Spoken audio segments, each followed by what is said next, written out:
Katerina froze in place. Her pupils trembled. What did you just say? She gripped the hem of her clothes tightly, her fingertips turning white from the force. Had she suddenly gone deaf? Smirnov set down his teacup. The porcelain clinked, making a crisp sound. Let me say it again. I want to marry you. Katerina turned her face away, avoiding his gaze. Your Excellency, I am not the type of competent noble lady you seek, nor am I an ideal candidate for a wife. Even for you, that fact will not change. Smirnov nodded slightly. Then I feel very fortunate. It is the current you that I love. Katerina stood dazed, her lips slightly parted. What? The corners of Smirnov's mouth curled up, his eyes focused. Therefore, I like you just the way you are. Is that answer sufficient? Katerina's mind went completely blank. 12 years ago, Padovangrad, southern Hessen Duchy, the white mansion of the Duke Smirnov's estate. It stood tall in the sunlight. Guests bowed in greeting. Greetings to you, Your Excellency. Duke Smirnov stood in the center of the hall, the Duchess by his side. Thank you for coming all this way. The journey must have been exhausting. The guests gathered around, their words filled with flattery. The Duchess is truly becoming more beautiful by the day. No wonder the two young ladies are so enchanting. Those with sons at home will surely be lining up. Duke Smirnov turned toward the stairs. Kakalina, Bianca, how many times have I told you not to run around the house? 9-year-old Kakalina was pulling her younger sister along, both of them wearing bright smiles. Duke Smirnov bent down. You'll get hurt if you run too fast. Light sparkled in Kakalina's eyes. Father, mother, Laika has had puppies. Can we go see them? Duke Smirnov pressed a hand on her shoulder. Greet the guests first, then you may go. Katerina lifted her skirt and curtsied with a radiant smile. Hello, I am Katerina. Bianca hid behind her sister. Her voice as faint as a mosquito's. I'm Bianca Smirnov. A noblewoman chuckled behind her hand. Miss Bianca seems quite shy. Modesty is a virtue in a young girl. A noblewoman turned her head to look at the boys in the distance. Children, what are you doing? Come here quickly and pay your respects to the Duke. She led 3 boys forward. I wanted the children to play together, so I brought them along. 10-year-old Ivan stood at the front, his expression composed as he addressed the Duke. Katerina stood there, stunned. She took her sister's hand. Then I'll take Bianca and go first.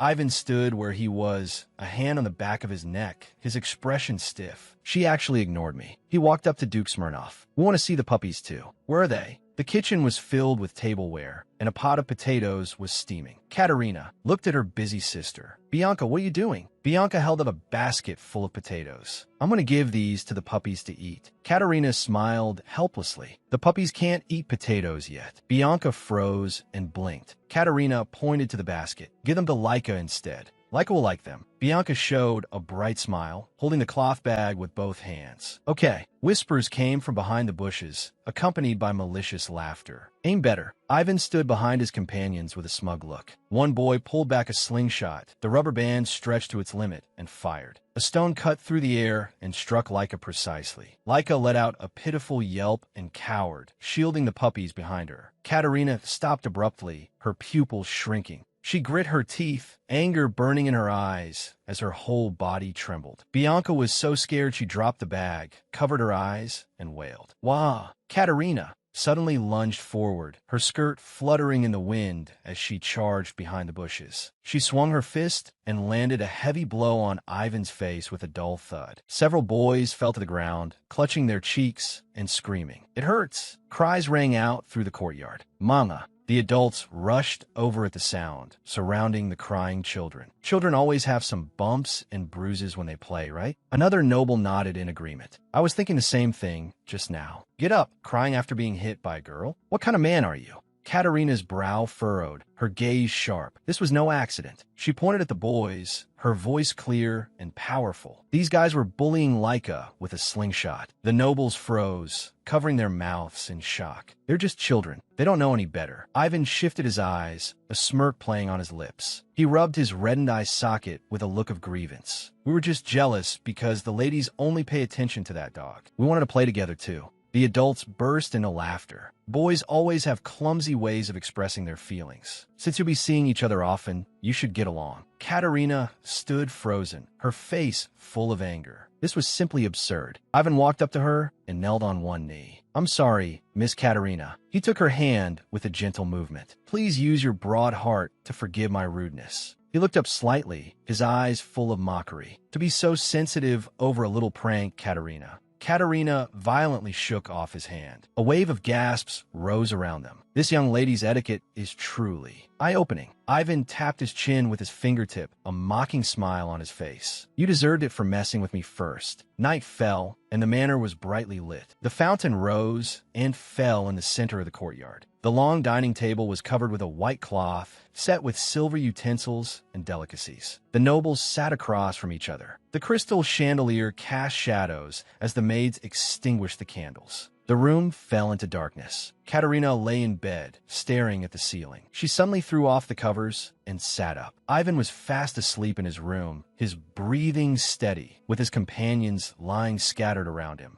The door made a soft click. A beam of light peeked through the crack, illuminating the floor. Ivan slowly opened his eyes, his gaze dazed. The boys were tied to the bed. Katerina stood at the head of the bed, her back to the moonlight. You're awake. Is your name Ivan? I don't remember. Ivan's eyes widened in terror as cold sweat dripped down. Katerina carried a quiver on her back and held a longbow tightly in her hand, a smile on her lips. Didn't you say you wanted to play with me? Ivan's mouth was gagged, and he let out a muffled whimper. Katerina pressed a red apple onto the top of his head. She leaned close to Ivan's face, her eyes cold. From now on, we're going to play a very interesting game. She pulled a long arrow from the quiver, her fingertip brushing the fletching. If I hit every apple on your heads with this bow, I win. Katerina drew the bowstring and aimed at the target ahead, smiling brightly. If I miss, we'll keep playing until I hit it. The sharp arrow whistled through the air, grazing his scalp and precisely piercing the red apple with a harsh cracking sound. Ivan went limp, his pupils trembling violently. Katerina drew the bowstring to its full extent again. Mime isn't very good. If you don't want to get shot in a strange place, don't move. Tears overflowed from the three boys' eyes. The arrows cut through the air. Ivan's whole body jolted, his pupils dilating with fear. Screams pierced the night sky, echoing over the silent manor. The door was slammed open, hitting the wall with a loud bang. The nobles rushed into the room, looking at the scene before them in horror. Katerina stood by the window, moonlight spilling over her long hair, her expression indifferent. The nobles rushed into the room to untie their children. What on earth is going on? A nobleman hugged his child tightly, his eyes filled with terror. How could you do such a thing? Are you taking revenge for what happened today? Katerina toyed with the arrow in her hand, her expression confused. Revenge? I was just playing. Why are you all like this?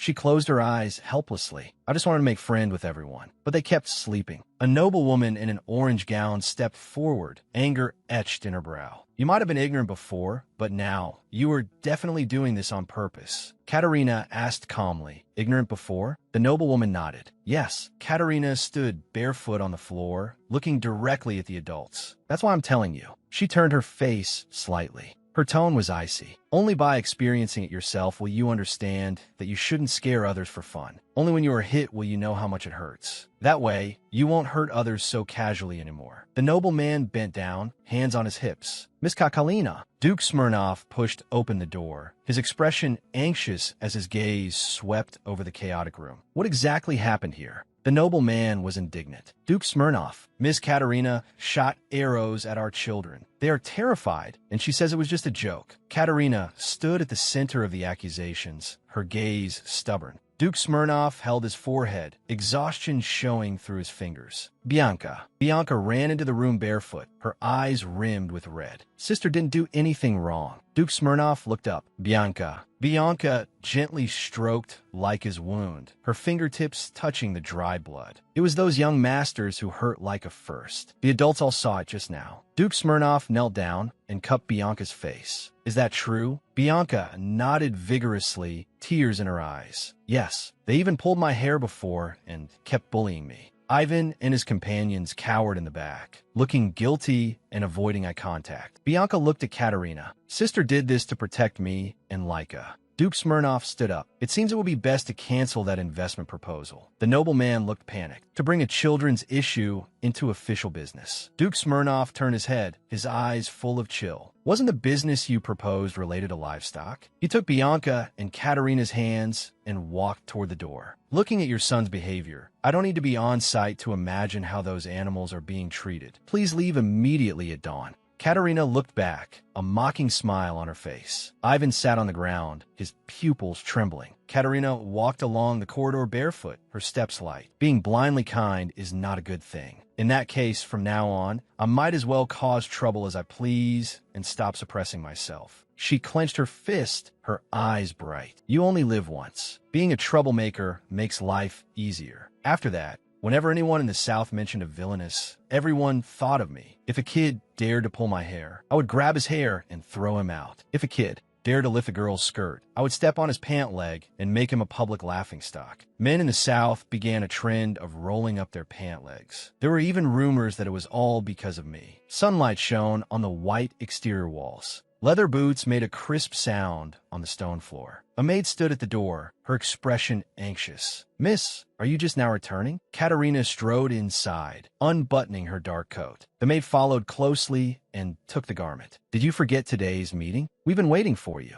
Katerina turned her head. Really? I just need to go to the drawing room, right? The maid looked worried. Are you going now? You should change first. Katerina said, it's not time for the appointment yet, but he arrived early. She straightened her back, her brow full of confidence. Making someone wait is very rude. Gregory sat on the sofa, stroking his beard. Katerina pushed open the double doors and strode into the room with brisk movements. Gregory stood up and gave a slight bow. It is a pleasure to meet you, Miss Katerina. I am Gregory. Katerina nodded in greeting. Yes, it's a pleasure to meet you. Gregory scratched the back of his head, looking awkward. You are quite late. I have been waiting here alone. A smile played on Katerina's lips. I wasn't that late, was I? Gregory gave a dry cough, his gaze sweeping over her hunting attire. Did you come here dressed like that? Katerina sat on the sofa, her longbow propped beside her. I heard you were waiting, so I rushed back directly from hunting. Let's sit and talk. Gregory turned his head away, looking displeased. It seems you are very fond of hunting. Katerina picked up a white cloth and carefully wiped her longbow. Wild boars have been appearing frequently lately, causing damage to the commoners' crops, so I go out often. Gregory picked up his teacup and took a sip. That is not a very respectable hobby. Young ladies of your age usually prefer handicrafts or gardening, more elegant and noble activities. Katerina continued to wipe the bow. The commoners can't always afford a hunter. I have to go personally. Gregory nodded. The Duke has no sons, so you have no choice for now. However, once you become a countess, you will naturally stop these crude behaviors. Katerina stopped her movements. Isn't it too early to mention being a countess? You haven't even officially proposed to me yet. Gregory slammed down his teacup, tea splashing over the rim. Do you have any better options than me? Katerina turned her face. What did you say? Gregory spread his hands. 3 social seasons have passed. Most girls marry at 18, but Miss Katerina, you are already 21. Katerina gripped her longbow. I heard the Count is even older than my father. Gregory's eyes shifted. It's not that I couldn't get married. I just chose not to. Truly, there were no young ladies who caught my eye before. Of course, in terms of looks and personality, Miss Bianca did pique my interest, but there were simply too many competitors, weren't there? Katerina leaned back against the sofa, crossing her long legs. Is that so?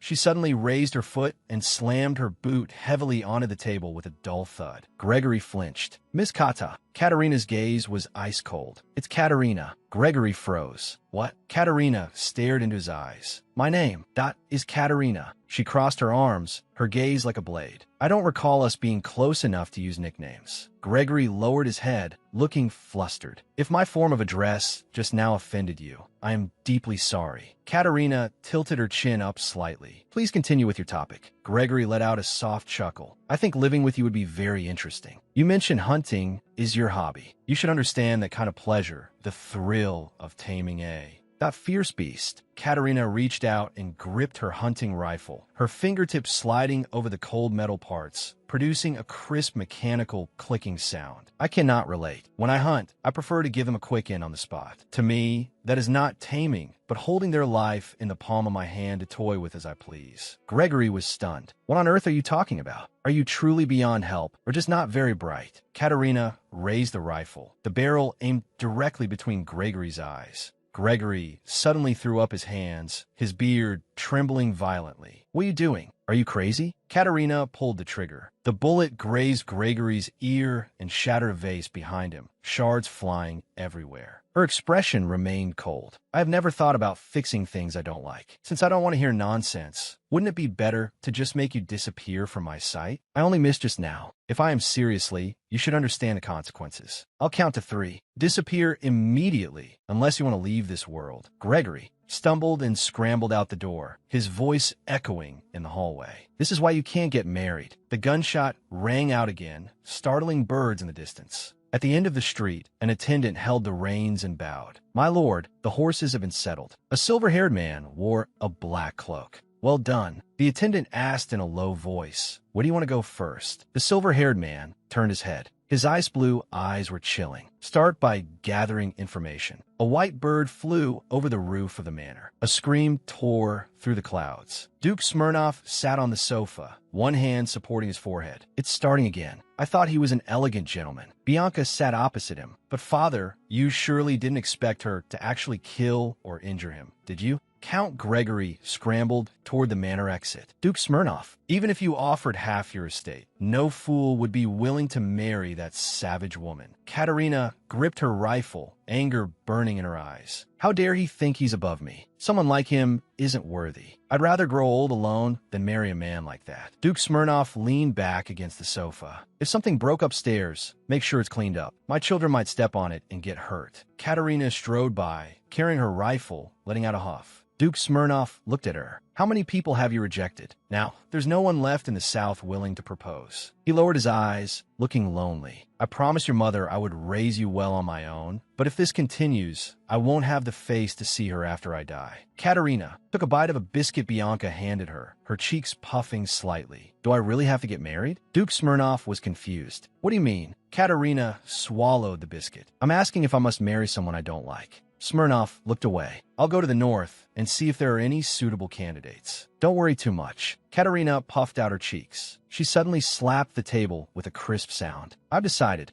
She clenched her fist. "If I have to lower myself to please mediocrity, I'd rather never marry." Duke Smirnoff clutched his chest and let out a heavy sigh. The butler entered carrying a tray. "Your Excellency, we have received 20 letters of proposal from Miss Bianca." The Duke waved his hand. "Reject them all. Until the eldest daughter, Katerina, is married, Bianca is not allowed to marry either." Katerina's eyes widened. "Father, why are you taking out on Bianca?" Duke Smirnoff looked at Bianca. "Bianca, do you have any complaints?" Bianca snuggled up to Katerina with a bright smile. "It's okay. I'm perfectly fine. I'm willing to live like sister for the rest of my life." Katerina looked at her sister's smiling face, her expression a bit dazed. "Are you really okay?" Bianca nodded. "Yes." In a tavern, the lamps were dim and wine bottles were neatly arranged on wooden shelves. A wooden tankard was slammed heavily onto the table. Ale splashed over the rim. "This is absurd. Because the notorious Katerina won't marry, Miss Bianca can't marry either?" A young noble clenched his fist. "What on earth happened at the Duke's mansion last week to make him that makes such a decision?" Gregory stroked his beard. "Since the matter is settled, there's no point in questioning the reason. What we should consider is how to deal with Katerina." The young noble turned his head. "Who would want to marry that savage woman?" Gregory lowered his voice, a calculating smile on his lips. "To catch a wild horse, you must prepare another wild horse." The young noble asked, "Do you have a plan?" Gregory crossed his arms and nodded slightly. "Isn't Count Petrovsky from the north also involved in this?" The young noble frowned. "Are you talking about the second son, Ivan? But he and Katerina don't get along at all. The chance of success is slim. Why waste the effort?" Gregory showed a confident smile. "Don't worry, they've already accepted." The tavern door was suddenly pushed open. Ivan stood at the threshold of light and shadow. He waved his hand. "Old man, I'm here." Gregory rose to greet him. "Ivan, come and sit down." Ivan walked to the table. "Old man, thanks for saving my life last time." He reached out and patted Gregory's shoulder casually. "Let me see. Are you all my sponsors?" The young noble frowned. "What do you mean by that?" Ivan's mouth curled up, his eyes full of cunning. "Isn't it common sense to pay a deposit before asking someone to do something?" Gregory's expression stiffened. "What exactly are you trying to say?" Ivan spread his palm. "The condition we discussed last time was to clear all my gambling debts." Thinking carefully, to complete such an almost impossible task, the previous offer seems too cheap. The young noble's face darkened. "State the amount you want." Ivan suddenly spread his 5 fingers. "How about this much?" A dead silence fell over the tavern as everyone looked at each other.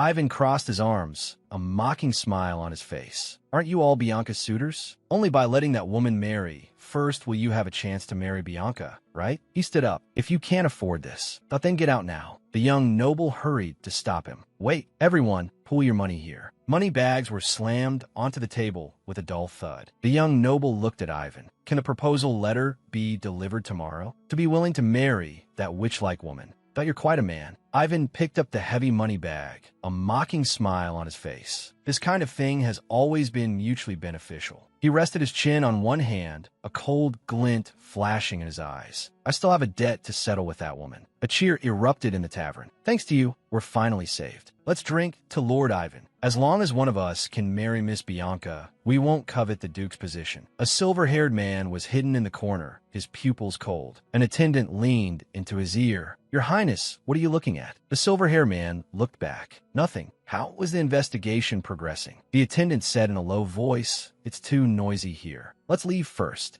I'll explain as we walk. The two quickly disappeared from the tavern entrance. A man in blue looked at his companion and lowered his voice. Did you see that person who just walked by? The companion looked up drunkenly. What? The man in blue frowned and fell into thought. Did that person have silver hair? The companion gave a drunken hiccup and a silly laugh. Hee hee. You guy, if it were really silver hair, then he would be from the Northern Grand Duke's family. Why would such a great figure appear in a place like this? The silver-haired man walked down the street, his eyes cold. How rude to actually pity a woman whose face I don't even know. The weapon shop wall was covered with long swords and battle axes. Katerina held a bundle. Luckily, Father didn't find out I snuck out, otherwise I would have missed it again. Her expression was smug. This sword should be placed in the most prominent position in the display case. The doorbell chimed crisply. The silver-haired man entered, his black cloak concealing his figure. Katerina, holding her bundle, brushed past the silver-haired man. The shopkeeper looked at the silver-haired man. Are you here for that scimitar? What a shame. It was just taken away. You should have come earlier. Katerina hunched her shoulders. Couldn't you just say it's not here? Why say it was just taken? She lowered her hat. She had to leave quickly. The silver-haired man sighed. Boris, let's go. Boris looked worried. After waiting so long, you're going back empty-handed. Aren't you angry? The silver-haired man's gaze fell to the ground. He bent down and reached out to pick up a gold pocket watch. He opened his palm to show the gold pocket watch. Are you the owner of this watch? The shopkeeper shook his head. It must have been dropped by the lady who just bought the last scimitar. A hint of doubt flashed in the silver-haired man's eyes. The buyer was a woman? The shopkeeper looked troubled. She was wearing trousers, so I wasn't quite sure, but she really wanted that sword. She even paid 10 times the deposit. The only thing that I can remember is her long, strawberry blonde hair. The silver-haired man turned around, gripping the pocket watch. I see. I will return it when I see her next time. I'll use this to get the scimitar back. Katerina walked down the street and let out a long breath. That was close. I almost lost it. Suddenly, a hand reached out from behind and firmly gripped her shoulder. Long time no see, Katerina. Katerina struggled in panic, tried to shake off the hand. Who are you? Ivan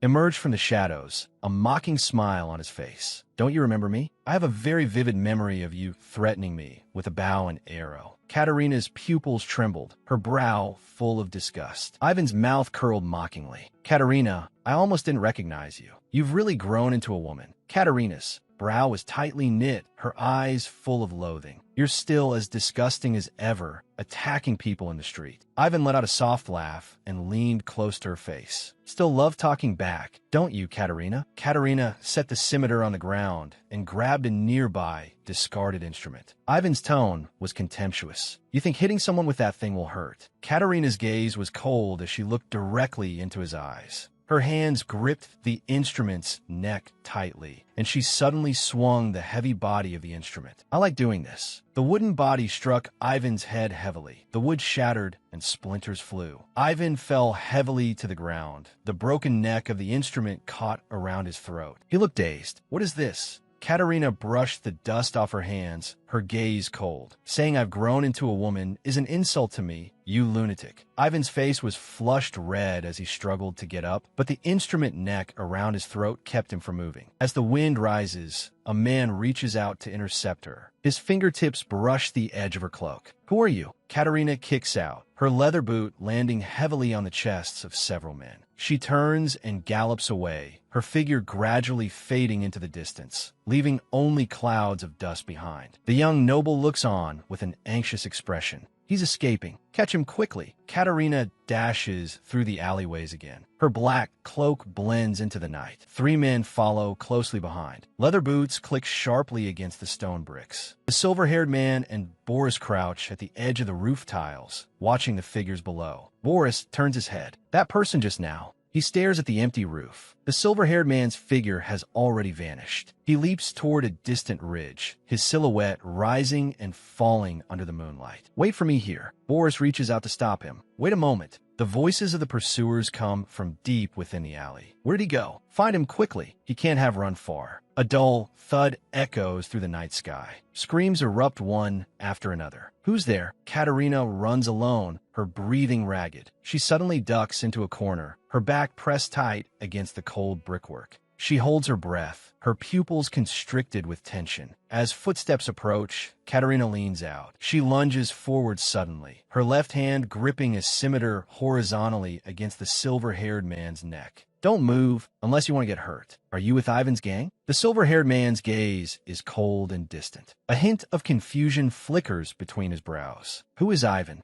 Katerina does not loosen her grip, her tone remaining icy. Don't play dumb. If you didn't know him, you wouldn't be chasing me like this. The silver-haired man reaches into his pocket. I was only. Katerina takes a step forward. Don't move. You might not know me, but this is a real blade, you know? The silver-haired man says, I know it's a real blade. Isn't it the scimitar you just bought in the shop? Katerina's gaze turns sharp. Who are you? Have you been following me? The silver-haired man takes out a pocket watch. I originally went to the shop to buy that scimitar, but you had just left when I arrived. I saw you drop this, so I followed you to return it. Katerina's brow furrows slightly. But why were you chasing me with such a terrifying look in your eyes? I thought you were going to kill me. The silver-haired man says calmly, I was born looking this way. Katerina turns around with a faint smile on her lips. Anyway, thank you for returning it to me. The silver-haired man reaches out and rests a hand on her shoulder. Would you be willing to sell me that scimitar? I'll offer 5 times the price. Katerina glances back, her eyes cold. I paid 10 times the price to get it, yet you want to buy it for 5? The silver-haired man says, how about 15 times? Katerina sighs. I am Busa. You're really annoying. Go away, okay? The silver-haired man's eyes widen. Are you talking to me? Katerina looks around. Who else is here besides you?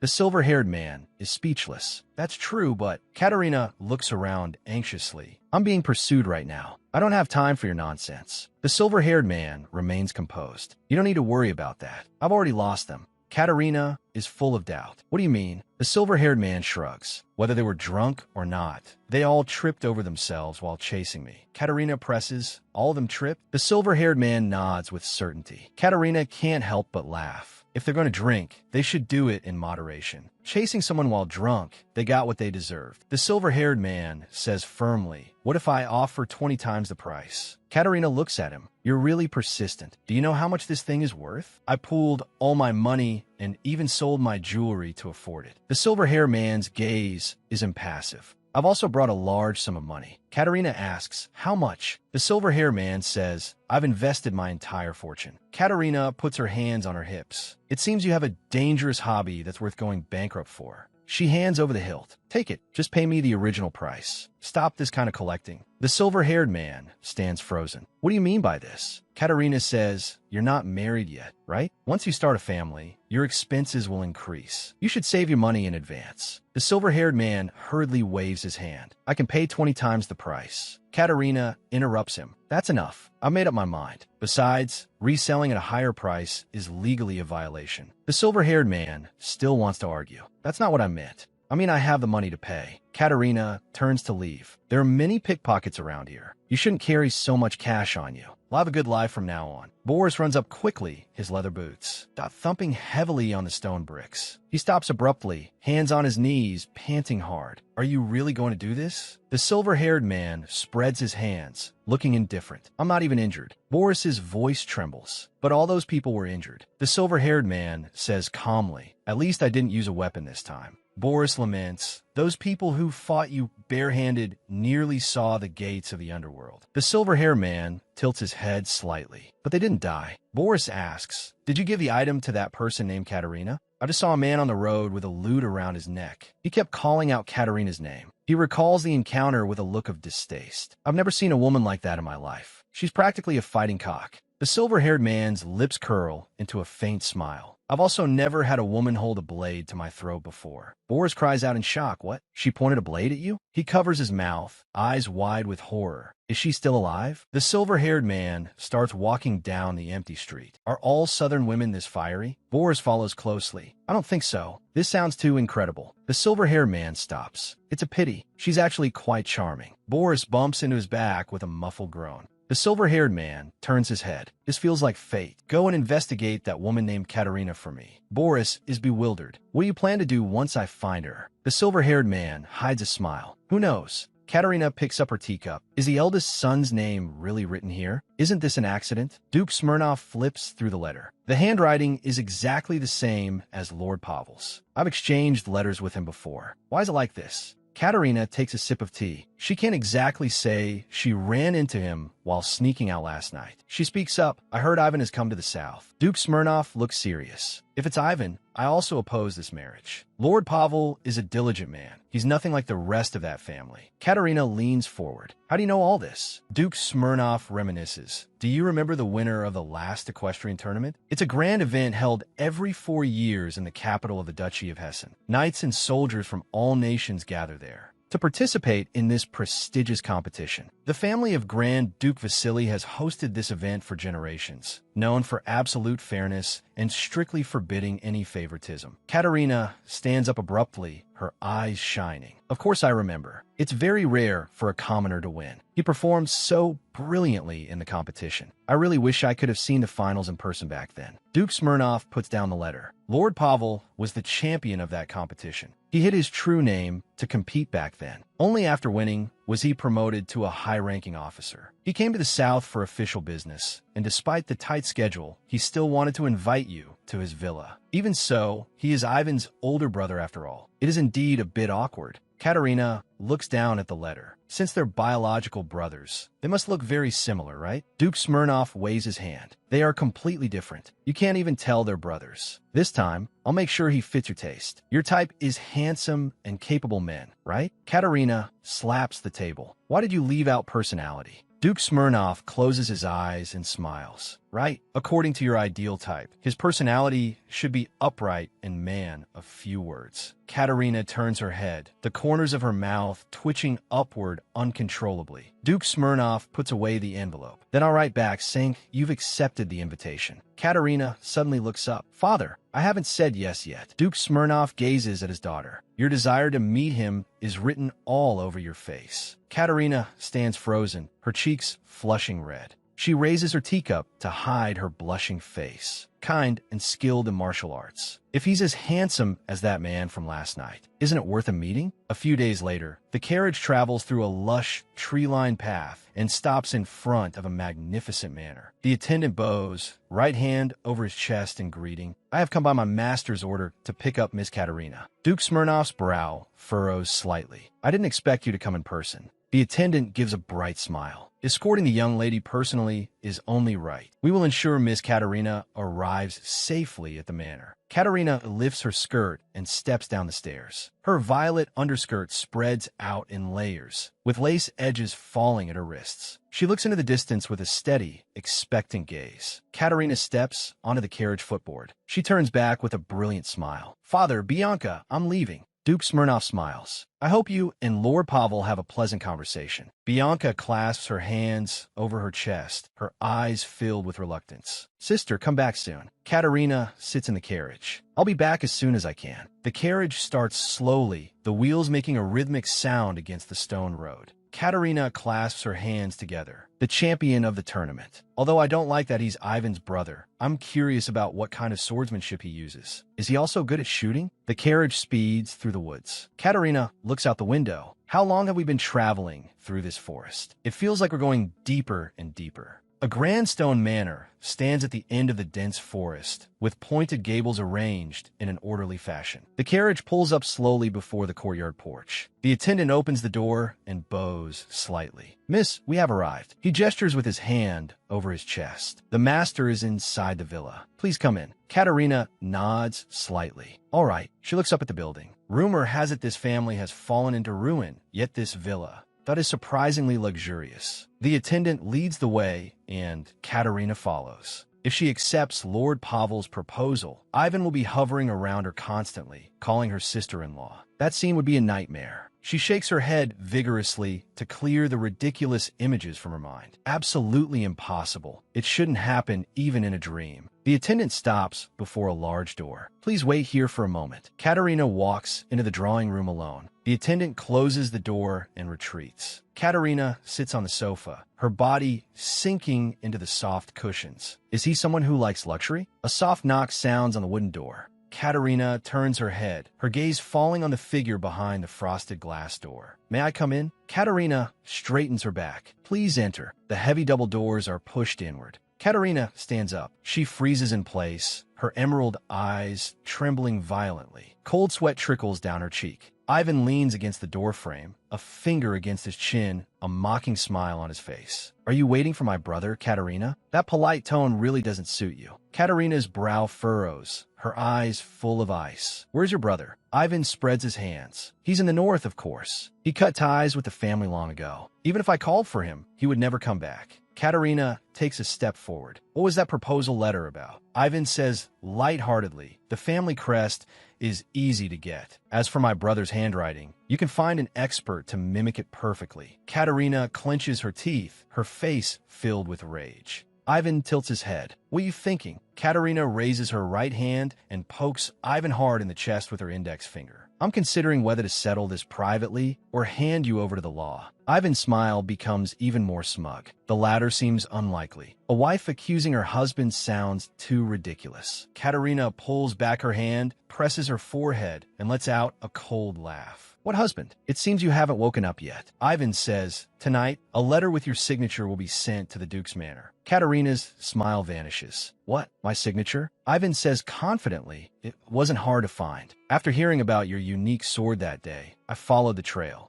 And found that shop. He looked smug. My brother was too busy, so I came forward personally to respond. Through that conversation, we cleared up our misunderstandings, bonded, and fell in love. That's the letter from a daughter to her father. As for shameful talk about our physical compatibility, I won't mention a single word. Katerina's gaze is bone-chilling. Is this way of speaking your way of saying you want to die? She suddenly clenches her fist, her knuckles turning white with force, letting out a crisp sound. She swings her right arm, her fist whistling through the air as it smashes forward. Ivan quickly raises his hand, his palm precisely catching her fist. He pulls her in close, a mocking smile on his face. Do you understand? Until the wedding is over, you aren't going anywhere. Katerina's breath hitches. What? Ivan leans into her ear, his voice low. There is no carriage outside for you to escape in. I will go and talk to the Duke personally. Katerina forcefully flings his hand away, leaving a red mark on her wrist. Do you think I would marry someone like you because of these tactics? Ivan adjusts his cuffs, looking composed. You have no choice. Katerina straightens her back, her eyes full of resolve. No matter what happens, I will never marry you. Ivan sits on the sofa. Unless I reveal the secret you've been hiding. Do you think that would be okay too? Katerina takes a sharp step back. What secret? What are you talking about? Ivan leans close to her ear. His lips move, and Katerina's pupils suddenly dilate. Her emerald eyes are filled with horror, her body stiff as a stone. How could you know that? Ivan straightens up, hands in his coat pockets, a triumphant mock on his lips. Katerina clenches her fist tight, her nails digging in her palms, cold sweat soaking her back. Ivan spreads his hands. Do you think I would marry a woman like you without being prepared? I've already investigated everything about you. He suddenly leans in close. Do you understand now? This is the reason you must marry me. If you agree to the marriage quietly, this secret will rot in my stomach forever. Katerina grinds her teeth, her eyes full of anger and resentment. Bianca sits on the sofa, hands folded in her lap, her eyes showing unease. Is it true? Is sister really going to marry Ivan? She rests her chin on one hand, her gaze full of confusion. That can't be true. Duke Smirnov says, but you saw the handwriting on the letter. It is indeed her writing. She truly loves Ivan. Duke Smirnov touches the corner of his eye with his fingertip, looking gratified. My daughter is getting married. He stands up. From now on, there is much to prepare. I'll take my leave to handle some work. Bianca responds softly, yes, father.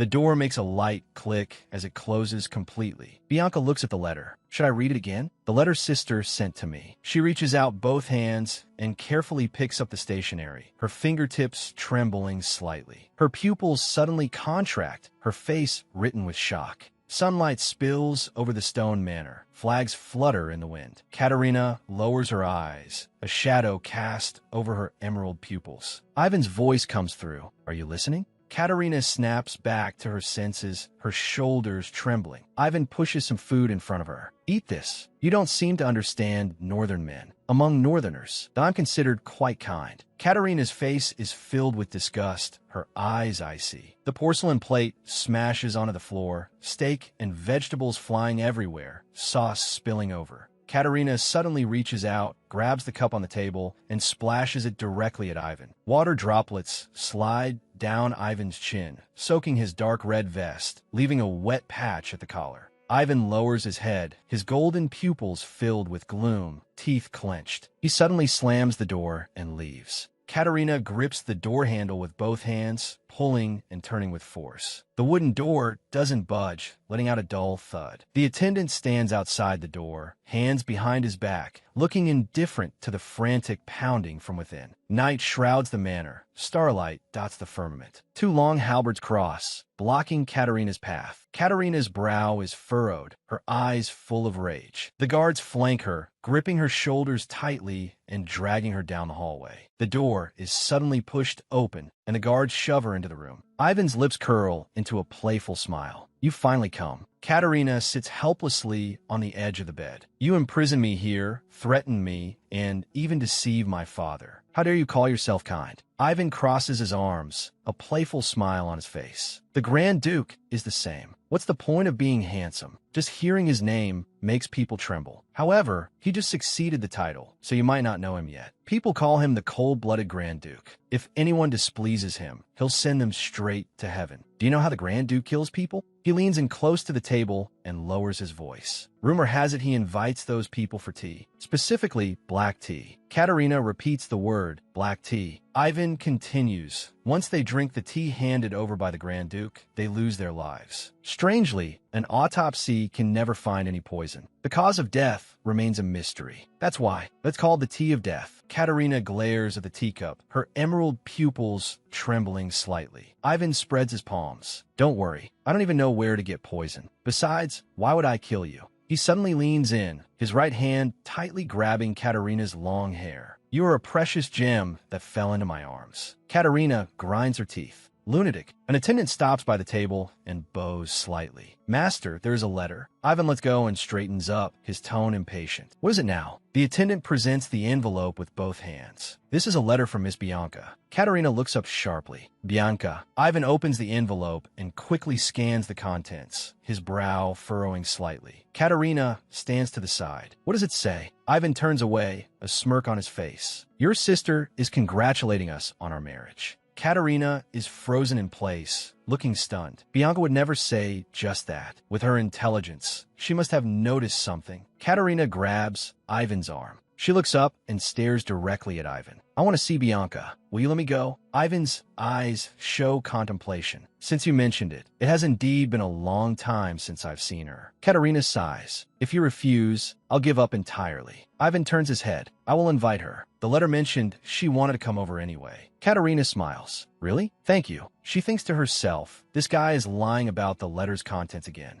Ivan murmurs in a low voice. Time is running out. A carriage stops before the magnificent manor. The driver pulls the reins tight. Miss, we have arrived. Bianca picks up her skirt and rushes through the gate, her pale gold hair fluttering in the wind. Sister. She suddenly lunges into Katerina's arms, her cheeks flushed. I missed you so much. Katerina holds her sister tight, tears in her eyes. I missed you too. She leans close to Bianca's ear and whispers, I want to be alone with you for a while. Bianca turns and looks at Ivan with a brilliant smile. Congratulations on your marriage. Can I call you brother-in-law now? Ivan nods slightly. Of course you can, Bianca. Bianca takes a wooden box from a maid. I brought a gift for sister. Does brother-in-law want to see it too? Ivan asks casually what gift. Bianca's eyes show a hint of mischief. I ordered nightgowns and lingerie for sister's wedding night. Ivan's face instantly turns red. That sort of thing shouldn't be shown in advance. I'll be back at dinner, you sisters. I'll take your time chatting. The door slams shut with a bang. The smile on Bianca's face vanishes instantly, and she grips the lapel of her dress tightly. That letter wasn't from you, was it? Katerina turns her head sharply, her emerald eyes full of shock. How did you know? Bianca stares into her sister's eyes, her tone certain. The tone in the letter sounded like someone was trying to imitate you. Katerina calls out softly, Bianca, Ivan's proposal was also a lie. There are no carriages or horses here. I have been in prison here. Bianca tightly holds her sister's hand, her gaze firm. We must leave. I can't let you stay in this terrible place for another second. Katerina lowers her head. But if we escape now, that will never let us go. Bianca falls into deep thought. Then, footsteps approach. Katerina looks up sharply, her emerald pupils suddenly contracting. Ivan pushes the door open and leans against the frame, a faint smile on his lips. Sorry to disturb your warm moment. Dinner is ready. By the way, I've already sent the maid and the carriage back. Katerina, you seem to miss your sister so much, so I thought she should stay here. Until the wedding day. Katerina grinds her teeth, her eyes icy. Bastard. He plans to lock up Bianca as well. Ivan drops to one knee and looks up at Katerina. In another week, we will be a formal husband and wife. He takes Katerina's hand and kisses the back of it. Whatever secret you're hiding, I will find it out. Bianca grips the lapel of her dress hard, her expression becoming resolute. Katerina's emerald eyes are full of confusion. Can I really escape? Ivan asks, Bianca, is it to your taste? Bianca puts down her utensils and responds softly, yes. It's very delicious. Katerina closes her eyes, a vein in her temple throbbing slightly. What a shameless fellow. She puts on a smile and looks at Ivan. Bianca also prepared a gift for you.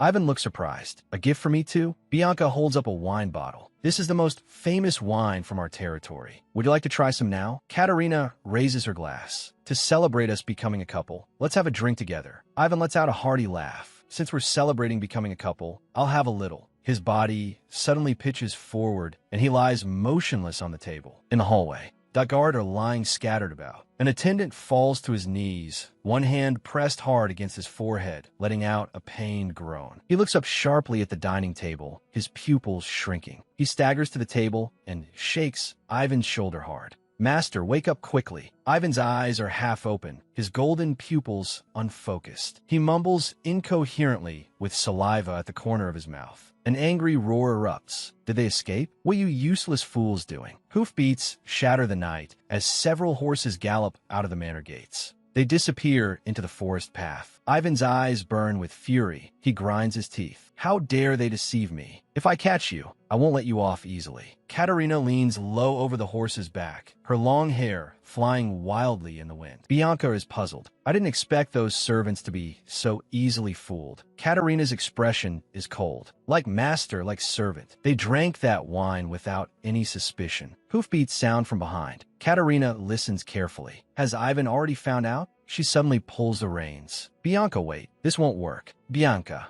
Dot is sitting on another horse, protected by a young guard in front of her. She looks back, her eyes full of unease. What's wrong, sister? Katerina gazes at her sister. You can't ride. 2 people on 1 horse is too slow. They'll catch up soon. It still takes several days to reach our territory. To lose the pursuers, I must act as a decoy. She orders the guard behind Bianca, take Bianca and go first. The guard looks hesitant. Miss, this is too dangerous. Bianca cries out, what are you saying? Are you going alone? Katerina remains calm. Anyway, Ivan's target is me. It'll be easier for me to lose him alone. You go first. A reassuring smile appears on her lips. Don't worry, go quickly. Once you enter the Grand Duke's territory, you'll be safe. The 2 horses. Dot part ways at the fork in the road. Ivan leads a squad of cavalry into the forest, hooves trampling the vegetation. His face is grim, his gaze searching like a hawk. Katerina dismounts and slaps the horse's rump hard, driving the riderless horse to gallop into the distance. She uses this to create a false trail of escape. She stands alone behind the dark bushes, holding her breath.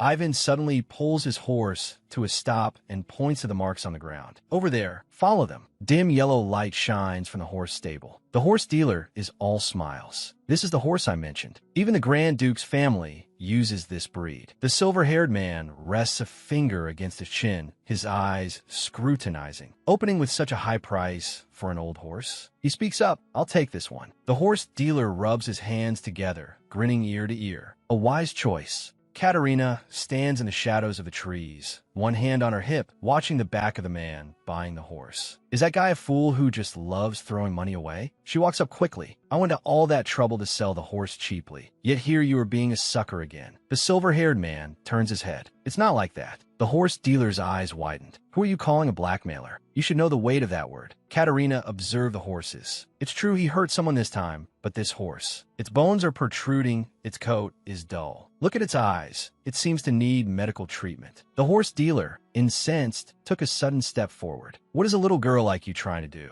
Why are you meddling in other people's business? Katerina beckoned the silver-haired man. He leaned in close. Katerina threw her arm around him. The two of us are actually quite close. She leaned in toward the silver-haired man's face. With a beaming smile, she watched as the horse dealer sized him up suspiciously. So, what exactly are you trying to do? Katerina pointed deep into the stable. I'm also here to borrow a horse. I'll take that one. She looked at the silver-haired man. Come with me to get the bill. You can ride with me to save some money. Wait here. She walked toward the horse dealer alone, her figure disappearing into the shadows of the stable. The silver-haired man tilted his head slightly, a playful smirk on his lips. The more I observe you, the more interesting I find you. Katerina's arm was suddenly grabbed tight. The horse dealer's eyes darted between a portrait and her face. Where have I seen you before? You are that runaway, noble lady. Katerina struggled. It's not me. You have the wrong person. The horse dealer shook out the wanted poster in his hand. You look exactly like the drawing. Quick, stuff her into the carriage. Katerina suddenly raised her right foot, her red high heels kicking hard against the groom's shin. Let go of me. The groom let out a muffled groan of pain, his body involuntarily curling up. Katerina took the opportunity to swing her fist, her eyes burning with anger. Her foot slipped, and her red heel twisted to one side. Katerina leaned against the wall to steady her center of gravity, sharp pains radiating from her ankle. The silver-haired man locked his hand around the horse dealer's throat, pinning him firmly against the wall. The dealer made a painful, choking sound. Katerina rushed forward and pulled hard on the silver-haired man's arm. He's not an assassin. He's someone sent by my fiancé. Let him go. What kind of crazy strength is this? She couldn't pull him away at all. The silver-haired man released his grip. The dealer fell heavily to the ground and crawled backward in terror. He scrambled away, fleeing deep into the alley. Katerina let out a long sigh. I thought he was a goner. Do you have a grudge against those guys? The silver-haired man's eyes were cold. They got what they deserved because they hurt you. Katerina tilted her head in confusion. Do you, like me? Silence stretched through the air. Katerina averted her gaze. Why aren't you answering? Does this man really like me? He pressed a fist to his lips and cleared his throat. I'm warning you, don't fall for me. I'm not a woman you can handle. The silver-haired man let out a soft chuckle, resting a hand against his chin. You are too amusing. I can barely keep up with you. As for whether I can handle you, he steadily picked Katerina up. How will I know if I don't try holding you tight? Katerina cried out in surprise. What are you doing? The silver-haired man's expression was matter of fact. You said we were going home and agreed to ride together. You seem to be struggling to walk. I can't wait. At the rate you're limping, how long will it take to get there? This is much faster. Katerina knit her brows slightly. I'm just worried I might be too heavy for you. The silver-haired man chuckled. The problem is that you're too light. I've never held someone as petite and light as you, so my movements might be a bit clumsy. Katerina's eyes widened, a competitive spark igniting within them. Are you mocking me, or just showing off your strength? I'm a giant of the South, far exceeding the average size. Leather boots stepped on the gravel ground with a dull thud. Katerina let out a startled cry and instinctively wrapped her arms around the silver-haired man's neck, pressing herself against his chest. The silver-haired man looked at her. This is dangerous. Stay still. Didn't I say you were clumsy?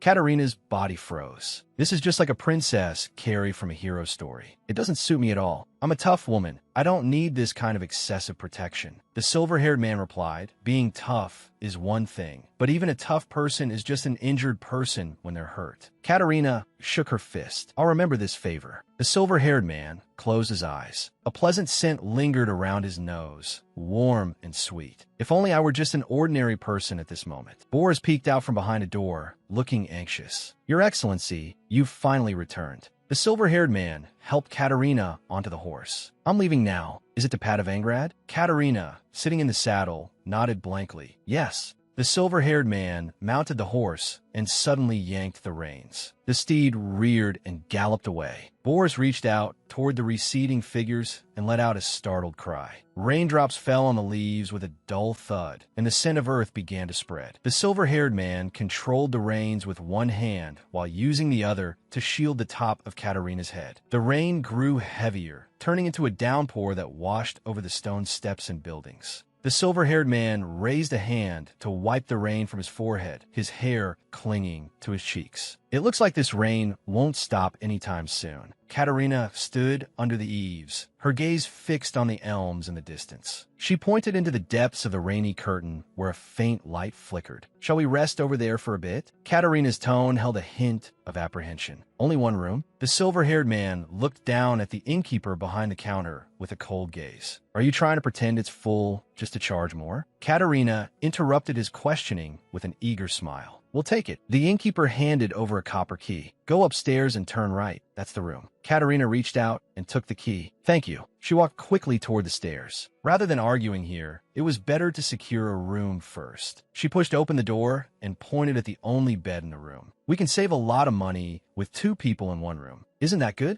The silver-haired man frowned slightly. How poor do you think I am? Katerina puffed out her chest. Whether you have money or not, being frugal is always the smart thing to do, especially since getting married costs so much. The silver-haired man froze, a trace of confusion in his eyes. Why do you keep mentioning marriage? It's not like you're going to marry me anyway. Katerina's cheeks flushed. What are you talking about? The silver-haired man lowered his head slightly. Do you actually intend to marry me? Katerina held her breath. Wait, is this a proposal? The silver-haired man straightened up, his expression returning to its usual calm. What? Katerina said confidently, you must really like me. Although I am very charming, I'm not sure if you can handle me. A hint of helplessness appeared in the silver-haired man's eyes. Just get inside and warm up your body first. Steam rose from the wooden tub, and white mist drifted across the water surface. The damp air filled the room. The silver-haired man unbuttoned his shirt. He shed his soaked clothes, revealing broad shoulders and well-defined muscles. Katerina hid behind the door, peeking her head out. Her gaze was locked onto him. The silver-haired man asked in confusion, "Why are you staring at me like that?" Katerina stepped forward. How can your body look like a sculpture? The silver-haired man stood there bare-chested. That's a bit of an offensive way to put it. Katerina explained, it's a compliment. The silver-haired man tilted his head slightly. Most sculptures have very small features, don't they? Katerina rested her chin in her hand, her eyes full of confusion. What features? The silver-haired man draped his clothes over his shoulder, a curve appearing at the corner of his mouth. Proportions. I am a man of grand proportions. Katerina stared at his chest, unable to look away. They certainly are grand. The silver-haired man took half a step toward her. If you want to touch, go right ahead. Katerina's pupils dilated slightly. What? The silver-haired man's expression was composed. Whether you look with your eyes or touch with your hands, it's all the same to me. Katerina reached out both hands and pressed them against his chest, feeling the ripple of his muscles. It's hard as a rock. The silver-haired man froze. Who exactly was this woman? Her actions were completely unpredictable. Katerina frowned slightly. Your body is cold. Shall we wash together? The silver-haired man turned to leave. Thanks, I'll wait right here. Katerina grabbed his wrist. You'll catch a cold. Just get in. Water droplets dripped from the edge of the tub, splashing onto the wooden floor with a crisp sound. Katerina soaked in the hot water, her cheeks flushed. She gave a brilliant smile. I feel like I've come back to life. How about you? The silver-haired man raised a hand to cover his face, a reddish hue visible between his fingers. His gaze drifted away from the mist. Katerina tilted her head. By the way, what's your name? I should at least know that, so I can repay you later. I don't like being in anyone's debt. The silver-haired man rested a fingertip against his chin, his gaze deep. Nikki, Katerina reached out her hand. Sorry, that's the end of my self-introduction. Thank you for helping me. Nikki shook her hand. You're welcome. And what is your name? Katerina pointed to herself. I'm Kata.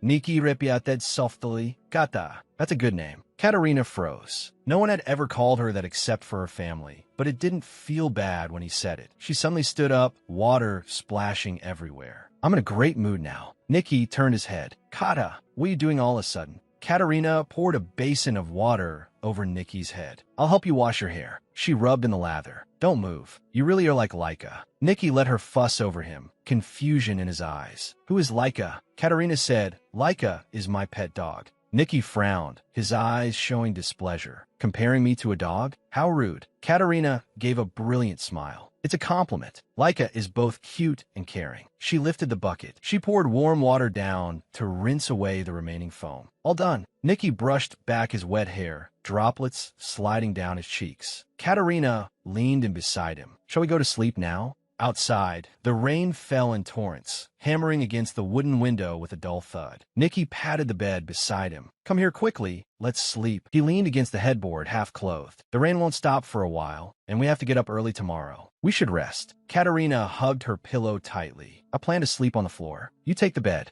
Nikki stared at her. A noble lady sleeping on a hard floor? Besides, we only have one blanket. Katerina stood by the bed. Soldiers sleep on the ground in the field. Nikki said, suit yourself. He lay down on the bed. But these old houses often have mice. Katerina's body froze. What? Nikki added. And bugs. Katerina threw back the covers and quickly crawled into bed, pressing herself close to Nikki. Nikki turned his head, a triumphant smirk on his lips. Didn't you just say you were going to sleep on the floor? Katerina clutched the edge of the blanket. Since we're already in the same room, we might as well share the bed. What do you think? Nikki rested his head on his arm. As you wish. He turned away. I'm just being considerate of you. Katerina pulled the blanket up, covering half her face. Good night, Nikki. Nikki's voice was soft. Good night. Outside, the sound of rain faded. The candle on the round table was extinguished. A foot stepped out of the room, making a slight creak on the wooden floor. Katerina's throat was dry, so thirsty. She walked alone to the end of the hallway, picked up a cup, and tilted her head back to drink. The sound of swallowing echoed in the silence. Then, a slight noise was heard.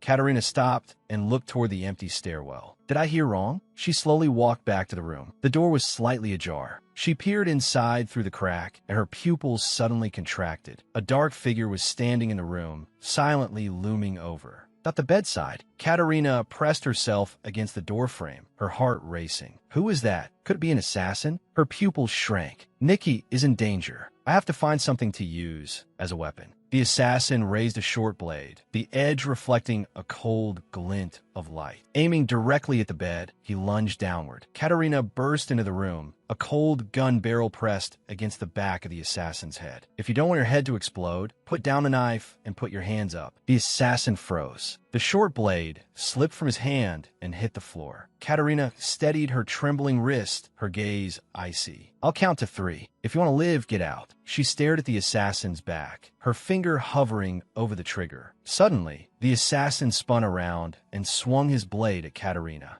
Nikki woke up instantly and leaped from the bed. He reached out and grabbed Katerina's waist, pulling her behind him while simultaneously kicking the assassin in the stomach. The assassin groaned and fell heavily to the ground. Nikki stepped forward, his fingers digging into the man's throat. Who sent you? The assassin's face turned beet red as he struggled to squeeze out broken words through his teeth. Capture that woman. Nikki instinctively looked back, his brow furrowed. Katerina pointed out the window into the night. He's escaping. The window frame rattled violently as the assassin vaulted over the sill and disappeared into the night. Katerina stood up abruptly, gritting her teeth. That bastard. Nikki reached out and pressed down on her shoulder, his grip firm. What are you doing? His eyes blazed with fury, holding an unloaded gun. What exactly were you planning to do? Katerina shrugged her shoulders. I just wanted to scare them off. Nikki took a step closer. What if they found out it wasn't loaded? You could have been killed. How could you be so reckless? He let go and held his forehead, his face full of lingering fear. Katerina said, because you were in danger. She gave a brilliant smile. Anyway, we both survived, right? She held up one finger. I saved you, so now we're even.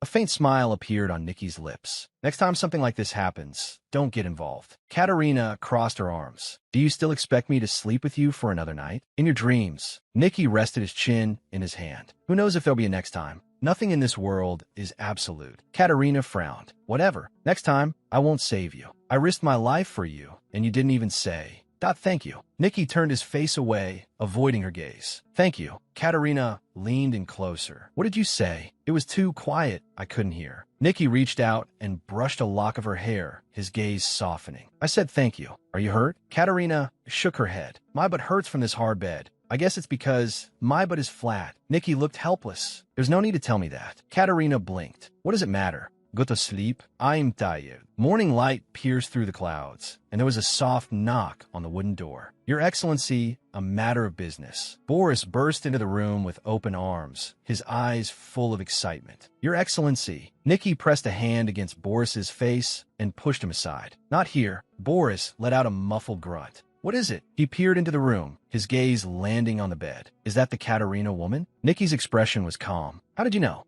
Boris lowered his voice. The innkeeper told me. She's the eldest daughter of Duke Smirnov. No matchmaker of this generation doesn't know her. She seems to be quite famous, or rather, notorious. I've seen the wanted posters. They call her the vixen of the South. Nikki rubbed his chin. Not a chick or a rabbit or something. If she's a vixen, that's fine, but the meaning of that word is strawberry. It sounds small and cute. Boris suddenly remembered something. By the way, we caught a suspicious person near the inn. He was limping. Nikki's expression changed slightly. Where is he? Boris lowered his eyes. As soon as he saw the knight's sword, he bit his tongue and committed suicide. Nikki asked in confusion, Suicide? That guy was just in my room trying to take my life. Boris cried out, Are you alright? Nikki waved him off. Did you clean up the scene? Boris puffed out his chest. Of course, covert action is a basic skill. Nikki was silent for a moment. But what exactly did Katha do to be wanted? Is it for some ridiculous reason like being a vixen? Boris shook his head. Not all. Ivan from the house of Count Petrovsky begged everyone to help him find his fiancée. The woman in the portrait is his fiancée, which is why the stable hands were searching for her. Supposedly, they lived in the same castle until the wedding. If she ran away, perhaps it was a marriage against her will. Nikki's body flared with anger, his eyes turning icy. She actually, that almost married a man like that. He waved Boris away. Be quiet. You may go. Boris hesitated. Your Excellency. Katerina let out a soft hum, rubbing her sleepy eyes. Nikki looked down at her. Did you sleep well? Katerina sat up abruptly, her cheeks flushed. She stared at Nikki, who was inches away, her heart racing. Where do we get so close? Her legs suddenly stiffened, and she frowned. Nikki leaned over, his eyes full of concern. What's wrong? Are you in pain? Katerina held her ankle with a pained expression. Nikki leaned down. Excuse me. He reached out and grasped Katerina's ankle. Katerina let out a cry of surprise. Nikki continued to knead the muscle without expression. You probably walked too much yesterday. Your muscles are all cramped. Katerina shrugged her shoulders in pain, tears welling in her eyes. Nikki was unmoved, his grip firm. If I don't rub it out now, you'll feel even worse later. Katerina struggled to pull her leg back. It hurts like hell. Stop it. Nikki held her knee. Just bear it a little longer. He let go. All right, it's over. Katerina tried to move her ankle. The piercing pain had vanished. She lowered her head awkwardly. Sorry for moving around just now. Nikki shook his head. It's fine. Katerina spoke softly. Thank you. My debt to you is growing. I feel a bit heavy-hearted. The corners of Nikki's mouth curled into a smirk. In a stable relationship, the debtor feels heavy, but the creditor feels at ease. Katerina froze. Nikki continued. If the debtor is carefree while the creditor is anxious, that would be truly shameless. You'll repay me, won't you? Katerina clenched her fist, her gaze firm. Yes, I promise. Nikki's lips curved into a smile. I'm looking forward to it. A grand manor stood tall in the sunlight. Nikki lowered his hat. Didn't you say you wanted to sneak in without your father knowing? Is no one coming to meet you? Katerina said, Luckily, I have a helper. She whistled. Hurried footsteps were heard in the distance. Laika came galloping over, letting out cheerful barks. Nikki was dumbfounded. Your helper is a dog? Katerina's face changed suddenly. Nikki, be careful. Laika, through the iron fence, was enjoying Nikki's petting. Katerina was stunned. He's not usually like this. He gets anxious around any man except my father. Nikki, Dot reached out and scratched Laika under the chin. So this is Laika? The dog you said looked like me? Katerina smiled. He's cute, isn't he? Nikki watched Laika's docile behavior. He certainly is cute. Katerina patted Laika's head. Quick, go find Bianca. Laika barked and turned to run deep into the manor. Katerina reached out to Nikki. Give me your hand. Nikki was a bit confused. Katerina squeezed his fingertips and carefully wiped the saliva from them with a handkerchief. Her laughter was crisp. Laika's drool got all over your hand. Nikki looked down. His heart skipped a beat. A shout came from the distance. Sister. Bianca, holding her skirt, ran through the manicured garden toward the fence. She opened the gate. She gripped Katerina's hand tightly. I was so worried you'd be captured. Katerina comforted her. It's fine now, thanks to Nikki bringing me back. She looked back, but the space behind her was empty. When did he leave? I didn't even get a chance to ask for his address. Nikki led his horse through the forest, stroking its back. It seems you feel the same way I do. Boris stepped out from the shadows of the trees. Your Excellency. He walked quickly to Nikki's side. The business in Padavangrad is finished. We should depart. Grand Duchess Oksana has been urging you to return. A faint smile appeared on Nikki's lips. I know. Since Mother is so eager for me to find a Grand Duchess, I should fulfill her wish. Katerina had a brilliant smile on her face as she pointed to herself. I'm back. Everyone was relieved, their faces showing comfort. It's good that you're back. Bianca stepped forward, grinning from ear to ear. Katerina looked at her sister with a tender gaze. I made you worry. Bianca hugged her tight. As long as you're safe, sister, I'm at peace. Katerina sat on the sofa. Father, I've broken off the engagement. Duke Smirnoff's fingers trembled, and the teacup in his hand fell. The sound of porcelain shattering was crisp. Katerina's expression was calm. It's because our personalities are incompatible. After living together, I realized we were never meant to be. Duke Smirnoff lowered his head. I see. Being able to break the engagement before the wedding is a blessing. I shouldn't have agreed so quickly when I received your letter. As a father, I was inconsiderate. Katerina waved it off. She thought about the letter. It was also Ivan's scheme. From the beginning, that she never intended to marry him. She puffed out her chest, her eyes full of confidence. As long as I can live independently, who cares what others say? If anyone dares to gossip, I'll make them pay. A knock came from the door. It's me, Your Grace. Duke Smirnoff looked over. Enter.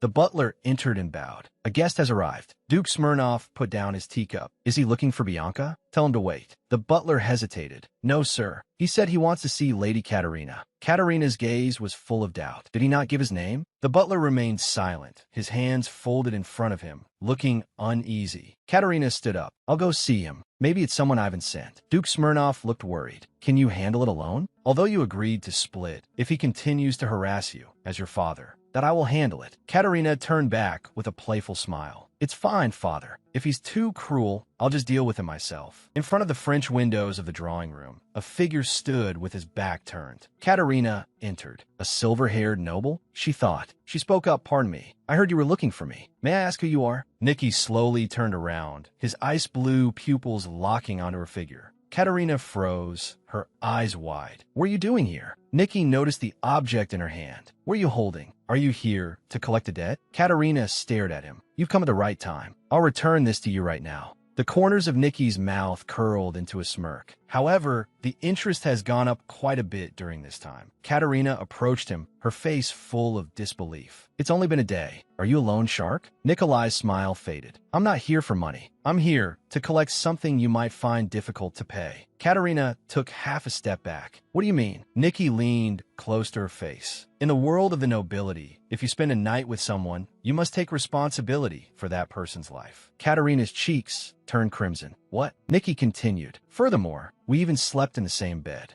Didn't we? Katerina suddenly pushed Nikki away, her face flushing. Get out. Don't say such vulgar things. The door was pushed open, and Duke Smirnoff walked in quickly. After seeing the figure in the room, his expression instantly froze. He dropped to one knee, his right hand over his chest. My greetings to your highness. Katerina. Katerina froze, staring at her father's humble posture. Father, why are you suddenly doing this? Duke Smirnoff kept his head low, his voice terrified. Your Highness, please forgive my daughter's failure to recognize your noble face. It was a great offense. He turned his head and hissed in a low voice. Katerina, quickly pay your respects to Grand Duke Nikolai de Vasily. Katerina turned her head stiffly. Nikki was the Grand Duke. So, Nikki was a nickname for Nikolai. She covered her mouth. Her pupils trembled violently. It couldn't be. Katerina took half a step back. My greetings to you. Nikolai reached out and grabbed her wrist. Katerina's body was stiff as she looked up at him, her eyes full of shock. Nikolai turned to Duke Smirnov. Rise. Forgive my sudden visit without notice. Duke Smirnov was overwhelmed with fear. Not at all, Your Highness. Please don't say that. Nikolai straightened his back. I wish to speak with Lady Katerina alone. Could you give us some private space? Duke Smirnov's hands were clenched tight, his expression anxious. Has my daughter done something to offend Your Highness?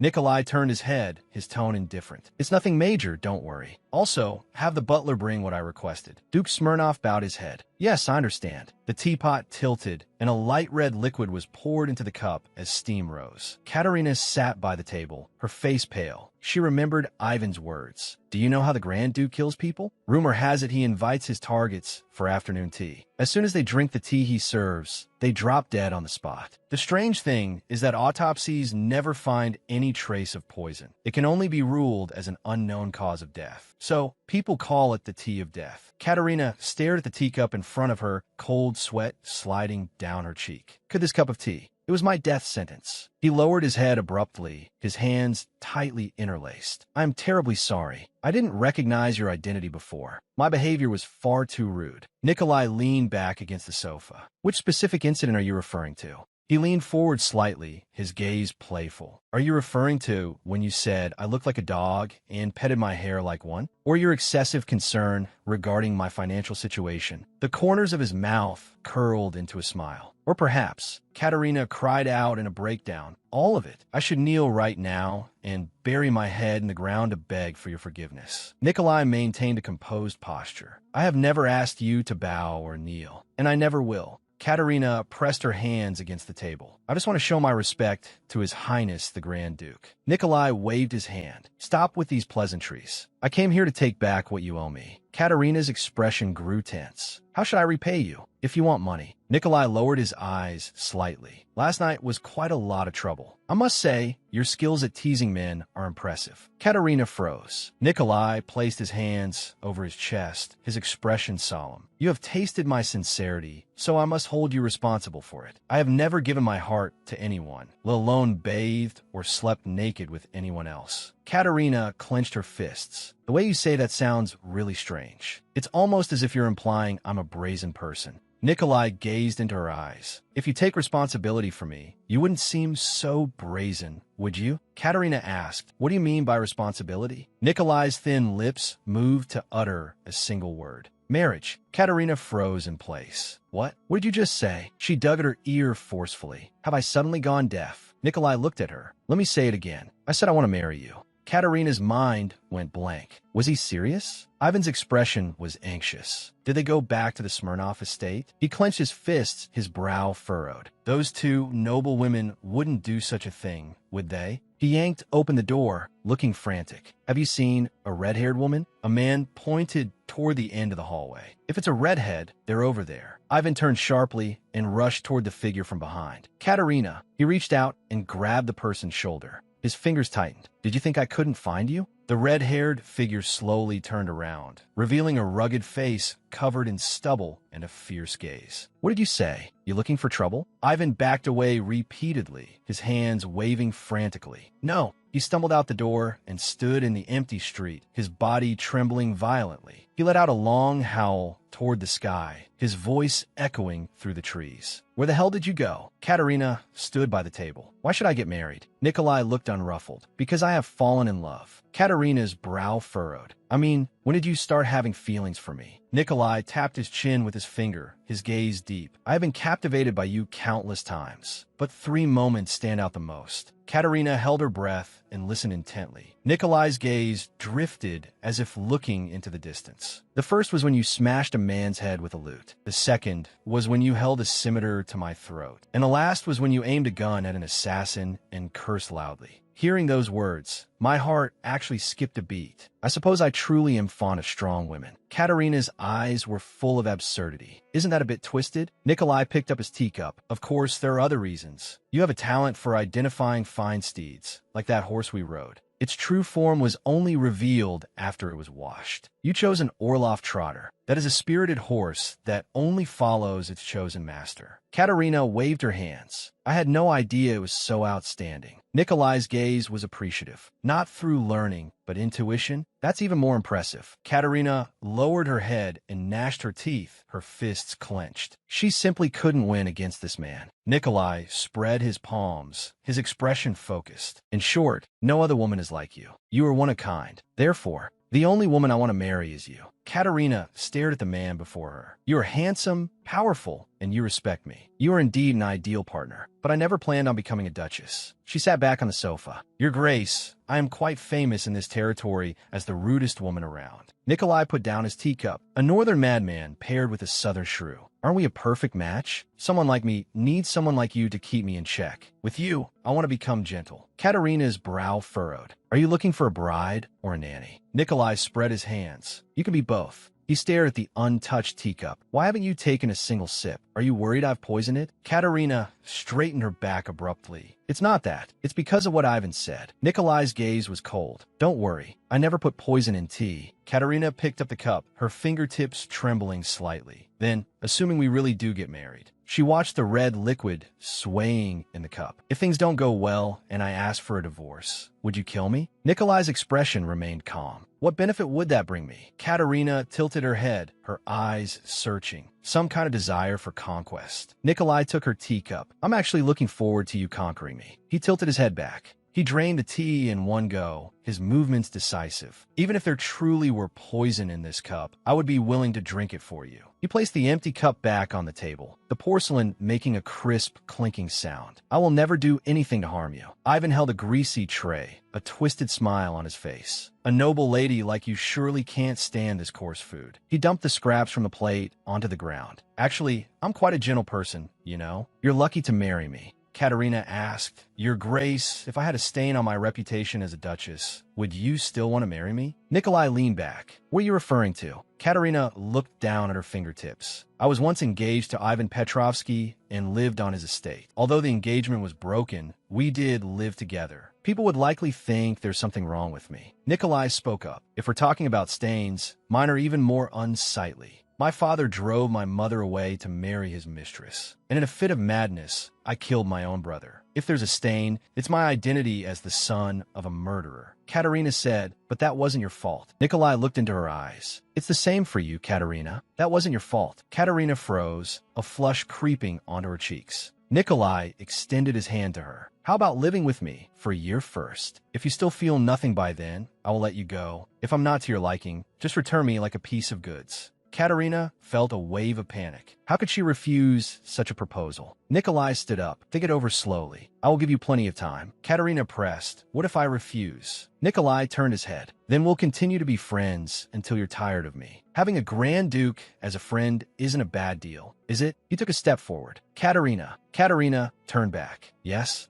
Nikolai walked up to her. If there comes a day when you feel comfortable, could you call me Nikki like you used to? I really like it when you call me that. Katerina stood frozen, her pupils dilating slightly. Nikolai pushed open the door. Then, until next time, goodbye. Katerina stood there dazed. Okay. A few days later, Katerina stood by the window, wringing her fingers with a complex expression. Is he here to see father again? Nikolai was stroking Lyca's back. You look charming even with that expression, Katerina said. Since that day, you've come here almost every day. Nikolai looked into her eyes. Coming here has become my pleasure. Katerina knelt down and kissed Lyca's forehead. Father isn't home right now. Nikolai knelt on one knee. I am here to borrow a book. Your father said I could come over any time. Katerina stood up and gave a slight curtsy. In that case, please make yourself at home. Lyca, let's go. She tugged the leash, but Lyca didn't budge, letting out a whimper from her throat. Katerina looked back in confusion. What's wrong? Let's go. A voice came. Sister, I'm so cold. Katerina froze. She looked down at Lyca.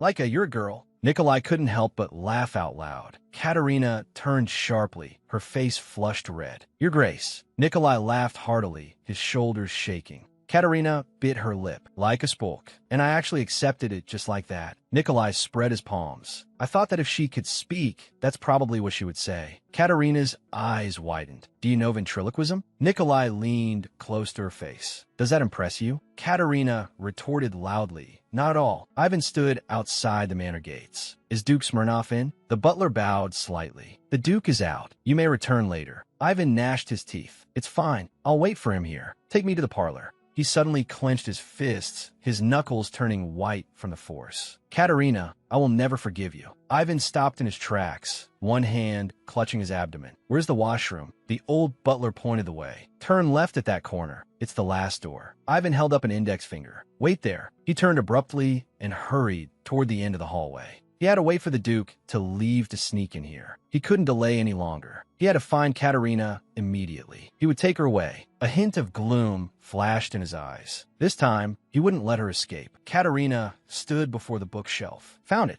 Nikolai watched her from behind. Is this the one you recommended? Katerina looked back at the man. Yes. She hurried toward the wooden ladder. Wait a moment. I'll get it down. She stepped onto the ladder, her shoes making a slight scuffing sound. Katerina stood on her tiptoes, reaching upward until her fingertips touched the book. Got it. She pulled the book out forcefully, but her shoes slipped on the edge of the wooden step and her body suddenly tilted backward. Nikolai stepped forward, his arms steadily catching her falling body and holding her in a bridal carry. Katerina squeezed her eyes shut, her hands clutching his lapels tightly. Nikolai looked down, his gaze landing on her face. Careful. Katerina opened her eyes, a blush rising to her cheeks. Her heartbeat was clearly audible. Her shoes lightly tapped the ground. Katerina knelt down. Your Grace, this is the book I mentioned. Her fingertips touched the book cover that had fallen to the floor. However, her finger was sliced by the sharp edge, and a bead of blood seeped out. Ouch! Nikolai hurried forward and grabbed her wrist, carefully inspecting the wound on her fingertip. Are you all right? Katerina pulled her hand back, pressing her fingertip against her chest. It's fine, it's nothing. Nikolai's brow furrowed. Which publishing house made this? How could they make the cover so sharp? He suddenly tore a piece from the hem of his white formal shirt without the slightest hesitation. Katerina froze, her gaze landing on his exposed waist. It's all showing. Nikolai tore a strip of the shirt lining and wrapped it around her fingertip. Katerina said, such a small injury isn't worth this much concern. Nikolai lowered his head, wrapping the cloth with efficient movements.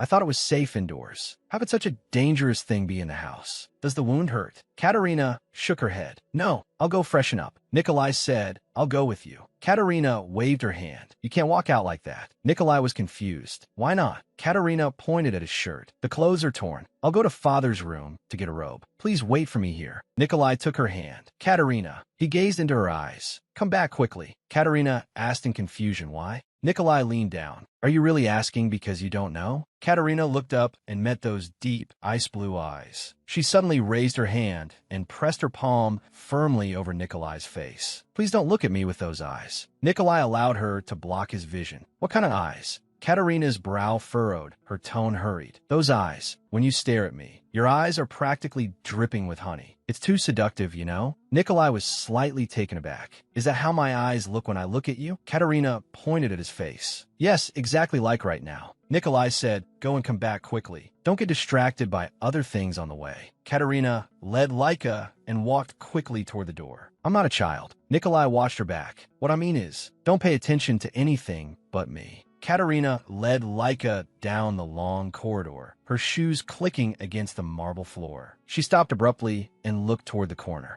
A hand reached out from behind, gripping her wrist tightly and dragging her toward the corner. Ivan lowered his body, trapping Katerina between his arms, his eyes full of coldness. Well done, Katerina. Katerina's back hit the wall, her pupils trembling with terror. How are you here? Ivan leaned close to her ear, a mocking smile on his face. You're quite capable, finding a new man so quickly. Katerina struggled hard, her hands pushing against his chest. Nonsense. Let go of me. Ivan's fingers tightened, his nails digging into Katerina's skin. Katerina cried out. It hurts. Laika. Laika suddenly bared her sharp teeth, a roar erupting from deep in her throat. Ivan turned his head. What is this beast? He raised his boot. Get lost. Katerina's pupils constricted. She suddenly raised her right foot and kicked Ivan hard on the shin. If you dare touch Laika again, I'll kill you. Ivan's body curled up in pain. You actually laid a hand on me for the sake of this beast. He grit his teeth, his gaze vicious. Is this how you treat your future husband? Katerina clenched her fists, her emerald eyes burning with anger. You actually believe that nonsense? Ivan suddenly leaned in. Do you even know that man? That guy with the scarred body who's living with you? He let out a scoff, his expression becoming increasingly crazed. If it weren't for me, he wouldn't even be qualified to be near you, because... Suddenly, his throat tightened and his words cut off. Nikolai had appeared out of nowhere, his hand gripping Ivan's neck in a death grip, pinning him against the window. So it was you who said those things to Katerina.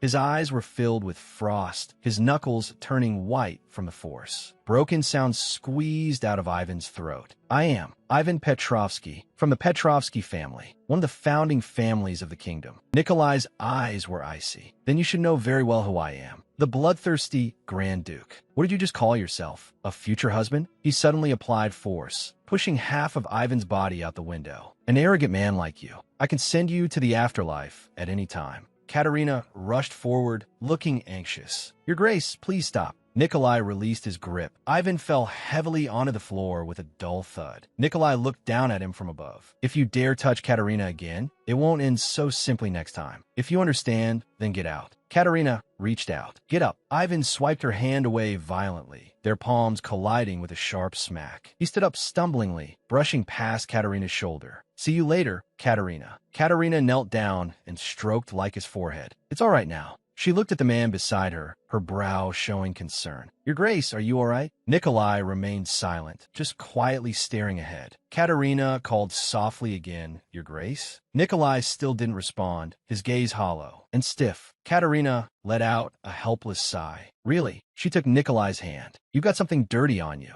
Next time, if that bastard Ivan causes trouble again, don't handle it yourself. Nikolai lowered his lashes. Why? Katerina looked up, her gaze firm. Why get your hands dirty to catch a fly? Besides, I was really scared just now. Scared that you would actually kill him. Nikolai looked at her, his voice low. Do you think I'm scary? Katerina shook her head. I'm just worried it will damage your reputation. Even though it's already not great, I don't want to make it worse. Nikolai avoided her gaze. To be honest, I was very upset just now. I thought you would take that guy's side. Katerina's eyes widened. How could that be? If the two of you have a conflict, of course I'll take your side. The corners of Nikolai's mouth curled up slightly, the frost in his eyes melting to reveal a gentle smile. Katerina's cheeks flushed red. I never said I'd marry you. Nikolai held her hand, pushing away then pulling close. You always catch people off guard. You seem to leave a way out. But in reality, you are ruthless. Katerina froze. Doesn't that make you hate me? Nikolai lowered his head slightly and leaned close to her ear. Actually, this is better. He closed his eyes, his expression becoming solemn. I will never repeat my father's mistake. If one day I truly do that, I would be content to die at your hands. Katerina was full of bewilderment. What are you talking about? You just called me a beast tamer before. Nikolai opened his eyes, staring at her with burning intensity. I mean, you are the only one who can control me. Nikolai lowered his eyelashes. Hurry up and announce that I am yours. Take me away and keep me well. Katerina froze, her emerald eyes trembling slightly as she fell into silence. The hound Laika sat to the side, her tongue out, letting out a cheerful bark. Nikolai had a faint smile on his lips. Seniors aren't hard to deal with now, and the atmosphere here is just right. Katerina sighed helplessly. You're saying that kind of thing again.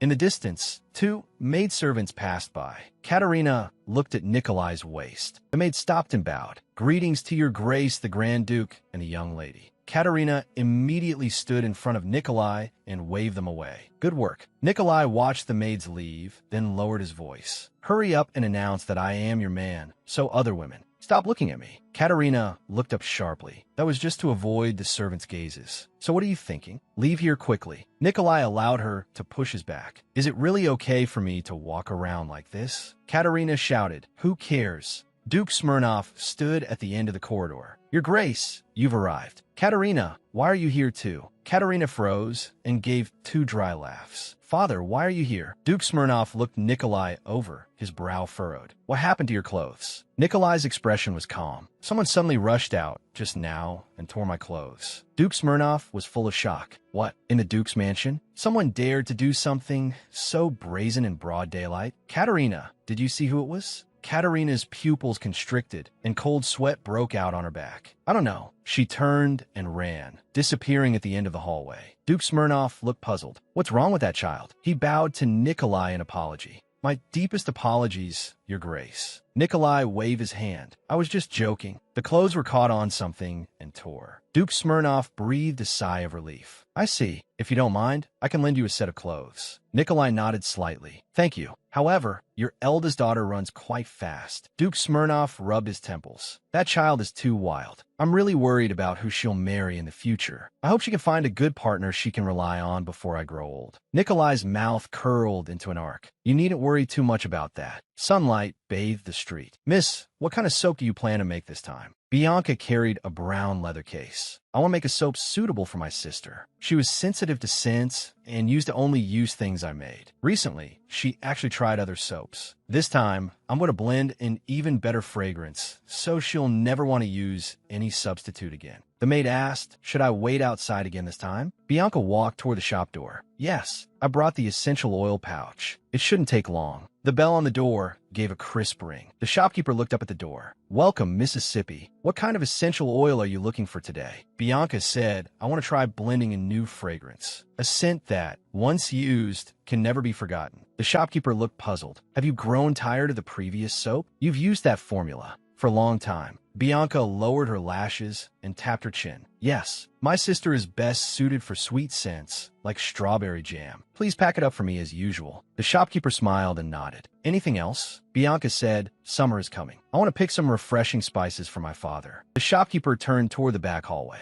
Take your time. A man pushed the door open and entered. Is anyone here? He looked around the empty shop, his gaze landing on Bianca. He walked over quickly. Are you the shopkeeper here? Bianca froze. What? The man looked anxious. Sorry, I'm in a hurry. Can you quickly help me find a perfume? Bianca watched him. He must have mistaken her for a perfumer because of her outfit. The real perfumer was busy processing orders and packing. It might take a while. Since he was in such a hurry, she decided to help him until the packing was done. She asked, what kind of perfume are you looking for? The man frowned. I don't remember the name. Bianca said, if you don't know the name, can you describe a scent? The man gestured with his hands. It's a fresh floral scent, like lilies but with a hint of greenery. Bianca picked up a test strip, dipped it in a transparent liquid, and held it out to him. Is it this one? The man leaned in to sniff, and his eyes lit up. Thank you. It seems I won't be scolded today. Bianca lowered her head to organize things. You've really worked hard. The man gave a helpless smile. Indeed, they insisted on finding this one. There can be no mistakes. Bianca said, your master seems to have a very picky personality. Some nobles are just very demanding and treat their servants poorly. The shop door was suddenly pushed open, and an attendant rushed in out of breath. I finally found you, young master. The man suddenly grabbed the attendant's wrist. Why are you being so formal all of a sudden? He looked awkwardly at Bianca. My servant always likes to play jokes like this. Well then, I'll take my leave. Thank you for your help. Bianca stood behind the counter. You're welcome. Please come again. The attendant looked flustered. What's wrong with you? Suddenly acting like this. Have you lost your memory? The man shook his head. It's not that. The attendant pressed. Then please tell me your name. The man brushed back the stray hairs on his forehead, his gaze deep. Luka Oblonsky.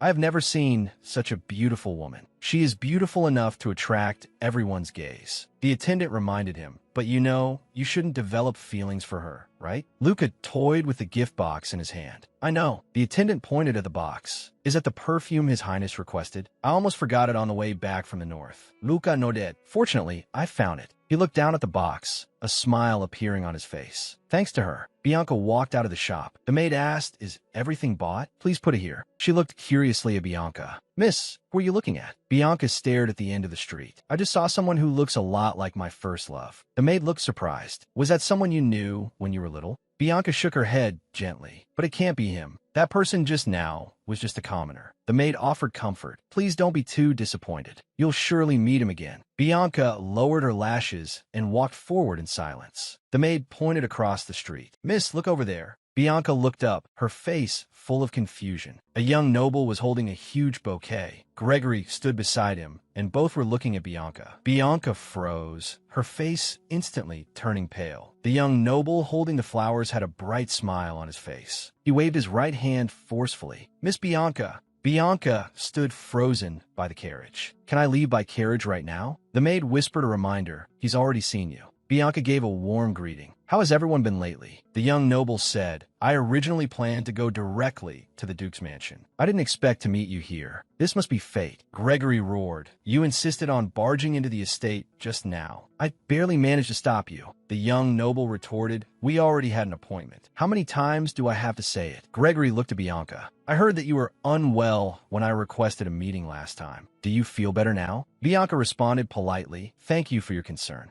Before she could finish, her body suddenly swayed. But the maid cried out and reached out to support her. Miss, she tightly held the weakened Bianca. You faint whenever you get a bit of sun. The doctor instructed that you must not go out during this time. Let's go back and rest. He stared at the two men. You pushed yourself too hard for this meeting. Bianca's face was pale. Since the guests have come from so far, how could I avoid seeing them? I'm truly sorry. I've been absent-minded lately. I should have replied to confirm today's schedule earlier. Gregory gave a gentle smile. It's all right. Just dealing with that friend must have been exhausting enough for you. I didn't want to add to your burden. The young noble added, since you're unwell, let's cancel today's plans for now. Bianca instantly regained her energy, lifted her skirt, and ran toward the carriage. Then I shall take my leave first. The two men watched her receding back, dumbfounded. Where did she learn to run so fast? Gregory reached out, wanting to stop her. Please wait. The maid stopped. Is there something the matter? Gregory looked puzzled. If Miss Bianca is unwell, why did she go out of her way to come here? This matter seems very important, the maid explained. The young lady is very curious. She has recently developed an interest in ancient languages and music and is looking for a suitable tutor. Many regulars go to the spice shop, so she wanted to check there to see if she could find a candidate. She insisted on making the request in person.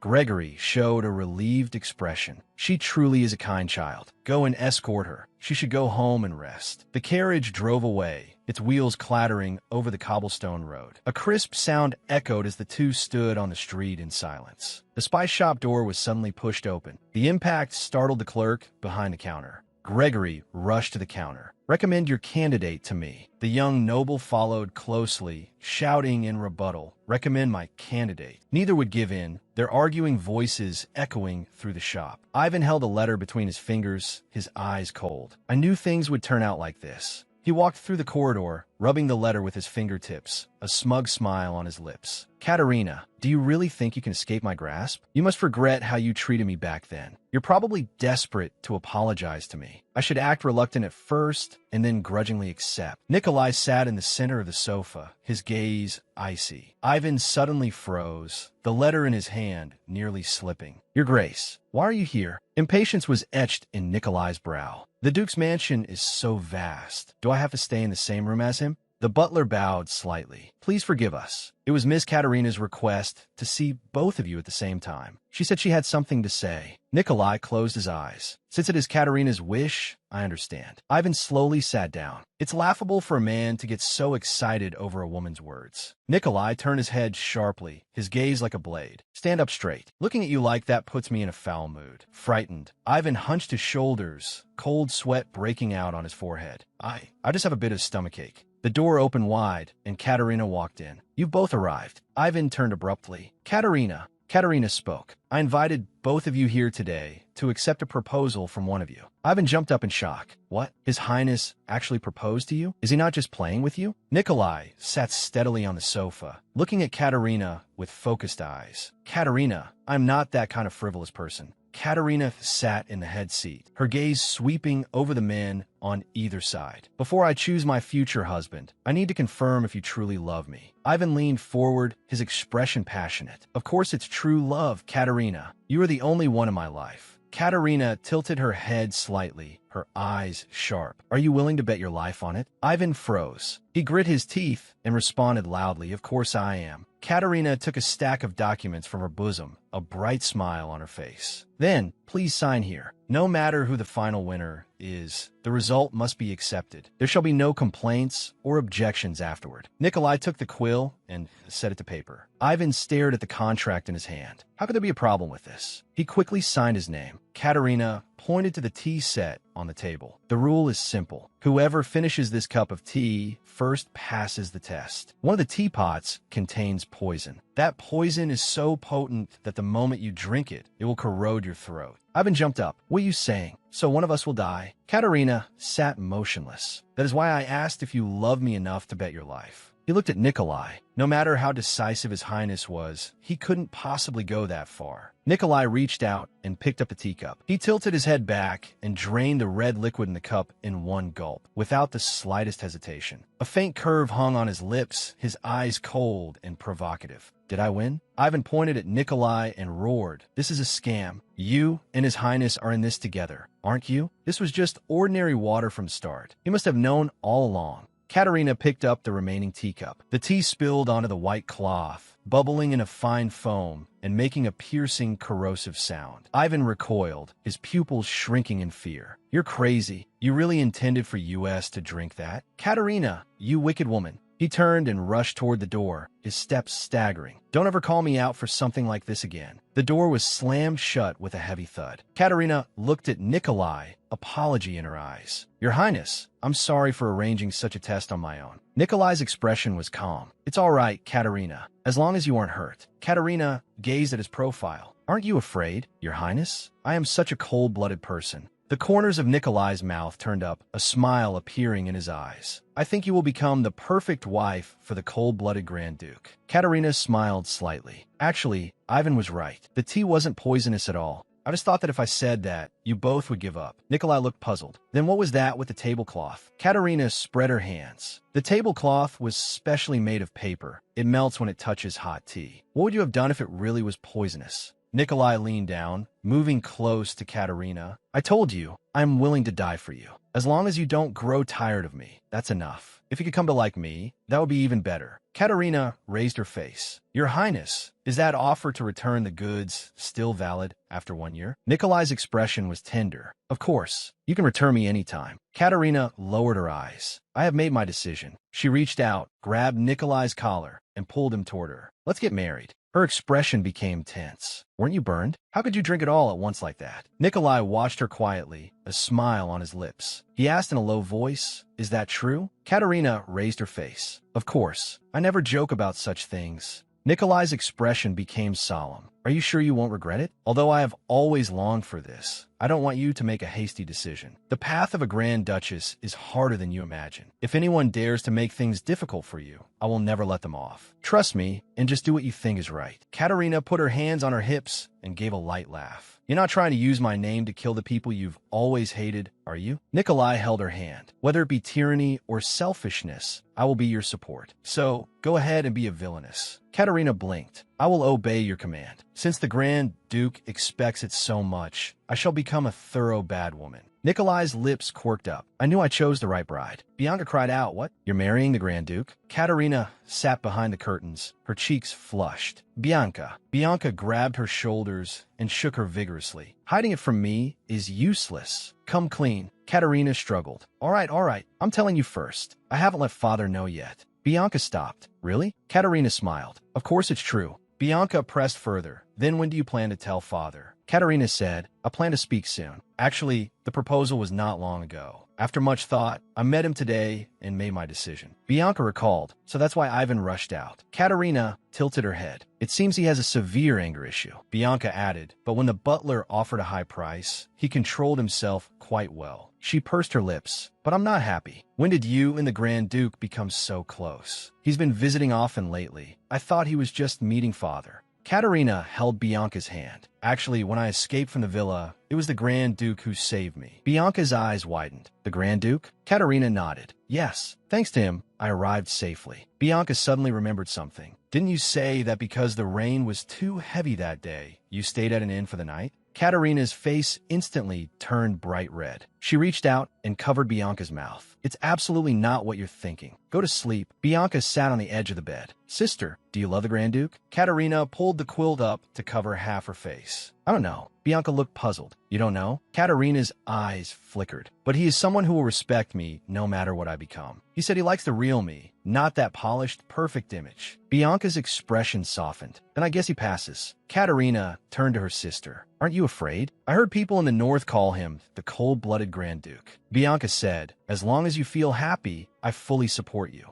If you thought he was a bad person, you definitely wouldn't have agreed to the marriage. Katerina smiled. Do you think I have good taste? Bianca's tone was firm. I just trust you. You once said you would never marry just to lower your standards. Katerina nodded, right? She suddenly remembered something. By the way, you said you found your first love at the perfume shop? Bianca sat up. Today at the perfume shop, I met a man who looks exactly like my first love. Katerina's mouth dropped open. Really? Is it him? Light sparkled in Bianca's eyes. If he grew up, I think he would look exactly like that. Luca walked to the desk, looking at Nikolai, who was buried in work. Why not try to relax? Don't you have to go out today? Nikolai kept writing with his quill. It's fine. I'm just meeting a few men. No need to wear perfume. Luca asked, then why were you in such a hurry to find that in your letter? Nikolai didn't look up, just worried about odors. Luca frowned. How strange. You never cared about these things when you were in the north. It's almost as if there's a woman you want to please. Nikolai stopped writing. That is indeed the case. Luca froze. What? Nikolai's gaze softened. I'm in love. Now my eyes. I can no longer hold anyone else. Luca gave a helpless smile. You're making more and more jokes lately. Nikolai put down his pen. I'm getting married soon. Luca froze in place. Grand Duke. Nikolai's expression was calm. I'm getting married. Luca's eyes widened. Why so sudden? Nikolai said, what's there to be surprised about? I've reached the age where I should marry. Luca pressed, who is it? Don't tell me it's that match arranged by the current Duchess. Nikolai looked down at the letter in his hand. No, she's from the south. Luca was completely confused. Who exactly? A smile played on Nikolai's lips. Katerina Smirnov. Luca asked, Duke Smirnov's daughter? Does the current Duchess know this news? Nikolai's gaze became sharp. Of course she doesn't. That's why I secretly called you here. Sit down and let's talk. Lucas sat on the sofa. I spent a lot of effort avoiding eyes to get here. What exactly do you need me to do?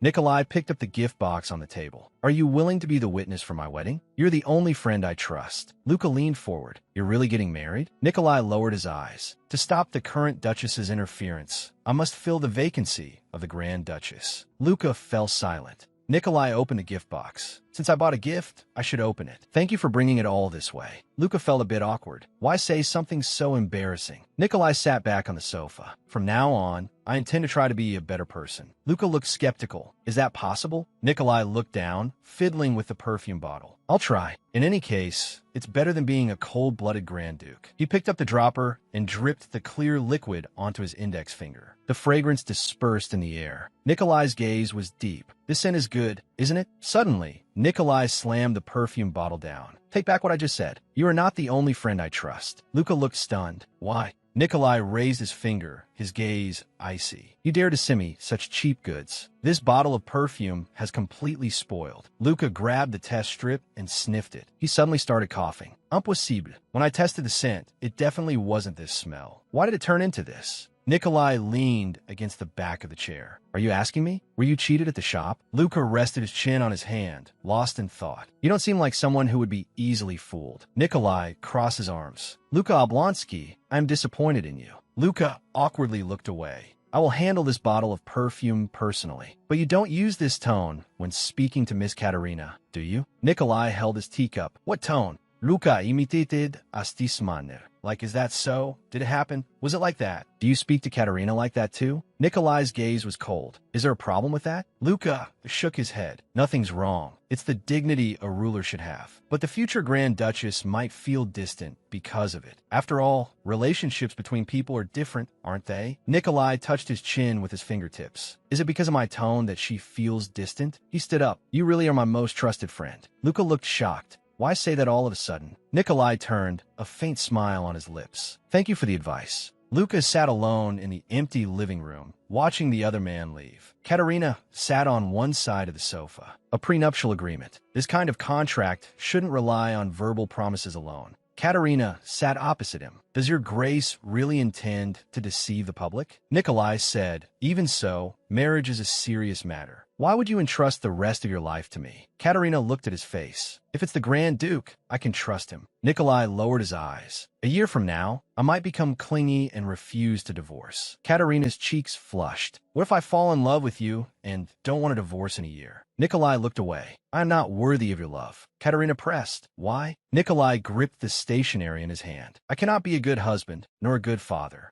Katerina bit into a biscuit. You were proposing so frantically just now, and now you've become so cold. If you think that way, why did you propose marriage in the first place? Nikolai sat upright. During this year, I will do my best to be a good husband. This is my sincere heart. Katerina watched him. So, this determination only lasts for a year? Nikolai leaned down. I cannot guarantee what will happen in a year. So, once the term is up, please discard me without hesitation. Katerina lowered her eyes. Indeed, it would be hard for me to be the Grand Duchess forever. But for some reason, my heart feels a bit heavy. Nikolai reached out, his fingertips lightly touching her cheek. Katerina looked up abruptly, her pupils trembling. What did you just do? Nikolai withdrew his finger, the sensation lingering on his fingertip. Katerina covered her cheek. Why did you touch my face without greeting me? Nikolai's expression was calm. Sorry, there was sugar powder on your face. He raised an eyebrow slightly. Must I announce it loudly before I touch you next time? Katerina retorted loudly. Except for cases of absolute necessity, we should avoid physical contact. Nikolai watched her write on the agreement. Like when we're suspected of not being a couple. Then who decides what is a necessary case? Katerina gripped the quill. Common sense. That move just now was completely unnecessary. Nikolai gazed at her. To me, it was necessary. If I didn't deal with it, it would be dangerous. Because I might not have been able to resist using my lips to wipe it off for you. Katerina froze, the flush instantly spreading from her neck to the tips of her ears, her pupils shaking violently. She leaned over the coffee table and wrote quickly, forbidden to say lewd things. The two walked side by side in the courtyard. Nikolai asked, what are your plans for the rest of the day? Katerina looked at her pocket watch. No other arrangements besides dinner with my family. Nikolai looked at her pocket watch. You always carry that with you. Is it something very precious? Katerina replied, it was a birthday gift from my father when I was very young. Nikolai stopped. Since the time is inaccurate, have you considered getting it repaired? Katerina shook her head. It's not broken. I intentionally slowed it down. Nikolai was puzzled. Does it still have meaning to carry it then? Katerina gripped the watch. Actually, this is a memento left by my mother. Before she passed away, Mother slowed down the watch hands to make time pass more slowly. Though it sounds absurd. Nikolai watched her silently, his gaze deep. He reached out and covered the back of Katerina's hand, his fingertips touching the cold metal. Katerina, when I am with you, I also wish time would slow down. I want to spend more time with you.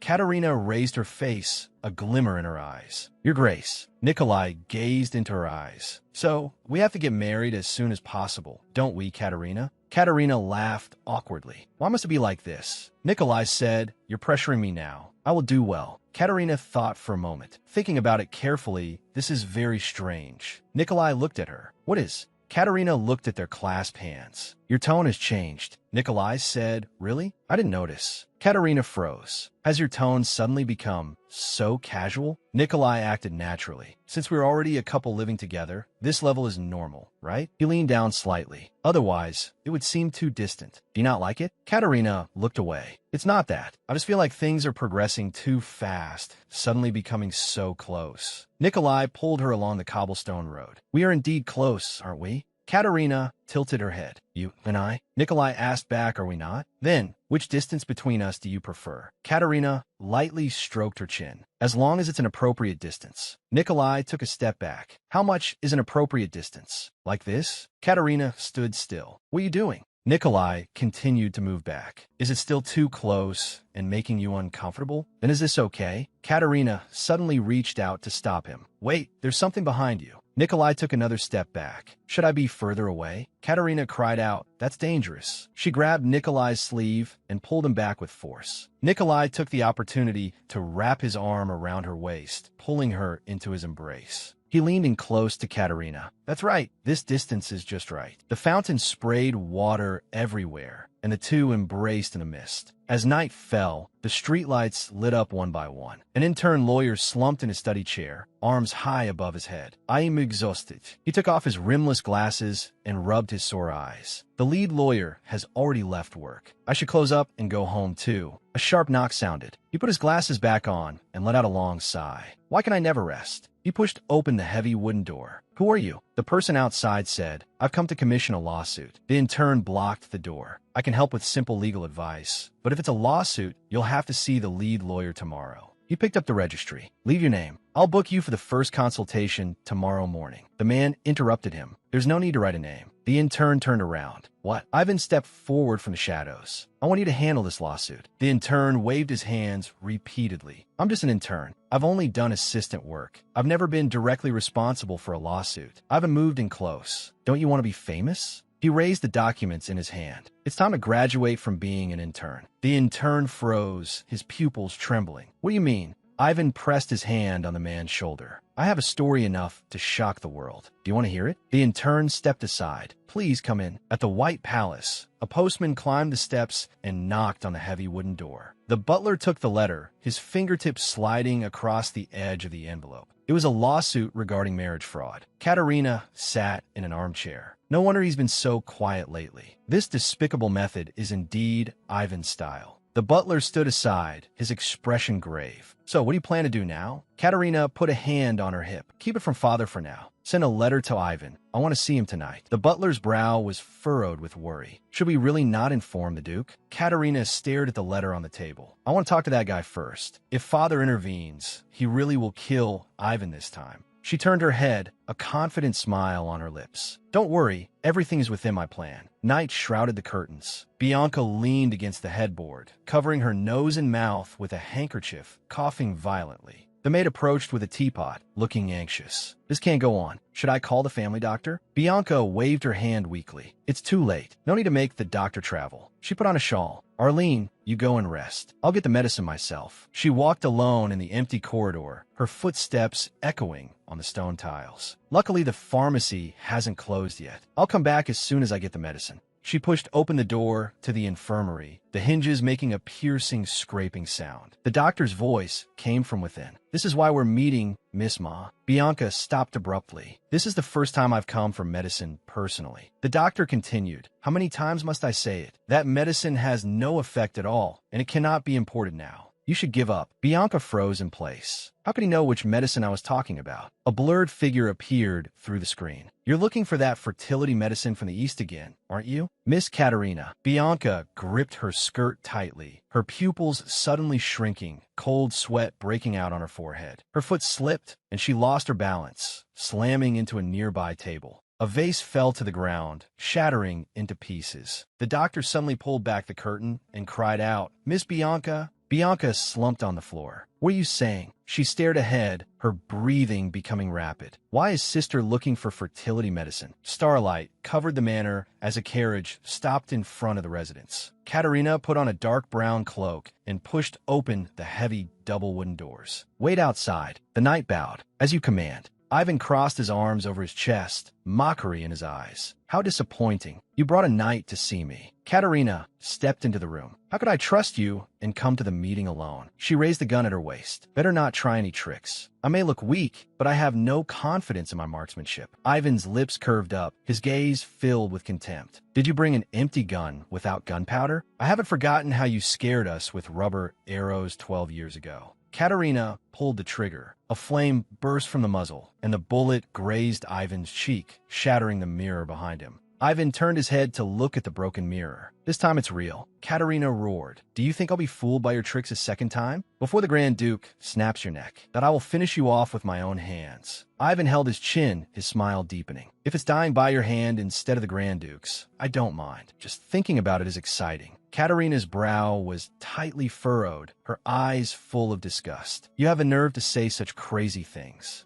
Ivan spread his hands, his tone light. I'm just happy to see you after so long. If you hadn't invited me to meet tonight, I originally planned to reveal your secret at sunrise tomorrow. Does the Grand Duke know you can't bear children? Katerina pursed her lips tightly, her pupils shrinking slightly as silence solidified in the air. Ivan gave a light laugh. It seems he doesn't know. Once the secret is leaked, he will abandon you immediately. Who would want a Grand Duchess who cannot bear an heir? He took a step forward. But I'm different. Anyway, The family business will be inherited by my brother who left home. I have no pressure to carry on the lineage. We can live a happy life with just the two of us. Katerina suddenly lowered the gun. If I didn't love you, how could I have gone that far? You only ever talk about yourself, your feelings, your desires. You're just dumping out what you want to say. Ivan suddenly slammed the table. Is a Grand Duke any different? Don't compare me with a guy like that. Is he really that amazing? I've always been watching you. Why must it be him? He tightly gripped Katerina's wrist. For power and money, you could even offer your body. If I can't have you, I'll drag you into the same mire as me. Katerina looked at him. What exactly do you want? What will it take for you to withdraw the lawsuit? Ivan's expression was filled with loneliness. You still don't understand. All I wanted was for you to look back at me. He reached out to caress Katerina's cheek, his fingertips trembling. I have loved you from the first moment I saw you.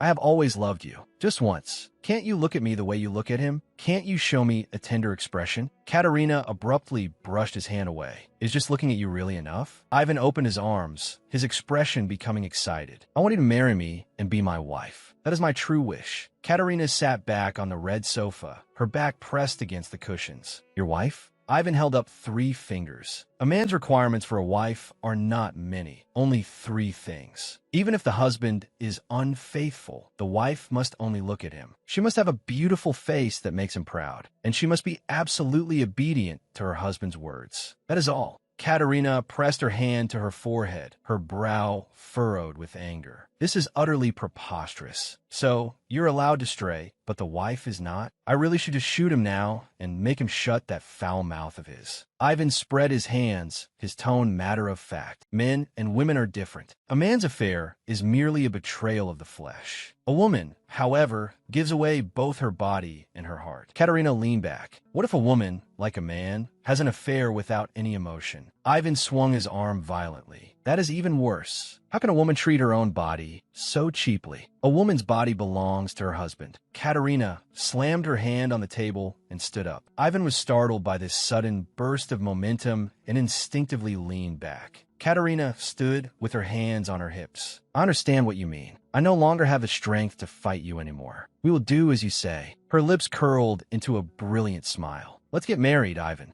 Ivan's eyes widened. Are you really going to marry me? Katerina raised her index finger, her gaze calm. But the Grand Duke must not know. Otherwise, he will kill you. The wedding must be as simple as the engagement ceremony. That's enough. Ivan clenched his fists, a look of joy on his face. I've always felt that weddings were just meaningless formalities. He walked up to Katerina. As long as we make our vows before a priest, it is a legal marriage. That is sufficient. He suppressed his smile and looked down to hold Katerina's hand. Are you really going to marry me? You chose me, didn't you? Not that, Grand Duke. Katerina's lips curled slightly. The day after tomorrow, at dawn, in the 3rd chapel of the Padavanger Monastery. It's under renovation, so no one will disturb us. We will hold a secret vow ceremony and then run away together. Just the 2 of us. A flush crept up Ivan's cheeks, and his eyes sparkled. Katerina. He suddenly opened his arms and pulled Katerina into a tight embrace. We will do exactly as you say. We will live happily ever after, just the 2 of us. Katerina's chin rested on his shoulder, her eyes cold. Nikolai was drying his hair, his locks slightly disheveled. A faint sound came from behind him. He turned, his gaze falling on the bushes by the terrace, and let out a confused hum. Katerina was hiding behind the leaves, her index finger pressed to her lips, signaling him to be quiet. Nikolai pushed open the terrace door. Katerina, it's so late. Is something the matter? Katerina peeked out from the bushes. I have something urgent to discuss. Nikolai leaned down. If it's urgent, then first. Kumin, take my hand. Katerina reached out and placed her hand in his palm. Nikolai pulled her into the room. He closed the door behind her. So what is it? Did you miss me in the middle of the night? Katerina stepped forward, closing the distance between them.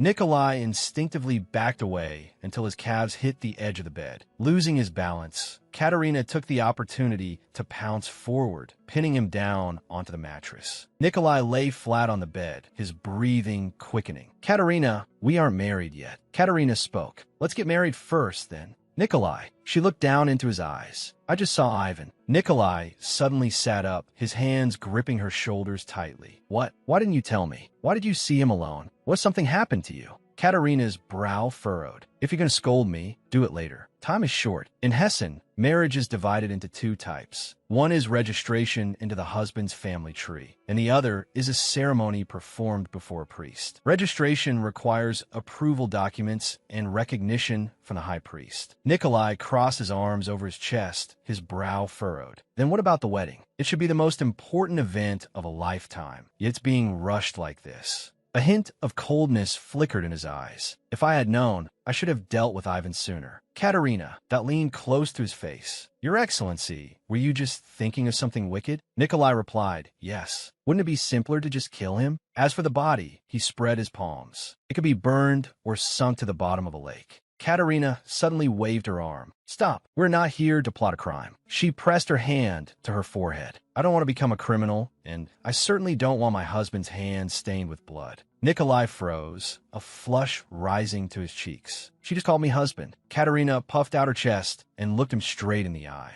I just want to become your wife quickly. Katarina de Basilia. Nikolai stood stunned, the corners of his mouth curling up uncontrollably. Say that again. Katerina tilted her head. Katarina de Basilia. Nikolai's tone was filled with longing. The part before that. Katerina tapped her chin with her finger, looking confused. I just want to become your wife quickly. Nikolai's eyes were full of mirth. Now, I could die with no regrets. He stood up. What do we need to do first? Katerina said, first, 2 days later, Ivan adjusted the collar of his formal suit, a triumphant smile on his lips. What a perfect day for a wedding. Everything is flawlessly impeccable. He looked around. Why hasn't Katerina arrived yet? A sharp shout came. Look! Before Ivan could react, he was heavily knocked to the ground. He scrambled to push himself up, glaring forward through gritted teeth. Katerina, you! His words cut off abruptly, his pupils shrinking. Katerina was dressed in a pure white lace wedding gown, the skirt spreading out like waves. She tilted her head slightly, looking down at him with a calm gaze. Ivan stood up quickly, brushing the dust off his suit. It's nothing. By the way, you look radiant today. Katerina turned her head, a faint smile on her lips. You look wonderful as well, dear. Ivan froze, his pupils dilating in surprise. Dear? Katerina looked him in the eye. Is that not right? Ivan waved his arms frantically. Dear, that address is perfect. It's just, you seem a bit different than usual today. Katerina lowered her eyes. You once said you wanted love and devotion. Since we are to be husband and wife, I don't want to live like enemies after the wedding. I have indeed been too arrogant all this time, haven't I? From now on, I promise I will always be gentle with you.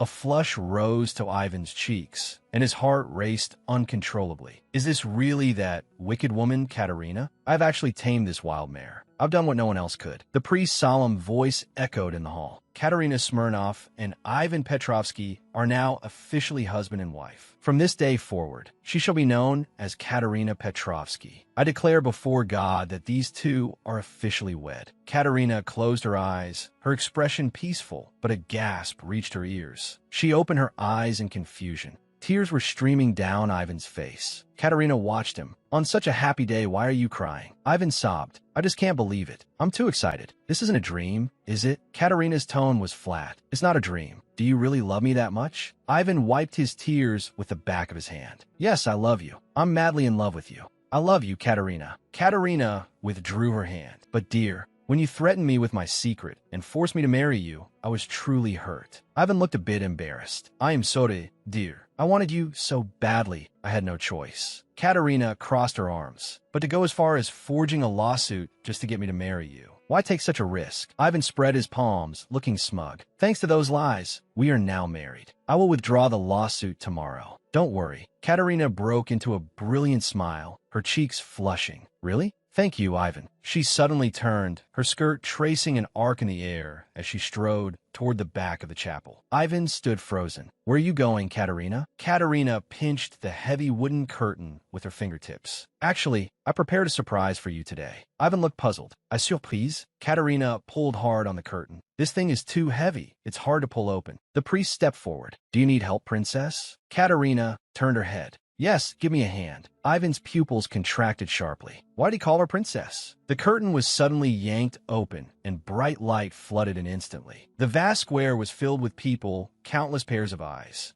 that all turning toward them at once. Ivan froze in place, his voice trembling. What is this? Katerina opened her arms. Welcome, Ivan. Her lips curled into a sneer, her eyes cold. Welcome to the first outdoor trial in Hessen's history authorized by the Grand Duke. The judge sat on a high platform, looking down at the dense crowd of spectators. A solemn bell echoed across the square. Duke Smirnov stood in the crowd, his brow furrowed. Bianca clung to her father's side, her hands clasped over her chest, her eyes filled with unease. Ivan looked around, his face pale. What on earth is going on? He bit his lip. This prank has gone too far. What is the meaning of this? Don't you know that trials can only be held in a courthouse? Katerina toyed with a lock of hair by her ear, a mocking smile on her face. Normally, that is true, but Hessen's territory is vast and its people numerous. To solve the limitations of the courts, this is a mock run. Tomorrow, it will be written into imperial law. Ivan clenched his fists. So, this really is a lawsuit regarding marriage fraud? Katerina answered exactly, and you just admitted it yourself. Admitted that you submitted a false lawsuit. Ivan let out a cold laugh, his gaze turning sinister. Stop joking. He swung his arm violently. We have already made our vows before the priest. Whether it's a mock trial or whatever, it's irreversible now. You should know very well, without the husband's consent, you cannot get a divorce. Do you think I'll agree so easily? The priest's hand suddenly went up. Sorry to interrupt, but actually this marriage is not legal. Ivan turned his head sharply. What did you say?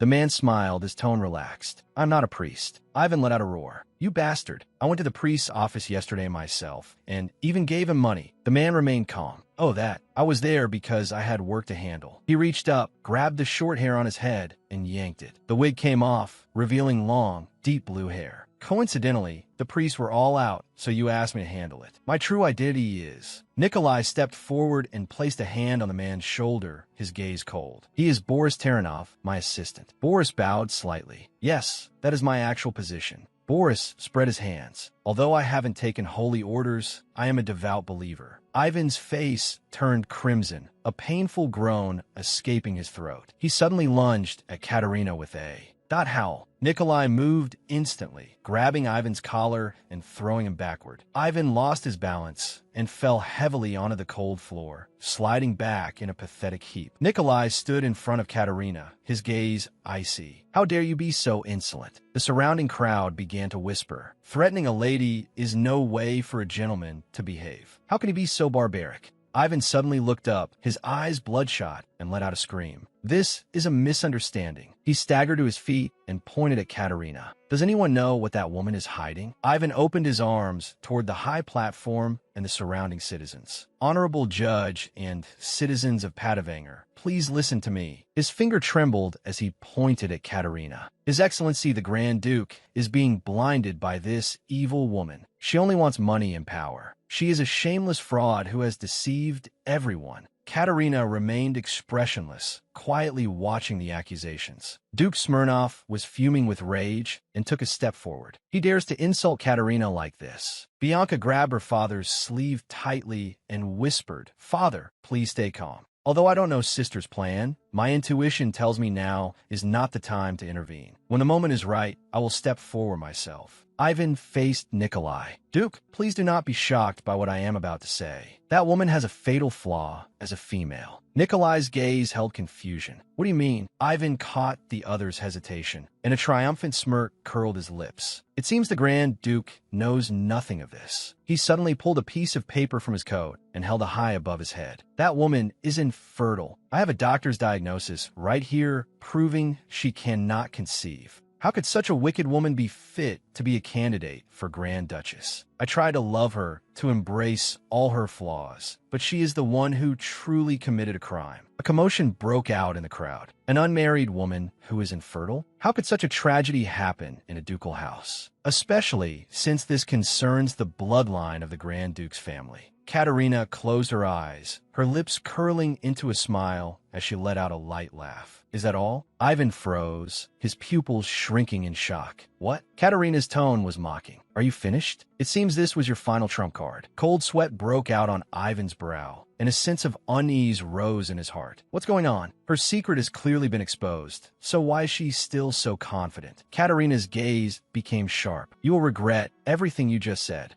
When the truth comes out and proves your accusations are all lies, you will pay a heavy price for defaming my reputation. Ivan waved the paper in his hand, screaming hysterically, "Don't try to play dumb. The evidence is right here. Where do you think you can run?" Katerina remained calm. "If we're talking about evidence, then I have a copy here as well." She took an envelope from her person and handed it to Boris. Boris quickly walked to the judge's bench and presented the document. The judge took the paper, adjusted his glasses, and his pupils suddenly contracted. "This is a certificate personally issued by the Southern Archbishop. Marriages between nobles had always been family matters. For a house like the Grand Duke's, routine physical examinations were conducted every year. This was to ensure the continuation of the bloodline. Katerina and Bianca had both undergone examinations arranged by their father when they were young. To prepare for marriage, families would apply for a certificate of health in advance, which was personally sealed by the Archbishop. Katerina thought to herself, "Normally, it takes at least 3 months to get this certificate, but I had already made preparations. There's always a way." The day before the trial, Duke Smirnov's brow was furrowed. "A trial regarding the Grand Duke's engagement? What is this all about, Katerina?" Katerina gripped her father's hand tightly. "I'm sorry, father. There's no time to explain everything now. The trial starts tomorrow. To win, I must prove that I have no flaws as the future Grand Duchess." She looked her father in the eye. "You have a personal friendship with the Archbishop, don't you? Please help me, father." Duke Smirnov looked grave. After a long silence, he finally let out a soft sigh. The judge bowed. "Please forgive my rudeness. My belated greetings to the future Grand Duchess."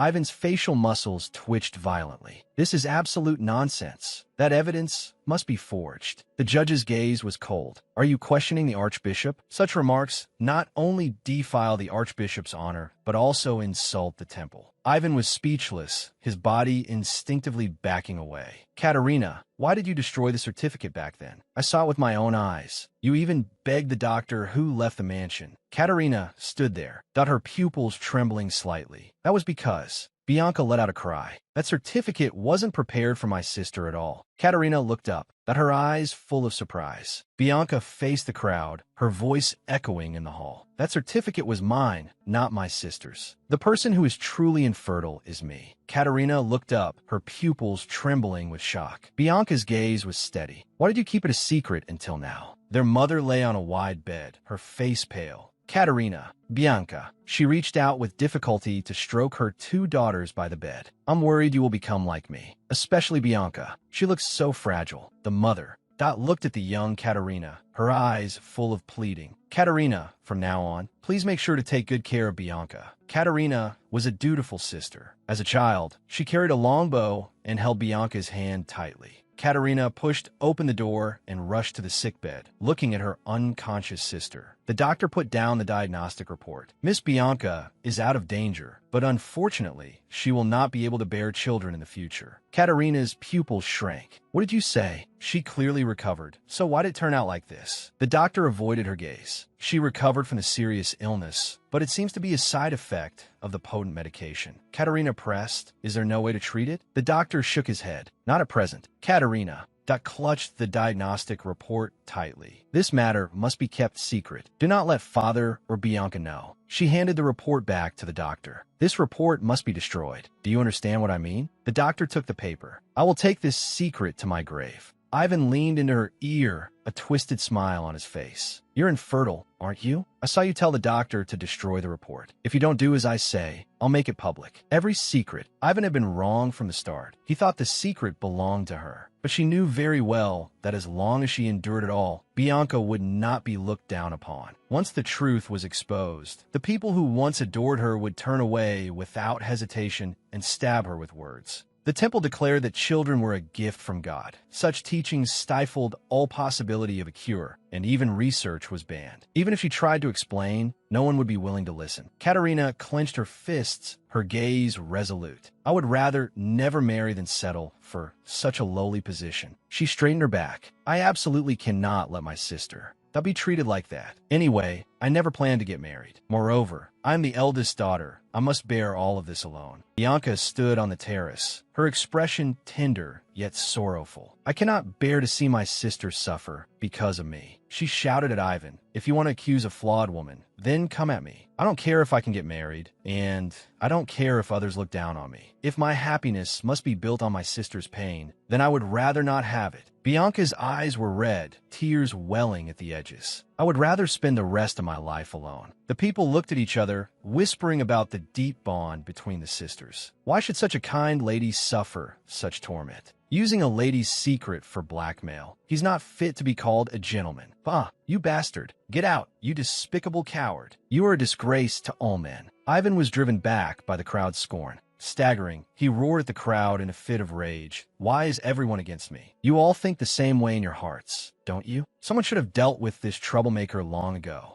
Nikolai walked up behind Katerina, his large palm resting on her shoulder. He looked down at the chaotic scene, his eyes as cold as iron. The trial is not over. Why are you allowing him to shout in the court? Arrest him immediately. The guards swarmed forward and pinned Ivan to the ground. Ivan struggled and screamed. Do you think you're any different? You're just hypocrites who judge people based on their status. You change your faces faster than flipping a page. Katerina stepped forward and stopped in front of Ivan. She looked down at Ivan. Enough, Ivan. Ivan struggled to lift his head, his eyes bloodshot. Katerina. He tried to reach out to grab her skirt. I did all this because I love you. I just love you too much. Katerina stepped back to avoid his touch. Your feelings are not important. One-sided love is no reason to force a marriage. Ivan collapsed weakly to the ground. Katerina, please. Katerina looked straight ahead, her gaze sharp. Didn't you say before? The husband is the heaven and the wife is the earth. Yes, most people think that way. Countless men have tried to clip my wings, tried to tame me. Hearing it so much, even I began to waver. Bianca looked up, her eyes full of worry. Sister. Katerina's lips curled slightly. But you know what? I found someone who recognizes me. He holds swords and guns, yet he acknowledges my existence. He respects my feelings and loves the truest Katerina. That person is Grand Duke Nikolai.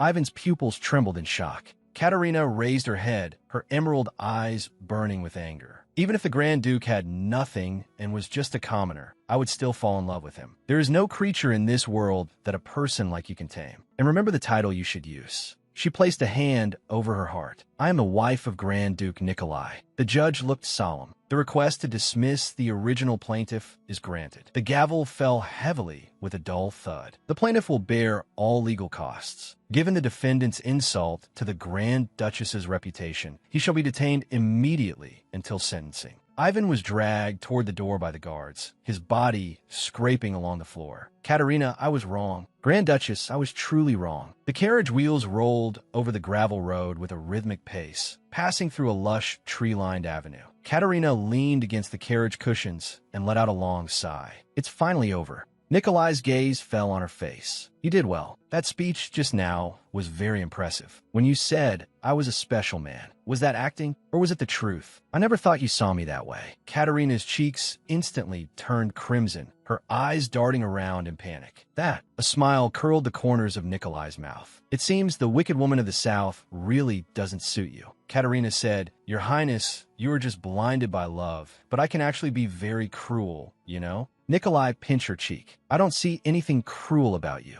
Katerina said, even if no one is watching now, do you plan to keep touching me without permission? You know that's a breach of contract. Sunlight filtered through the leaves, casting dappled shadows. Nikolai's lips held a faint smile. Who says no one is watching? The heavens are watching, and the earth is watching. If you're going to lie, at least make it plausible. Katerina muttered under her breath, I really can't win an argument with you. Did you swallow a debate script while you were eating? Nikolai let go of her, his expression composed. Except for one thing, I don't think I would lose to anyone. Katerina looked puzzled. What is that one thing? Nikolai took Katerina's hand, his voice turning low. Arguing with you. He brought Katerina's hand to his lips. All this time, I have been ruling over others. Now, I have begun to crave being controlled by someone. So, please, come and rule over me. Katerina suddenly pulled her hand back. I'm going to tell father that the Grand Duke is treating me like a rebel who insults rulers. Nikolai's lips held a smile. Don't misunderstand my loyalty to you. To clear up this misunderstanding, I must go and formally pay my respects to my father-in-law. The tailor displayed the design sketches in his hand. How about this suggestion? The former queen wore an ivory gown at her wedding, and it has become a trend. So, I specially prepared this style. Katerina stared at the sketches, her brow slightly furrowed. I don't like clothes that are too revealing.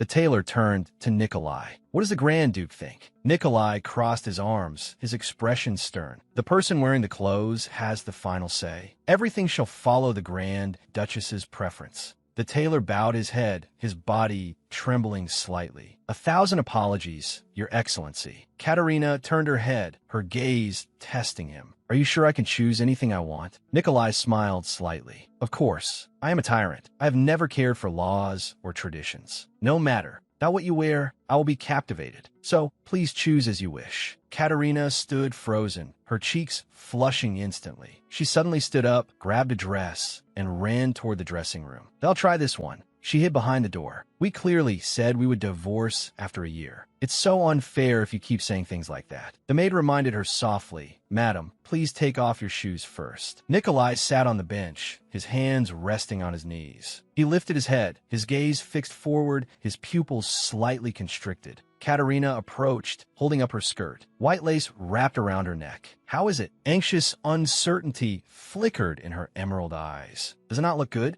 Nikolai suddenly raised his hand to cover his eyes, a sense of helplessness seeping through his fingers. Are you trying to make every man in this world go blind? Katerina froze for a moment, then burst into laughter. Nikolai took her hand and pressed a kiss to it. To be able to marry you. I am the luckiest man on earth. Katerina held her breath, a rosy flush creeping onto her cheeks. Bianca hurried over, her eyes full of wonder. Sister, you are truly beautiful. A maid chimed in from the side. My lady, you look absolutely radiant. Katerina lowered her head. Why must everyone keep making me blush? Duke Smirnov stood at a distance, watching his daughter's back in silence. Night soon shrouded the estate. Duke Smirnov walked toward the courtyard. Why has your grace summoned me at this hour? Nikolai turned his head, a faint smile on his lips. There are some things I wish to ask of you, father-in-law. I couldn't sleep. Would you care for a walk? The two men walked side by side along the forest path. Nikolai spoke, Duke Smirnov. The Duke bowed his head slightly. Yes, your grace. Please speak. Nikolai said, As you know, I lost my parents at a young age. Duke Smirnov's expression grew solemn. Yes. Nikolai turned and gestured with one hand. So I wanted to ask, how does one become a good husband? Could you teach me? Duke Smirnov froze, his eyes filled with astonishment. This is quite unimaginable. I was by no means a competent husband.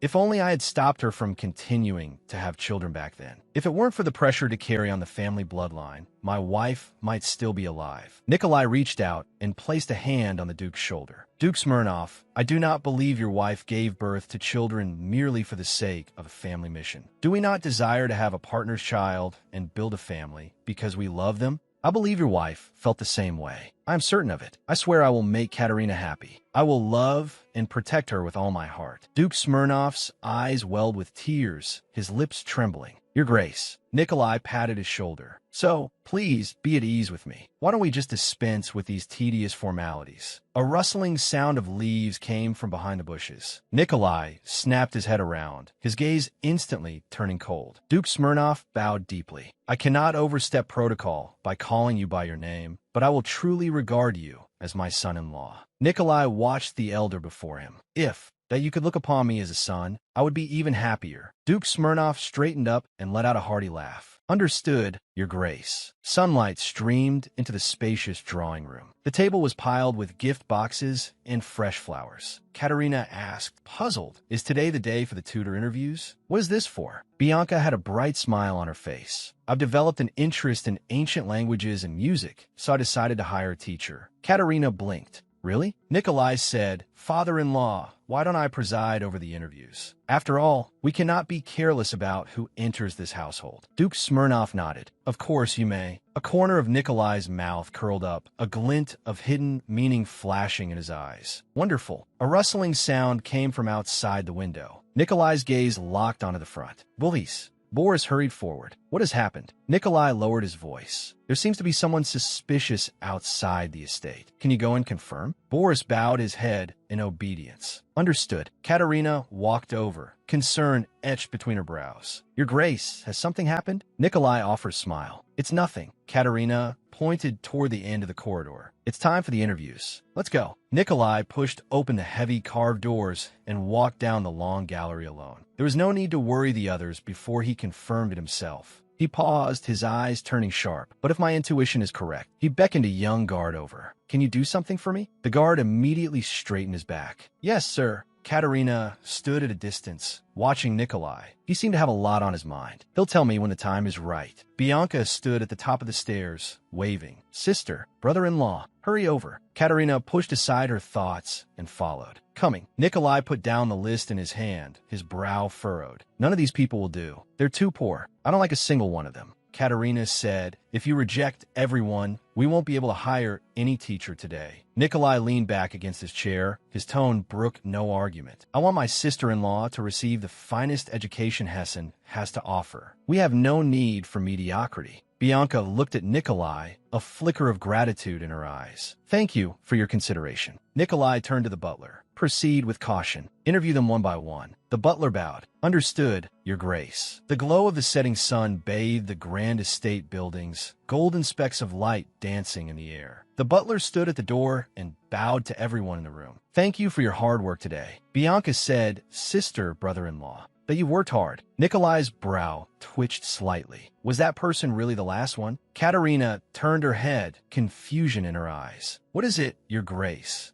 Nikolai crossed his arms over his chest. I haven't found a single suitable candidate yet. The butler stood to the side and reminded him in a low voice, but Your Grace, we have already interviewed many people. Everyone on the list has appeared. Nikolai's brow furrowed as his sharp gaze fixed on the butler's face. Katerina spoke softly. While these candidates may not have met your expectations, they're actually all very talented. Nikolai turned his face and whispered her name, Katerina. Heavy footsteps echoed from the end of the corridor, hurried and disorganized. Accompanied by heavy panting, the door was suddenly burst open with a loud bang. Sorry, I'm late. Luca stood up straight and adjusted his collar, a gentle smile on his face. I'm here for the interview. A flicker of surprise crossed Nikolai's eyes. Well, hello there. He covered his mouth. We meet again. A shout broke the tranquility of the estate. Mr. Luca. Luca opened the door. Did the Grand Duke send you? The guard looked panicked. The Grand Duke is looking for you urgently. You must leave at once. Doubt flickered in Luca's eyes. Did something happen to the Grand Duke? The guard grabbed his arm. I'll explain on the way. The sound of rapid hoofbeats rang out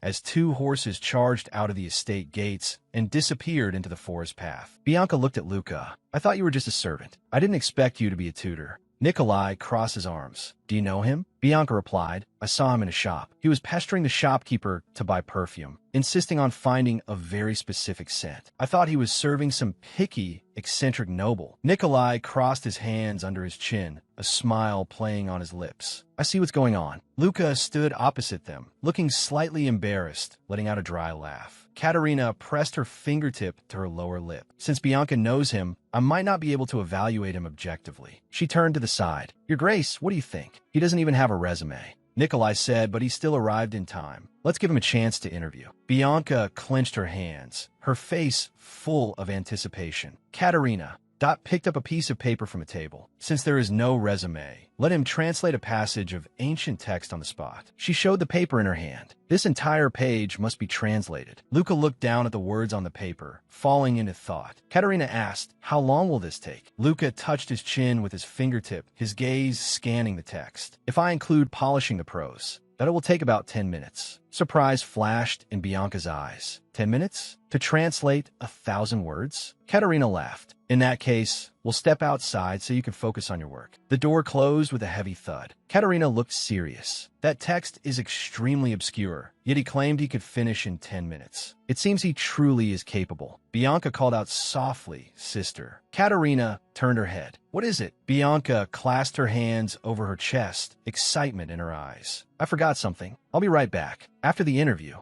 Please ask and wait for me. Katerina watched her sister's retreating figure and responded helplessly. All right, I understand. Bianca walked down the corridor alone, her cheeks flushed. I always hoped I'd see him again, even by chance. It's wonderful that we could reunite like this. Katerina stood with her hands on her hips, watching the direction Bianca had gone. Bianca seems very excited about studying. Nikolai stood by her side, his gaze scrutinizing. Does she really have such a strong passion for academics? Katerina recalled. She was always in poor health when she was young and couldn't finish her studies. We both used to attend the Mornisky Girls' Academy. Nikolai looked at her. You actually went there? Katerina nodded. Yes, though I eventually dropped out. Regardless, Bianca has always yearned to learn. I want to support her in achieving all her dreams. Nikolai said, I don't understand. Katerina stopped at her tracks. Understand what? Nikolai looked into her eyes. You care for your sister so much, yet people call you the villainess of the South. You aren't a villainess. You're more like a beautiful angel. Katerina froze, her cheeks instantly turning bright red. She turned away abruptly. 10 minutes have passed. Let's go back. Nikolai watched her flustered back and let out a light laugh. She looked out the window, her eyes thoughtful. Katerina pushed open the door. Your Grace, what are you dawdling for? Nikolai started walking. Sorry, Katerina. Let's go. Katerina's eyes were full of suspicion. Something happened, didn't it? You've been acting a bit off since a moment ago. The butler's voice came from inside the room. Grand Duchess, the test time is up. Please come in. Nikolai gently patted Katerina's hand. Nothing is wrong. Don't worry. Let's finish the interview first. After all, we need to choose the final candidate. Katerina let go of his hand. All right, let's go. Nikolai said, in the entire kingdom, you won't find another person with this kind of talent. His abilities are comparable to a professor at the Hesse National Academy. Luca placed a hand over his heart and bowed slightly. I am deeply honored. Nikolai flipped through the draft. It would be a pity to miss such talent. Katerina said, congratulations, you're hired. She spread her hands, suddenly remembering something. I haven't asked for your full name yet. What is it? Luca looked straight at her. Luka Taranov. Surprise flashed in Katerina's eyes. Could it be that you know Boris Taranov? Luka's back stiffened, his pupils contracting suddenly. Of all things, she mentions Boris's name. He quickly adjusted his composure, a gentle smile on his lips. Yes, the Taranov family has served the nobility for generations. Nikolai covered his mouth and let out a light laugh. Luka said, I also know the Grand Duke. Nikolai froze, the smile vanishing from his face. Katerina snapped her head around to look at Nikolai. Your Grace, why didn't you say so sooner? Nikolai's tone was hesitant. I thought it would be better to remain neutral during the interview. Since it's been a long time, we should indeed catch up. Katerina nodded. In that case, I'll go arrange the schedule. Luka looked at Nikolai. Why make me a tutor? I won't be staying in the South for long. Nikolai stood by the window. Because in the current situation, you are the safest choice. Luka frowned. What do you mean by that? Nikolai's gaze was icy. The assassin sent by Oksana seemed to have tracked us to this estate. Luka looked shocked. What? Is that true? Nikolai raised his hand and pressed it to his forehead, letting out a sigh. For now. But it's not certain, just an intuition. That's why I'm entrusting this task to someone I trust. I need you to stay here and protect Katerina's family until my plan is fully completed. Luka lowered his head. Understood. He thought to himself, I didn't expect her to be the Grand Duke's sister-in-law. Nikolai's tone was cold. Don't get any ideas you shouldn't have. It will only make things complicated. Luka turned his head. You don't need to worry about that. Nikolai turned around. You know as well as I do that once I leave the South, this relationship, that will be completely severed. His right hand suddenly clenched, his knuckles turning white from the force. But I still can't help wanting more. Bianca, carrying a small cloth bag, stood at the end of the corridor with a smile. Brother-in-law, what are you doing here? Nikolai said, I'm showing him around the estate. He starts work next week. Bianca clasped her hands in front of her, her eyes sparkling. You got the job. That's wonderful news. Nikolai waved his hand. You may leave now. Luka bowed slightly. All right, thank you. Bianca walked briskly to his side. Shall I see you out? I happen to have a few questions I'd like to ask you. Luka froze, a faint blush appearing on his cheeks. Of course. Boris hid behind a thick tree trunk, warily observing his surroundings. I'm sure I saw him run in this direction. Black leather boots stepped on the soil, making a dull thud. Boris suddenly turned around, his palm pressing hard against the rough bark, his eyes filled with alarm. A black-robed figure raised a sharp blade, the edge cutting through the air with a piercing whistle. Boris dodged the attack. He pinned the black-robed figure down. Who sent you?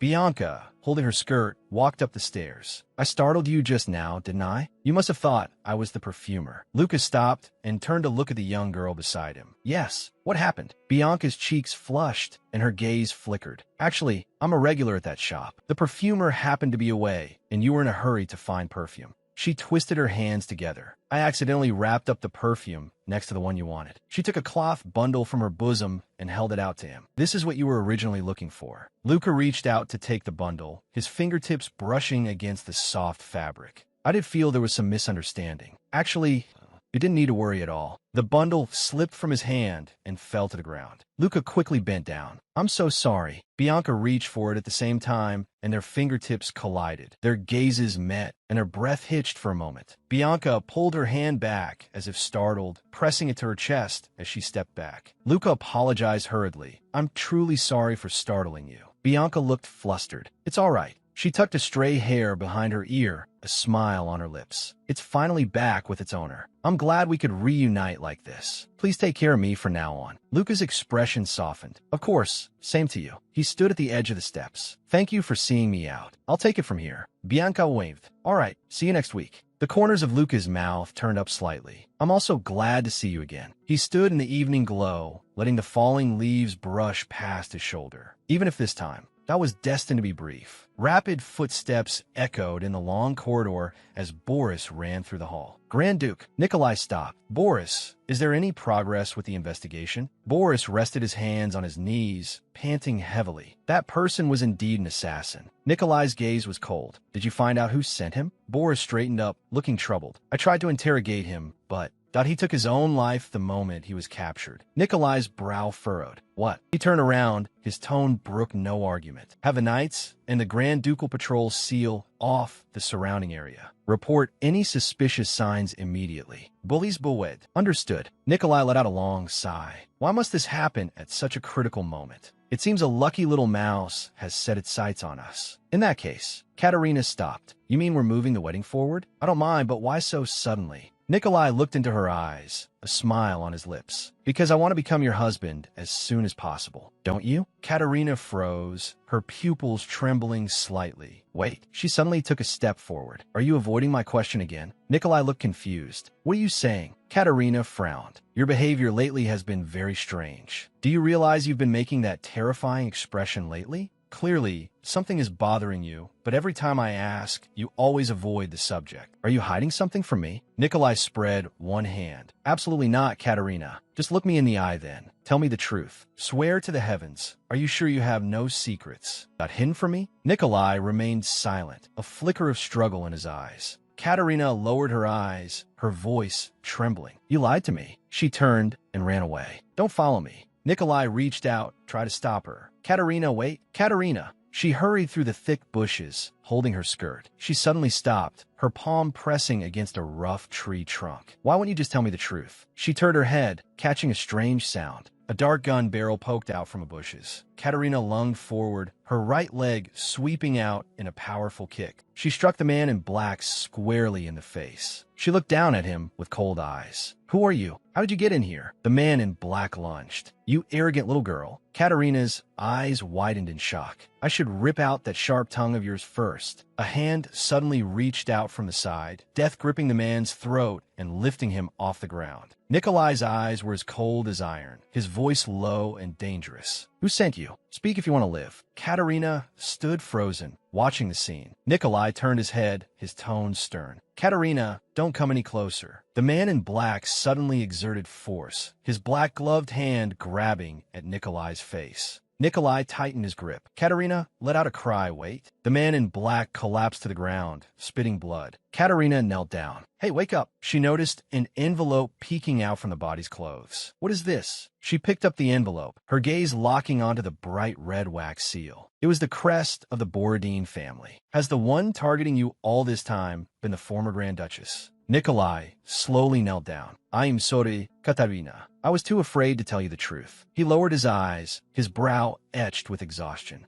I was worried you would leave me. She isn't the only one watching me. The boyar nobles of the north. That cannot be trusted either. There is Oksana Borodin, the third wife of the late Grand Duke Vasily. Most members of the Council of Elders and senior court officials are boyar nobles from Hessen. Nikolai knelt on one knee, his hand covering his forehead. Your life is at stake. Yet I was foolishly chasing after a fleeting happiness. I was too naive. Katerina watched the man before her and whispered, Your Grace. Nikolai looked up. His expression was solemn. Katerina, even if you decide to cancel the wedding now, it will be fine. I will respect your decision. So, shall we cancel it? Katerina stood still, her pupils trembling slightly. Katerina suddenly stood up. Grand Duke, I am truly disappointed in you. Are you really this cowardly? How can you give up so easily? If you've already made up your mind to marry me, then take responsibility. Nikolai held her, hesitation in his eyes. Katerina, are you sure you won't regret it? Katerina lifted her face, her gaze firm. I won't regret it, not one bit. Your Grace is a brave and strong person, isn't he? Nikolai gazed at her, the coldness in his eyes dissipating, replaced by a flicker of softness. You're right. He leaned his head on Katerina's shoulder. It was a lie that I could ever abandon you. I promise never to say such things again. No matter what happens, that I will protect you. I am sorry, Katerina. And, thank you. Katerina looked back at him. I'm not the type of person to live in debt. Whether it's alimony or anything else, I'll handle everything according to our contract. So, for now on, pull yourself together. She broke into a smile. Because I'm going to protect you too. Nikolai watched the young woman before him. You really are someone impossible not to love. Katerina suddenly pulled him into her arms, tightening her embrace. The truth was, she had already become his only weakness. The road ahead would surely be more treacherous, but she would never let him fight alone. Katerina pressed her cheek against Nikolai's shoulder, her eyes full of resolve. No matter what happens, I will protect him. The chapel was empty and solemn. Duke Smirnov sat on a bench. Katerina is finally getting married. He turned to his daughter beside him, a hint of sadness in his eyes. If your mother could see this, she would be so happy. Bianca responded softly, Father. Luca approached and greeted them. Bianca looked up in surprise, her pupils trembling slightly. Luca bowed slightly. Congratulations on your wedding, Your Highness, the Grand Duchess.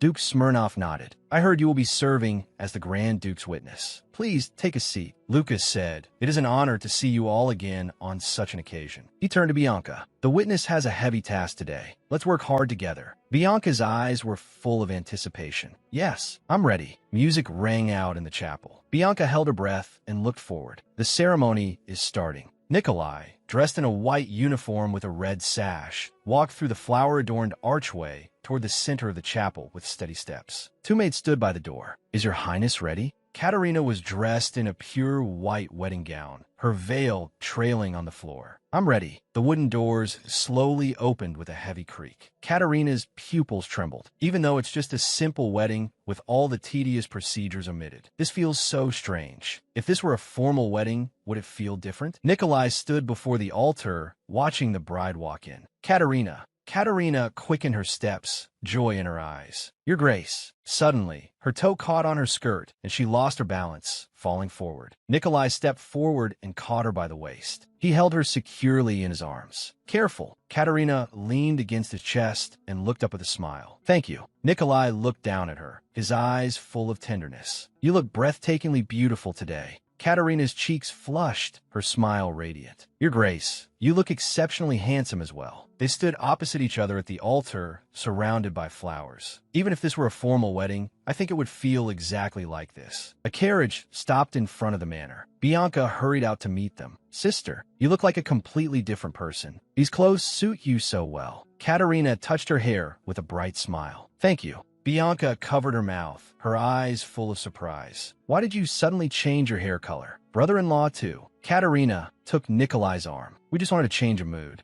Katerina stood by the window. A honeymoon? Can we really go? Nikolai looked down at her. The knights sent to scout the next city haven't returned yet. We have plenty of time for a trip. A hint of loneliness flickered in his eyes. Besides, this wasn't even a formal wedding. This might be our last chance for a free trip. Katerina asked, Where are we going? Nikolai crossed his arms. We're going to Vasnetsov. Katerina's eyes widened. She had been to that place once before. It was so beautiful one couldn't look away. But what if assassins appear? Nikolai smiled, his eyes full of confidence. We already have a plan for that. Katerina twined a strand of hair around her finger, looking hesitant. When we first met, I didn't realize at all that he was so unfathomable. The carriage sped along the forest path, the wheels crushing the fallen leaves. Katerina spoke of the wedding and the honeymoon. Her heart was filled with a complex mix of emotions. Nikolai sat beside her. Don't worry, once we reach our destination, it will be full of joy. Katerina turned her head, a rosy flush blooming on her cheeks as she gave a bright smile. I'm really looking forward to it. A torrential rain pattered down, washing over the towering stone walls. Katerina stood before the ancient castle of Insen. It felt as though ghosts could appear here at any moment. Nikolai said, let's go back. We can find somewhere else. Boris was carrying heavy leather suitcases. It's peak tourist season. When I was booking, the nearby hotels were all full. Nikolai's brow furrowed. Even so, how can we stay in a place like this? Katerina, draped in a large coat, huddled behind Nikolai.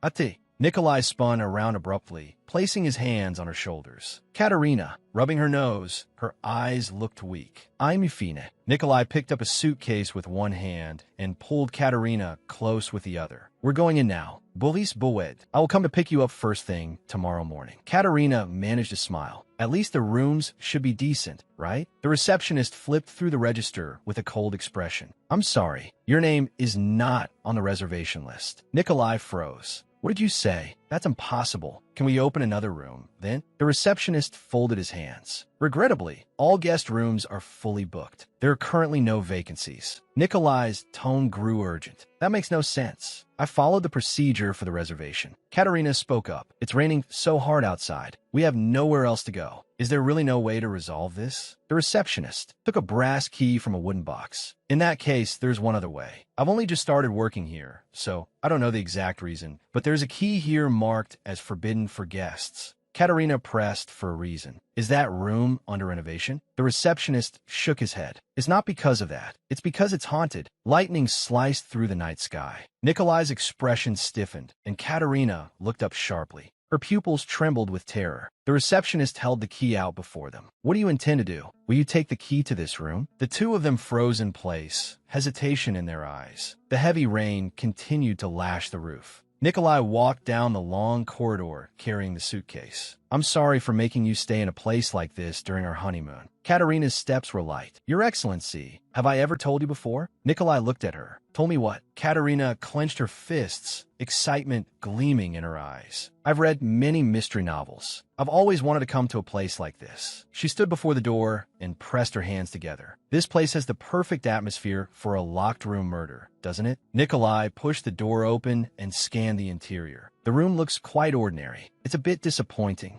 Katerina walked into the room. You're right. It seems those ghost rumors were all nonsense. Nikolai set down the suitcase. You've been in the rain for too long. Go take a bath, or you'll catch a cold. Katerina looked up and asked, is it okay if I go first? Nikolai turned around, his expression calm. Why don't we bathe together? Katerina froze, her pupils trembling. What? Nikolai unbuttoned the top of his shirt, hooking his finger into the collar and pulling it outward. We have indeed bathed together before, but that was in the same tub. Katerina leaned against the wall. You're standing too close. Nikolai reached out and braced his arm against the wall, trapping Katerina in the small space. We are married now, aren't we? Don't tell me you only teased me before, because I was just a commoner back then. Katerina retorted. When did I ever tease you? His movements suddenly stiffened, his pupils shrinking in shock. That just now. Nikolai turned quickly. A pitch-black figure was reflected in the mirror. He stood in front of Katerina, his gaze sharp as a blade. Katerina let out a scream. Is that a real ghost? Nikolai's expression was cold and stern. It's a person. Wait here for a moment. Katerina suddenly grabbed his arm. Wait, what if it's an assassin? We promised to protect each other, remember? Nikolai looked at her tightly gripping hand, a hint of softness appearing in his brow. Fine. Katerina walked toward the door. Let's go check together. She twisted the handle with force, only to find it wouldn't budge. Nikolai leaned in to observe. What's wrong? Katerina asked. You locked the door just now, right? Nikolai nodded in confirmation. Of course I did. Katerina was puzzled. If the door was locked, how did that person get in? A sharp, scolding voice came from the hallway. A woman in a purple gown was questioning the receptionist loudly. How could you let people stay in such a dangerous place? I told you there's a cursed, vengeful spirit inside. Katerina saw the woman's face, and her pupils suddenly constricted. Nikolai asked, "What's wrong? Do you know her?" Katerina's lips trembled slightly. "That is Mrs. Borodin. She is a baroness and the headmistress of Mornitsky Girls' Academy. I swore I would never see her again because I was a notorious figure there." The loudspeaker emitted a harsh static sound. "Good morning, everyone. I am Mrs. Borodin, the headmistress of Mornitsky Girls' Academy. It is time for assembly. Everyone, please take your seats." The students walked toward the long tables and responded in unison. "Yes, headmistress." Headmistress Borodin stood before the podium, scanning the students below. "You are receiving the finest education in Hessen. You are the dream and the future of Mornitsky Girls' Academy. Your every word and action represent the reputation of this school. No matter where you are, improper behavior will never be permitted." Katerina rested her chin on her hand, listening to the lecture with boredom. Headmistress Borodin's gaze was piercing. A few days ago, a red-haired student was running and laughing loudly in the hallway. I hope she will take some time to reflect properly. The surrounding students turned their heads, their eyes converging on Katerina. Katerina's brow furrowed, a fire of anger igniting in her eyes. "What are you looking at me for? Am I not even allowed the freedom to run around?" Later, in the classroom, Headmistress Borodin paced with heavy steps, inspecting the rows of students.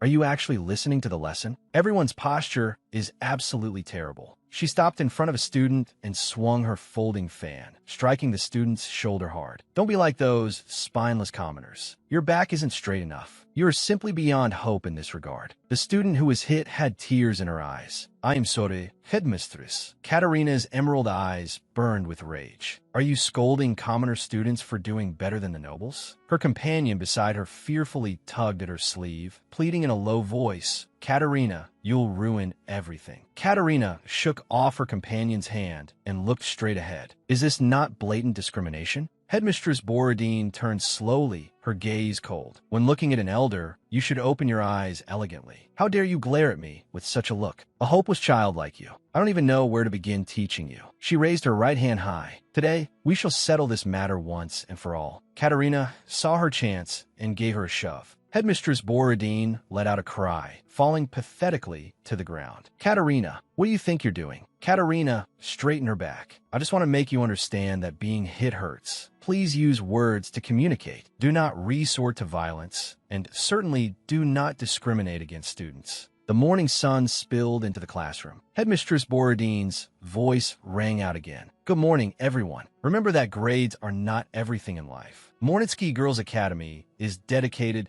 to cultivating upright people with elegant manners. Despite our efforts, it seems some students are still struggling with their studies. Are you listening, Katerina? Don't worry too much. The Academy will never give up on any student." Katerina looked up abruptly, her cheeks flushed with anger. Now she's calling me out by name directly. She can't hurt me physically, so she chooses this way to humiliate me. Katerina stood inside the door. She looks respectable on the outside, but behind the scenes, discriminating against and hitting students is a daily occurrence for her. Headmistress Borodin barked at the receptionist. "If you don't believe me, go see for yourself. There's a ghost in room 404. The receptionist tried to soothe her. "Please calm down. There are guests inside." The door was suddenly pushed open. Headmistress Borodin let out a gasp. "Oh my shit!" Covered her mouth, her eyes scanning Katerina's face. Katerina was expressionless, her gaze cold as iron. "I've always been curious if you were still the same as before, Headmistress Borodin." Nikolai took a step forward. "What exactly do you think you're doing? Pushing open someone else's door without permission is extremely rude behavior." The receptionist bowed low. "I am very sorry. I failed to explain clearly." Headmistress Borodin straightened her back. "This room was supposed to be vacant, so when I saw someone inside, I truly thought I had encountered a ghost. I am very sorry. I was just too startled. Please forgive my rudeness this once." Katerina watched her in silence. "Is it because my hair color has changed that she didn't recognize me?" A smile hung on Headmistress Borodin's lips. "It was indeed my fault to be so crude upon our first meeting." Katerina was deep in thought. There's no way she could have changed her ways. A voice called out, "Headmistress Borodin." A short-haired girl walked over. "Headmistress, do you remember me?" Headmistress Borodin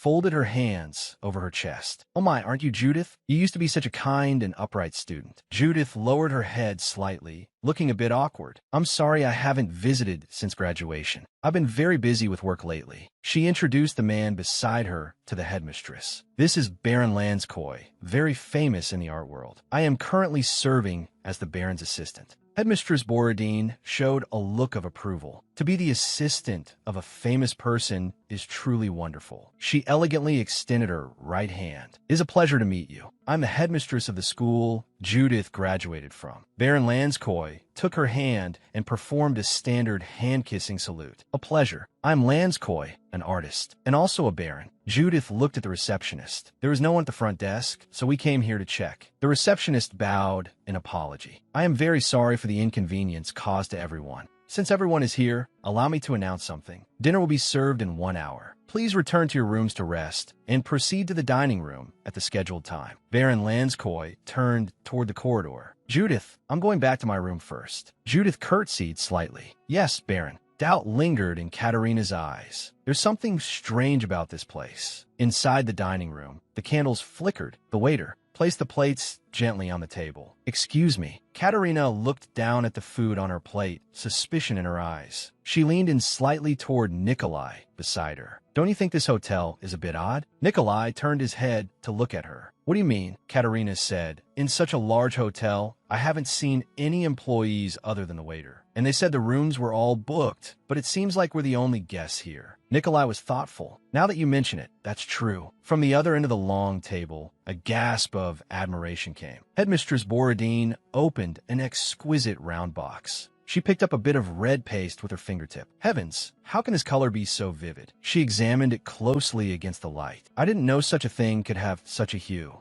Judith said, Headmistress Borodine, this color suits you perfectly. I already have another red one, so please, don't be modest and accept it. Baron Lanskoi swirled his wine glass and looked at the waiter behind him. My glass is empty. Could you pour me a bit more? The waiter bowed slightly. Of course. The red liquid was poured into the glass, shimmering under the lights. The waiter leaned close to Baron Lanskoi's ear. I have always been a fervent admirer of your paintings. Baron Lanskoi suddenly froze, a short gasp escaping his throat. A violent coughing fit broke the silence. Baron Lanskoi bent over, his right hand clutching his chest. Everyone at the table turned to look. The waiter looked panicked and pulled a white napkin from his pocket. I'm so sorry. Please, let me use this napkin to wipe you. Baron Lanskoi's face was flushed red. He pushed the waiter's hand away. The napkin tumbled through the air and fell. Katerina's eyes widened in shock as she watched. Baron Lanskoi pulled out his own handkerchief from his pocket and pressed it firmly over his mouth and nose. I'm very sorry. Please don't misunderstand. I just have a severe case of germophobia. After wiping his mouth, he casually tossed the handkerchief into the wastebasket by his feet. I cannot use anything other than the handkerchiefs I brought from home. Please understand. Nikolai's brow furrowed slightly. If he claims to only use handkerchiefs from home, why did he throw it away immediately after using it? Baron Lanskoi reached out and pulled Judith close. My assistant always prepares many for me, so it's fine. Judith remained silent, letting the Baron hold her shoulder. Baron Lanskoi's palm rested on Judith's waist, his fingers slowly stroking her through the fabric. Look at how neatly you've ironed these. Sometimes I really feel like you're like a wife.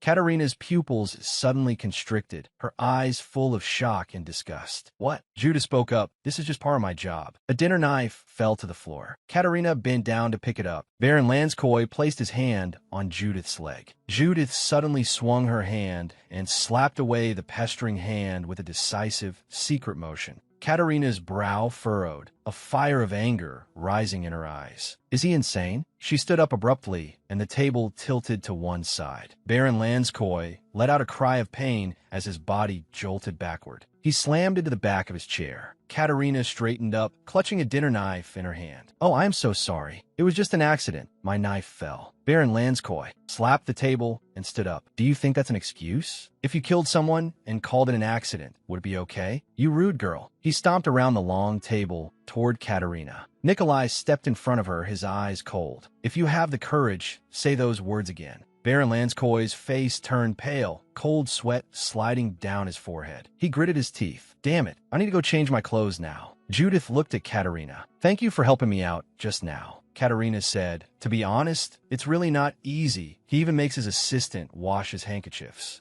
Nikolai walked quickly to Katerina's side. Katerina looked up and gave a reassuring smile. I'm Fine. Nikolai reached out and stroked the top of Katerina's head gently. It looked like you bumped your head just now. Katerina's face reddened slightly, her eyes darting away. It's okay. I was just careless. Nikolai withdrew his hand, his gaze turning cool instantly. If he dares say something like that again, I won't let him off. Katerina let out a soft laugh. Thank you. The flames on the candelabra burned quietly, their light reflecting off the ornate walls. The dinner continued. A hint of worry crossed Judith's face. I think I should go upstairs and check on him. He's been gone too long. Katerina set down her wine glass. You're right. It has been quite a while. A gale suddenly blew the window open. The candles in the room flickered violently and went out instantly. Darkness enveloped the hall. The sound of chairs and tables clashing echoed. Quick, light a fire. Is there no other lighting? Think of something. Katerina looked around. Everyone calmed down first. The waiter approached with a lantern, its blue light piercing the darkness. Fortunately, we have magic tools that can emit light here. Katerina pondered. Even in an old hotel like this, they are equipped with magic tools. Judith folded her hands over her chest, her fingertips trembling slightly. Can you accompany me to the Baron's room? The lights in the hallway seem to be out too. The group stopped before the closed wooden door. The waiter pounded on the door panel, making a heavy, thudding sound. Is anyone inside? Baron Lanskoi, his brow furrowed as a chill rose in his heart. Something feels wrong. We must open the door. Where's the key?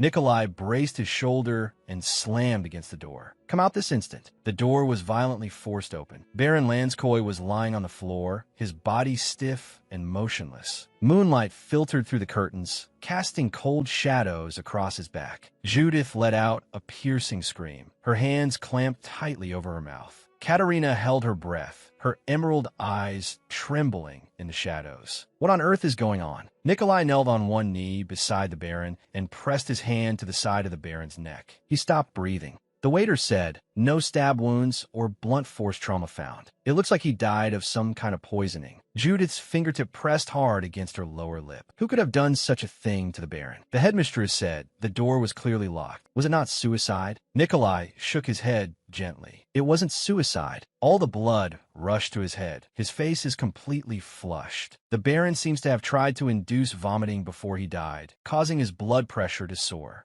Capillaries ruptured, leaving petechiae. Judith gasped. To think such a thing actually happened. Katerina suddenly turned her head, letting out a short sound of inquiry. She pointed at the corpse's hands. Look at this. The nails on all 10 fingers are worn down. There are scratch marks all over the floor. He was struggling desperately until the very last moment. People who commit suicide usually choose painless poisons. Considering these signs, homicide is more likely. Nikolai turned to look at the waiter. Was there anything special about this guest? The waiter held the lantern, looking hesitant. Now that you mention it, he just bought a 1-year long-term residency permit today. Katerina looked incredulous. A whole year? Judith explained. The Baron loved the view from this room, so he paid for a year in advance, intending to come here to paint whenever he liked. Katerina said, if that's the case, suicide is even less likely. No one pays for a whole year on the day they plan to die. The headmistress looked terrified. So, someone really did die here. Katerina's gaze locked onto the trash can in the corner. She looked at the waiter. Can I borrow your gloves? The waiter pulled a pair of gloves from his pocket. I remember there was one spare pair left. Katerina bent down to search the Baron's pockets, her fingers feeling through the fabric. Nikolai frowned at her. Why are you searching his pockets? Katerina explained. The Baron said he only uses handkerchiefs brought from home. Do you remember? She straightened up. The side he used in the restaurant is empty. On the other side, there are 2 left. She then picked up a scrap of cloth from the trash can. There is also a handkerchief with the same pattern here. Judith, does this number match up? Judith counted carefully. Yes, including the 2 he threw away when he entered. That's 6 in total. He seemed to have a cold, so I gave him a few extra. Is there a problem? Katerina said nothing. The headmistress clenched her teeth, the corners of her mouth twitching. She let out a scream. If this really is a murder case, I'm leaving. It's too dangerous here. Katerina's expression was grave. Wait, the killer might still be here. The headmistress gave a cold laugh. Please, don't give me those cliches. We were all in the same place just now. How is that possible? The killer must be hiding in some corner, waiting to strike again. If we stay here, we'll all die. She looked around at everyone. Since no one else plans to leave, I'll go by myself. Katerina reached out and pressed a hand on her shoulder. Do you know how to use a gun? Or a dagger? The headmistress froze. What nonsense are you talking about? Katerina's eyes were cold. I'm just wondering, if you encounter the killer alone, can you really survive? If the killer is indeed hiding in the shadows, being alone is the most dangerous thing you can do. We must act as a group. The headmistress remained silent, her fingertips trembling slightly. Nikolai stood in the center of the group. In any case, everyone present is a witness. Statements must be taken. Tonight, we will all stay together in another room. Tomorrow morning, we will see the local magistrate immediately. The waiter led the way with a lantern. Unbelievable. The wooden bridge had collapsed in the torrent, the broken planks swept away by the waves. The river had overflowed its banks, completely cutting off the way. Katerina gripped her cloak tightly. The river has overflowed. The bridge is broken. Judith said, "What do we do now?" The waiter held the lantern high. "Everyone, there's a ferry over there. Let's go that way." He waved his arm. "Please be sure to follow me closely." Judith breathed a sigh of relief. "Thank heavens." Katerina nudged Nikolai. "Your Excellency, hurry." Nikolai pointed toward the churning river. "Look over there. I have a bad feeling about this." Judith followed behind the waiter, her steps stumbling. How did it come to this? This is impossible. The headmistress slumped into the mud. This can't be happening. Absolutely impossible. Judith pulled her hood tight. We are completely cut off. There's no way out. Katerina said, "The rain is too heavy. We'll have to wait until the weather clears to send a distress signal. How about we head back to the hotel for now?" Nikolai nodded in agreement. "That is the best option for now. There's nothing else we can do. Move quickly." The rain grew even more violent. The group crossed through the muddy woods and returned to that isolated building. Nikolai walked to the bedside with a teacup. "Katerina, have some hot tea." Katerina sat on the edge of the bed. "Thank you." She took a sip of the tea, the warm liquid sliding down her throat, yet couldn't dispel the chill in her heart. "I wonder if we can make it through the night safely. Do you think the killer is an outsider?" Nikolai turned around, his brow furrowed. "Are you saying the killer is among us?" Katerina gripped her teacup. "Aside from you and me, the remaining 3 people are all suspects. Judith is the most suspicious. As an assistant, she was closest to the victim while working. If she had been suffering from the Baron's harassment for a long time, she would have a clear motive for murder." Nikolai was thoughtful. A good analysis. But the other 2 aren't innocent either. That headmistress's behavior in barging into the room was very abnormal. She kept muttering about some evil spirit. If she was so afraid, why did she come in? There must be some kind of connection between her and Baron Lanskoi. Katerina's gaze was sharp. Perhaps not a romantic affair, but there's definitely some kind of secret relationship. Nikolai nodded. "Correct. But that waiter, Mingano, is also suspicious. In this huge hotel, he's the only employee we've seen. Why are there no other staff members? If there really is no one else, how does he maintain the place by himself? After something like this, shouldn't he have contacted colleagues for help immediately? He said he never had a formal handover, so how did he know where the ferry was?" The headmistress rolled over on the bed, her fingertip pressing against and rubbing her lower lip. She sat up. "What's wrong with my lips? It feels so strange." A heavy thud suddenly came from outside the window. The headmistress turned her head in terror, her back stiffening. "What's going on? Don't tell me it really is a ghost." She shook her head. "There are no ghosts in this world. I'll go prove it right now." She grabbed the silver candlestick from the table and walked quickly to the window. Her fingers gripped the window frame and pulled hard. The window was pushed open and cold wind rushed into the room. She gasped, her pupils suddenly constricting.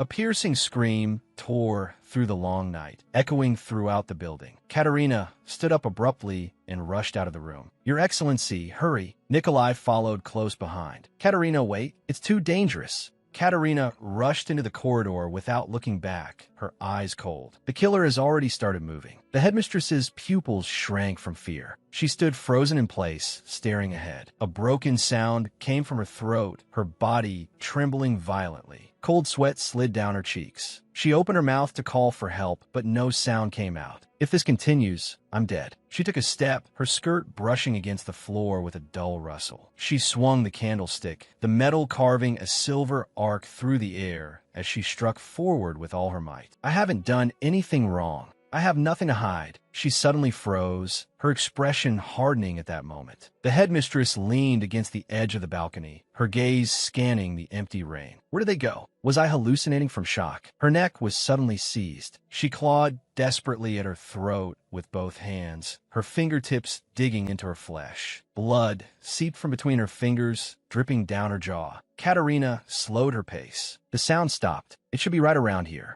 Nikolai gripped his sword hilt tightly, his gaze alert. Don't leave my side. They could rush out at any moment. Katerina was puzzled. You brought a sword on our honeymoon? Nikolai's gaze was icy. Boris and the knights aren't here. I must be ready for any contingency. The waiter suddenly appeared, looking somber. I understand. This was supposed to be a pleasant trip. As the operator, I feel deeply responsible. Nikolai swung his sword, the tip pointing directly at the waiter's throat. Why are you here? The waiter raised his lantern halfway, his body stiff. I only came because I heard the scream. Katerina looked at him. Even so, running here empty-handed was too reckless. A heavy thud came from behind the door. Nikolai's expression changed instantly. The sound came from in here. Everyone get back. He turned sideways, his right leg exerting sudden force as he kicked hard against the closed door. Katerina pushed the door open, her voice trembling in the silence. Madam, her pupils suddenly constricted as she stared ahead. The headmistress was suspended in midair, her body swaying before the window frame.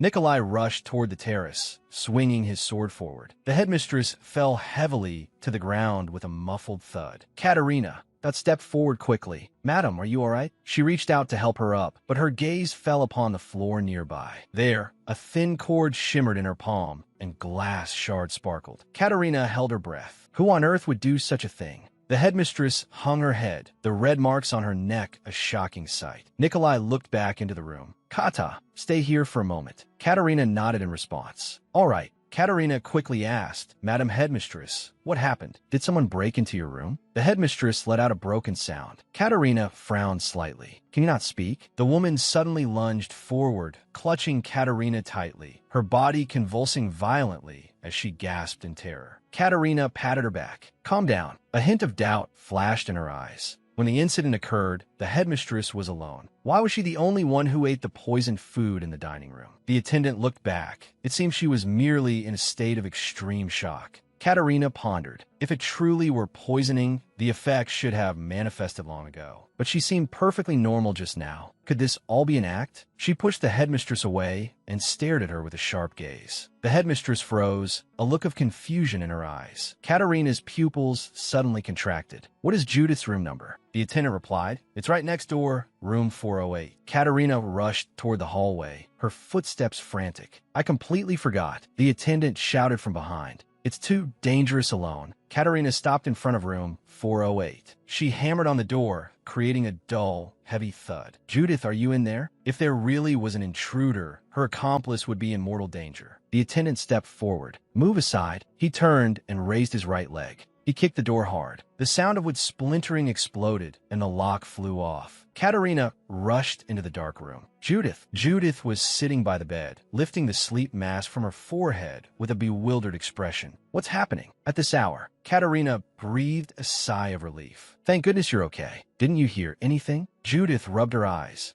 No, I wear earplugs when I sleep. Katerina grabbed her wrist. Come out first. We'll only be safe if everyone stays together. Judith stood there, stunned. What exactly happened? Katerina gripped her wrist tightly. The killer just attacked the headmistress. Nikolai ran over from the end of the hallway. Kata. He leaned in and whispered into Katerina's ear. Katerina's pupils trembled slightly. She turned to face the group. In 10 minutes, we meet in room 509. Judith covered her mouth. The killer is out there. It's too dangerous to go out now. Katerina looked her straight in the eye. I already know who the killer is. The attendant asked, if that's the case, why wait 10 minutes to gather? Katerina turned her head, her gaze cold. I imagine the killer also needs a little time to prepare for the finale. She turned abruptly and left the room. The headmistress stood by the door holding a lamp, looking pained. Katerina looked at her. Madam, please write down your statement. Katerina and Nikolai walked through the hallway, their footsteps echoing in the empty inn. The two stood side by side on the terrace, overlooking the curtain of rain. Nikolai asked in a low voice, have you really figured out who did it? Katerina bit her fingertip, her brow furrowed. To be honest, I'm still missing one piece of decisive evidence. Nikolai's gaze fell on the table. The cheese blocks were cut neatly. He reached out,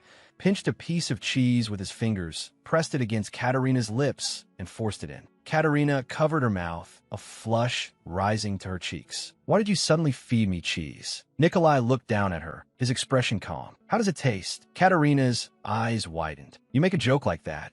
And then that's how it tastes? She stuck out the tip of her tongue and licked the corner of her lips, savoring it. It's just very salty. She froze, her pupils suddenly shrinking. The fragments in her mind instantly snapped together. Katerina looked up sharply. I know who the killer is. Katerina's hands rummaged through a chest. There's no time. Where is it? She let out an exclamation. Found it. Nikolai stood behind her. Kata, are you ready? Katerina clenched her fists, her eyes filled with determination. Yes, let's go. The headmistress held a quill, writing quickly on a piece of paper. Is it finally time to act? Katerina pushed the door open and entered. Madam, have you finished writing? The headmistress handed the paper over. Katerina took it. You've included all the details before and after the crime, right? The headmistress nodded slightly. Katerina looked at her. Thank you. Shall we go upstairs now? Nikolai led the way, with the attendant following closely with a lamp. Behind Katerina, that were Judith and the headmistress. Judith's steps were unsteady as she dragged her right foot, moving slowly. Her sole scraped against the floor, making a harsh dragging sound. Katerina stopped and turned back. Judith, is your foot all right? Judith looked up suddenly, a flash of panic in her eyes. Katerina said, I noticed it earlier in the room. You seem to be walking with some difficulty. Judith said, I slipped earlier when I ran toward the dock. I think I sprained it then. Katerina stepped closer. That must hurt. Let me help you walk. Judith instinctively backed away. No need.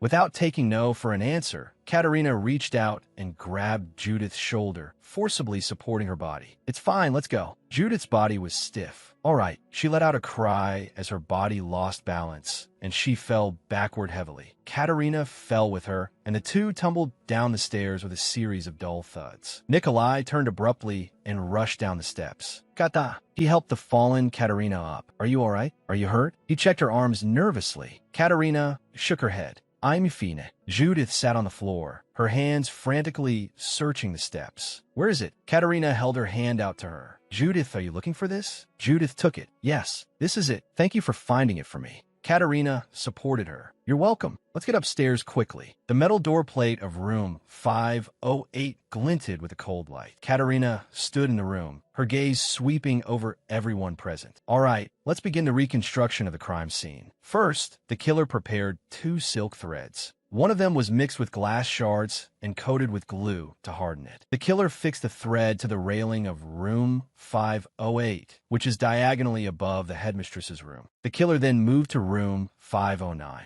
The thread swayed in the rain, with a heavy cloth tied to the end. The preparations were complete. The killer returned to room 508. Holding their breath, they waited for the prey to fall into the trap. Katerina pushed open the wooden door to the terrace. Right here, her fingertip brushed over the edge of the cold railing. The marks were still clearly visible. The killer pulled hard on the rope in their hand. A white cloth swayed outside the window. Due to the temperature difference between inside and outside, the window glass was fogged with condensation. It looked like a ghost drifting in the wind and rain. The headmistress rushed to the edge of the terrace, swinging the candlestick in her hand. The killer had already anticipated her reaction. They abruptly cut the rope holding the cloth. The headmistress leaned out to look down. The attack was unavoidable. The silk thread instantly tightened around her neck. Katerina stood by the terrace. The killer calculated everything, but didn't expect one variable. A shout came. Madam, are you all right? The killer quickly released the rope and ran toward the door. The sound of Nikolai kicking the door came from outside. This one is locked too. The killer hurried back to the terrace. Did they really intend to search every room? They had to get out of here. In that situation, there was only one place to escape. A dark shadow leaped into the mist, their body tracing an arc in the air, hands grabbing the edge of the floor above. Their toes slammed heavily onto the terrace floor with a dull thud. The killer propped themselves up with one hand, panting heavily. Your ankle. That was it injured then? Katerina turned her head, her gaze locking onto Judith's face, her eyes filled with coldness. Judith clenched her fists, her voice rising with agitation. What nonsense are you talking about? Are you suspecting me now, just because I sprained my ankle? Even if I'm a suspect in the headmistress's case, we were all in the dining room when the Baron died. Nikolai took a step forward, closing in on Judith. You still had plenty of opportunity. You only needed to apply poison to the Baron's handkerchiefs in advance. Judith turned pale and instinctively backed away. What did you say?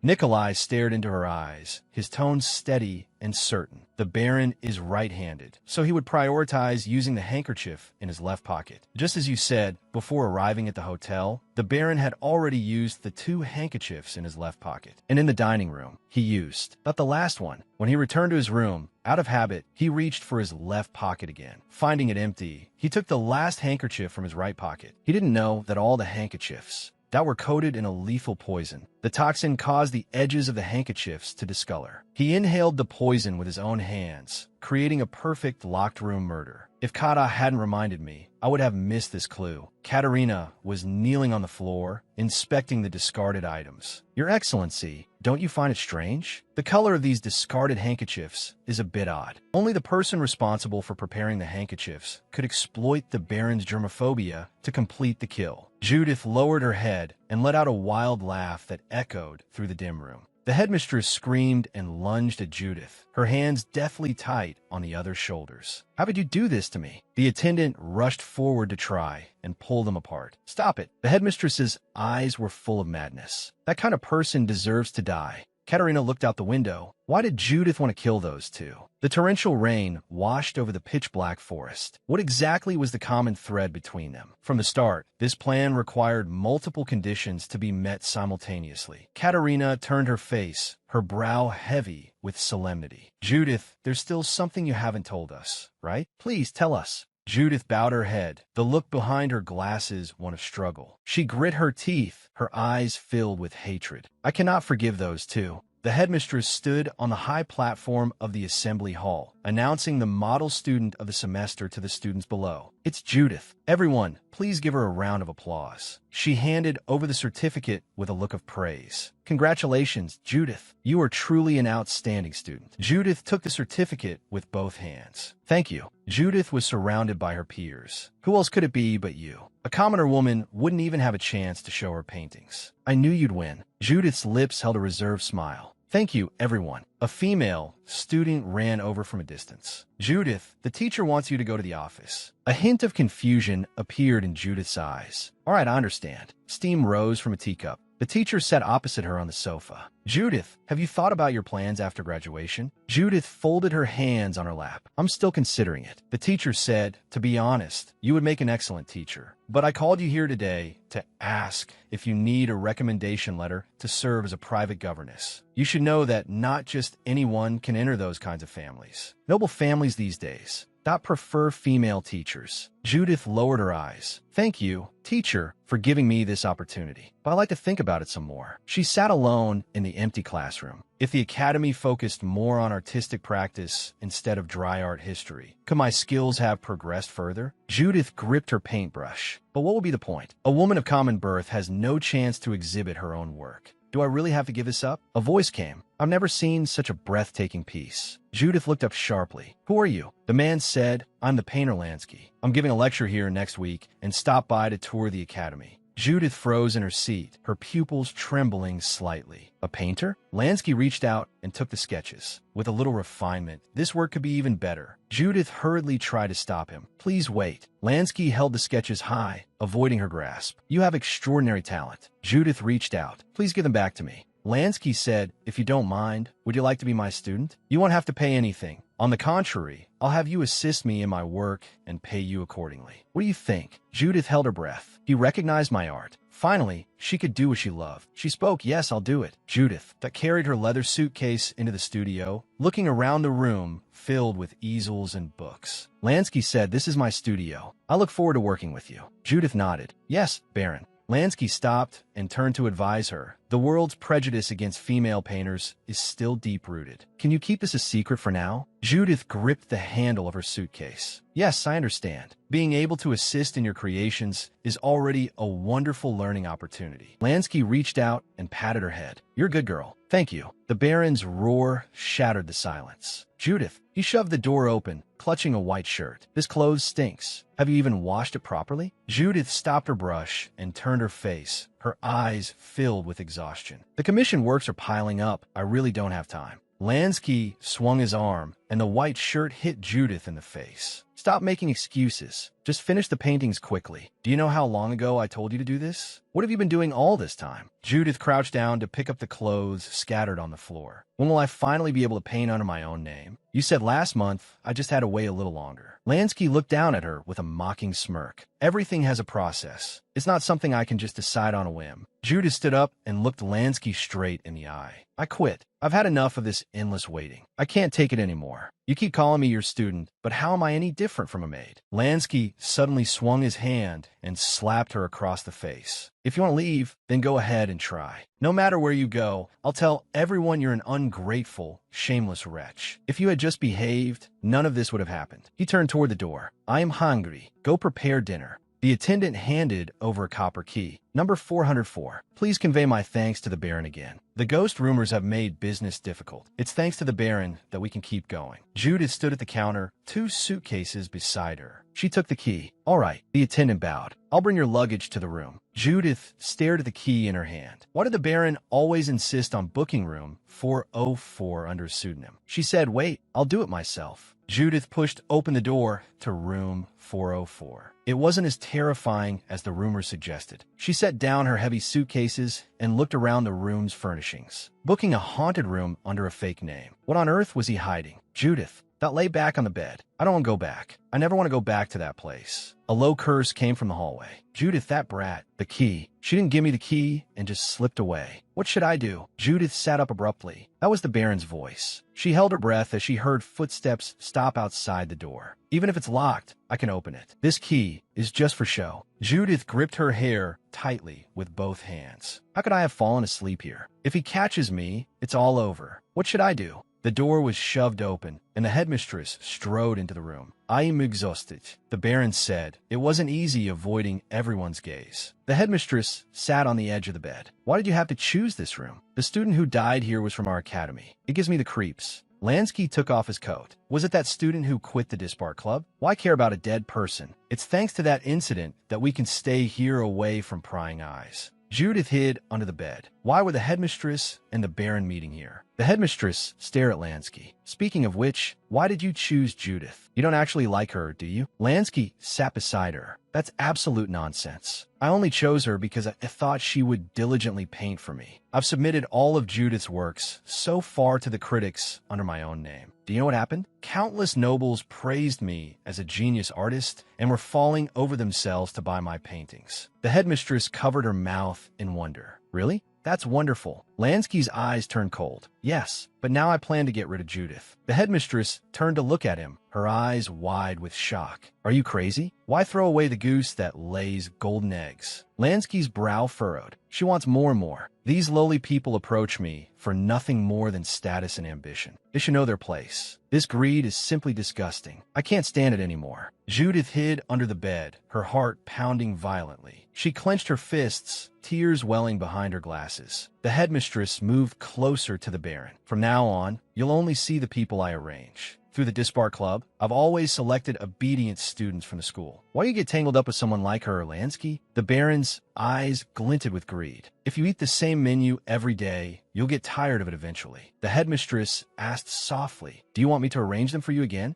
Lansky chuckled. I'm joking, of course. Aren't you worried about being discovered by high society? After all, you're still running that club. The headmistress said, don't worry. Not just high-ranking officials. Even the underworld crawls at my feet. It's no exaggeration to say I have all of Herson in my grasp. Judith's body trembled with fear. How could this be? How could she do such a thing? Has she been deceiving me all this time? I have nowhere to go and no power to turn things around. But it absolutely cannot end with just me. Baron Lansky left everything to me, from booking rooms to daily chores. Because of that, I was able to get the key to this room. Today is the day I choose for my revenge. The headmistress screamed, you ungrateful bitch. I gave you special treatment, and you dare to stab me in the back? Judith said, I intended to use this after everything was over, but now I have no choice. She opened a small red box. This contains a lethal dose of poison. The headmistress's eyes widened. What did you say? Judith said, don't worry. The portion I gave you will only cause paralysis. It's a shame things didn't go as planned, but it doesn't matter anymore. She tilted her head back, tears streaming down her face. Teacher, I truly hope you live in agony, abandoned by everyone, and die in eternal loneliness. I will pray devoutly for that. Judith's expression turned to shock. This isn't my lipstick case. She stared down at the object in her hand, her pupils trembling with terror. Katerina walked in from behind. I secretly swapped it when you fell on the stairs just now. You had something hidden in your sleeve. I thought it was strange. She looked Judith straight in the eye. Her tone brooked no argument. Even a person with no value is still alive. What right do you have to die? Those people that must receive the punishment they deserve. Don't give up. I will help you. Judith stood there, tears bursting from her eyes. She sobbed and bowed her head, letting her pin-up emotions collapse. The laws of this country should have severely punished the sinners. It's because the law failed that this kind of tragedy keeps happening. The headmistress pointed at Katerina and shouted, "Who do you think you are, daring to judge who should be punished? Do you know who you're talking to?" Katerina turned her head, her gaze sharp as a blade. "Then, madam, do you know who I am?" The headmistress crossed her arms, her face full of contempt. "Why should I care who you are? Honeymooning in a dump like this. You're obviously just a vulgar commoner." Katerina leaned into the headmistress's ear, her voice low and dangerous. "Vulgarity isn't determined by class. Since you insist on talking about rank, I'll make an exception just this once." She kicked out suddenly, and the headmistress lost her balance and fell forward with a cry. She screamed, trying to fight back. "You dare kick me." Katerina grabbed a folding fan from the table with a swift motion. She swung the fan and struck the headmistress hard on the neck. "What are you still standing for? That posture doesn't suit you. Bend down and press your palms to the ground." The headmistress was forced to the floor. "What's going on? This posture." Katerina stood in the moonlight, her eyes cold. When meeting the Grand Duke and his wife for the first time, one must assume as low a posture as possible. The headmistress trembled. "Katerina." Nikolai looked down at her, his gaze bone-chillingly cold. The headmistress completely broke down, her forehead hitting the ground hard. "I have committed a capital offense, Your Grace." Nikolai let out a cold snort. "What a sad thing to say. You've given me the perfect reason to nationalize the Mornisky Girls' Academy. For that, I should thank you. Donations increase every year, yet the enrollment of commoner students decreases. This curiosity is what brought me here. For a headmistress to commit such atrocities against her students." The headmistress pleaded desperately. "I was wrong, Your Grace." Nikolai looked down from above, his eyes full of cold disdain. "To despise and abuse my subjects, and even insult me and my wife. I will personally oversee to ensure every one of your crimes receives the severe punishment it deserves." Judith that stood before Katerina. "Grand Duchess, I truly thank you." She bowed deeply. "I will accept my punishment without complaint to atone for the crimes I've committed." Sunlight spilled over the clearing as a small boat pulled toward the shore. Boris ran quickly toward Nikolai. "Your Grace, are you all right? When I came over this morning, I found the bridge had been cut. Then you ordered for the investigators to be called. Do you know how shocked I was?" Nikolai stood before Judith, his cloak fluttering slightly in the wind. "I will hire a capable lawyer from the capital." Katerina patted the attendant's shoulder. "Please come with me for a moment." She picked up a medicine bottle. "Are you just going to leave that wound alone? You hurt yourself on that broken door." The attendant was flattered. "I'm fine. You needn't worry." Katerina held his wrist gently. "In fact, considering the circumstances yesterday, I even suspected you. Thank you for holding on until the end." She looked up, a gentle smile on her lips. "I'd like to visit your hotel again someday. May I know your full name?" The attendant bowed slightly. "My name is Bolano Mangano." Nikolai's voice came from a distance. "Kata, where are you?" Katerina turned to run off. "Please rest here for a while." The attendant nodded. "All right, I understand." He looked down at the bandaged back of his hand and fell into a long silence. He took off his glasses. "It's been a long day. Did they marry privately without notifying the capital?" He walked out of the room. "It was an honor to meet the two of you, Grand Duke." And Grand Duchess. Nikolai stood at the bottom of the steps, looking around. "Kata, where are you?" Katerina stepped out from behind the door, a brown cloak over her shoulders. "Your Grace, I'm here." Nikolai turned abruptly. "I was worried when I didn't see you." Katerina explained softly, "Mr. Mangano was injured. I was just treating him." An investigator stepped forward. "Excuse me, I'd like to speak with that attendant. I heard he was with you when it happened. Where is he now?" Katerina led the investigator. To the front desk, but the lobby was empty. She looked at the empty counter, her eyes filled with confusion. Where did he go? She looked around. I clearly told him to wait here for a moment. A man walked in quickly. Captain, you should come look over here. Katerina looked at the person lying on the ground, her pupils trembling. Oh my God, what exactly happened here? She knelt beside an attendant. Are you conscious? Her eyes were full of anxiety. Why are you here? The attendant leaned into his companion's arms, looking dazed. I'm not sure what happened, but a guest with glasses, a hooked nose, and a mustache. He gave me a cookie. After I ate it, I don't remember anything else. Katerina's eyes snapped wide. Wasn't that Mr. Mangano? Nikolai repeated the name in a low voice. Mangano. Catalina's brow furrowed. Why would he do this? It couldn't be for revenge. Everyone was unharmed. The investigator stood aside and reported that all valuables and money were untouched. Even the decorations were left intact. Nikolai said, it seems his target was only one of those 3 people. Catalina fell into deep thought. Who exactly is Mr. Mangano? Outside the knight's temporary quarters, the sunlight was blinding. Catalina stood before Nikolai. What? You wanted to go back now? The honeymoon was supposed to be 4 days and 3 nights. You were clearly the one looking forward to it the most. Nikolai said, I'm sorry.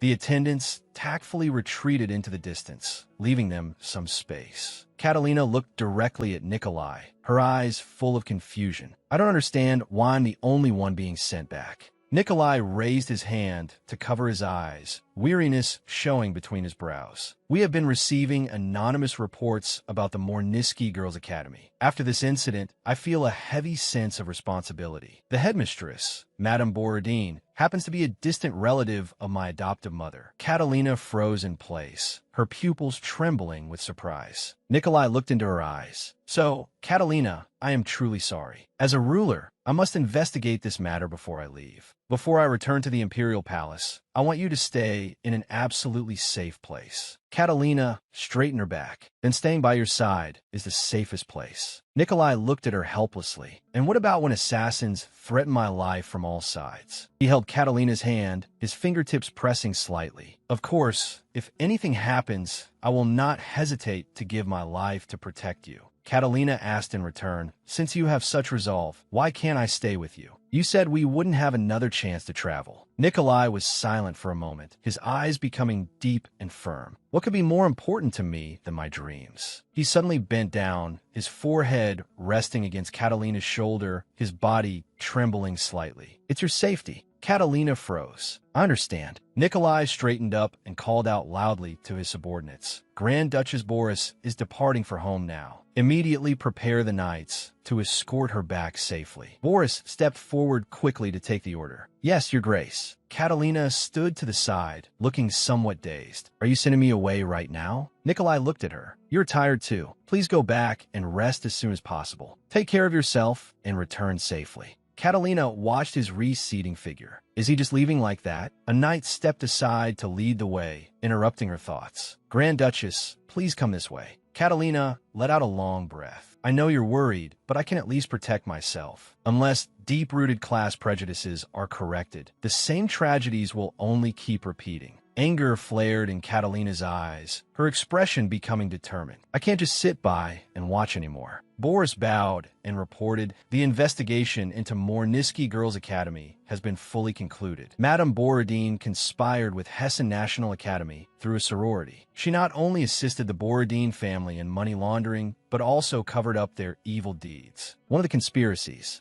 that is the Despote Club. They used the Mornisky Academy's coming-of-age ceremony to lure graduating students, arranging for them to meet with noble members of the club. To avoid suspicion, they forced commoner students to wear blue rose brooches so that only internal members could identify them. Those nobles used their status to exploit the commoners, forcing them into illicit relationships. Finally, they used threats and violence to keep them quiet. Nikolai covered his face abruptly, a sigh escaping through his fingers. This is even worse than what Judith told me. Boris added, His Highness Mikhail also seems to be a regular there. Nikolai looked up sharply, his eyes piercing. What? Boris said, although it's uncertain if he directly participated in the crimes, the former Grand Duchess has been covering up the members' misdeeds. It's likely he won't be able to stay completely clear of it. Nikolai gritted his teeth. Is he in the south now? Boris replied. He is not in the capital at the moment. We are tracking his exact location. The door was suddenly burst open. Catalina stood at the doorway, panting. Nikolai stood up in surprise. You haven't left yet?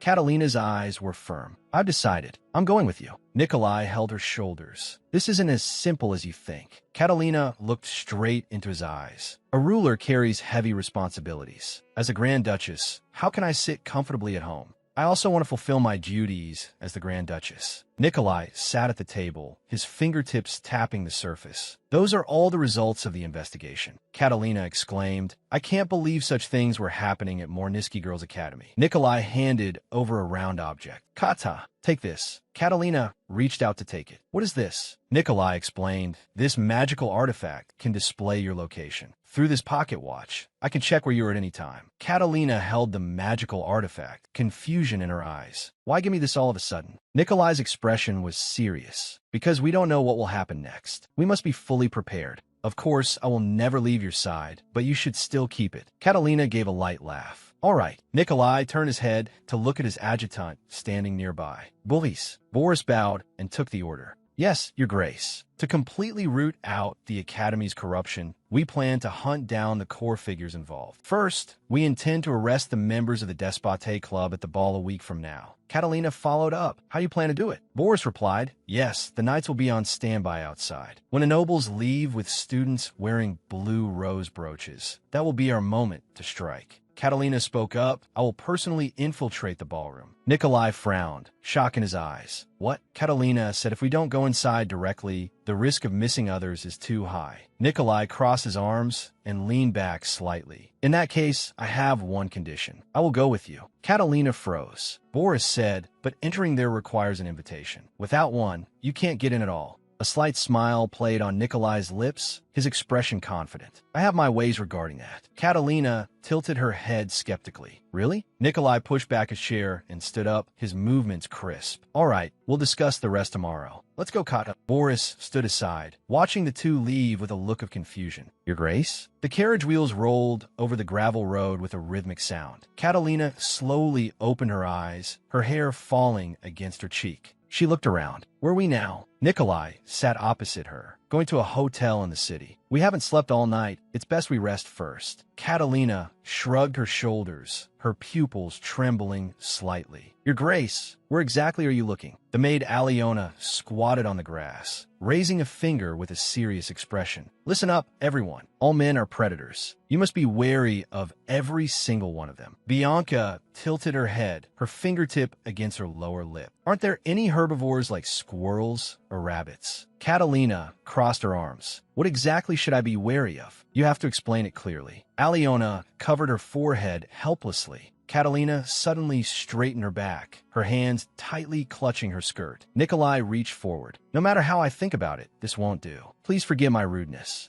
Catalina closed her eyes tightly, her cheeks turning bright red. Wait a minute. Nikolai knelt on one knee, his hands pressing on her knees. He suddenly lifted Catalina's skirt. Catalina cried out, her body shrinking back. Your Grace. Nikolai stared at her knee. As I thought, I didn't see wrong. Have you been enduring this pain all along? Catalina froze, her gaze falling on her own. Dots swollen and scraped wound. It must have happened when she fell while trying to swap Judith's lipstick case. At the time, she hadn't felt any pain at all. Nikolai opened the medicine box and took out a bottle and cotton cloth. It's my fault for not noticing sooner. I wanted to treat you immediately, but I decided to wait until you woke up. Catalina hurriedly gripped the hem of her skirt. Then you should have just said so. You made me misunderstand. Nikolai pressed the cotton cloth soaked in medicine onto the wound. Sorry, Kata, this will hurt a bit. I would rather have dozens more wounds on my own body than have you feel a single shred of pain. I really wish I was the one who was hurt. Catalina stared at him blankly. To trade dozens of wounds for this one scrape. Wasn't that a bit of an exaggeration? Nikolai gave a self-deprecating smile. You and I are different. I'm already used to being covered in scars. But you grew up under your parents' protection. Since the contract isn't over yet, it's my responsibility to see you return safely. I will never allow you to be harmed.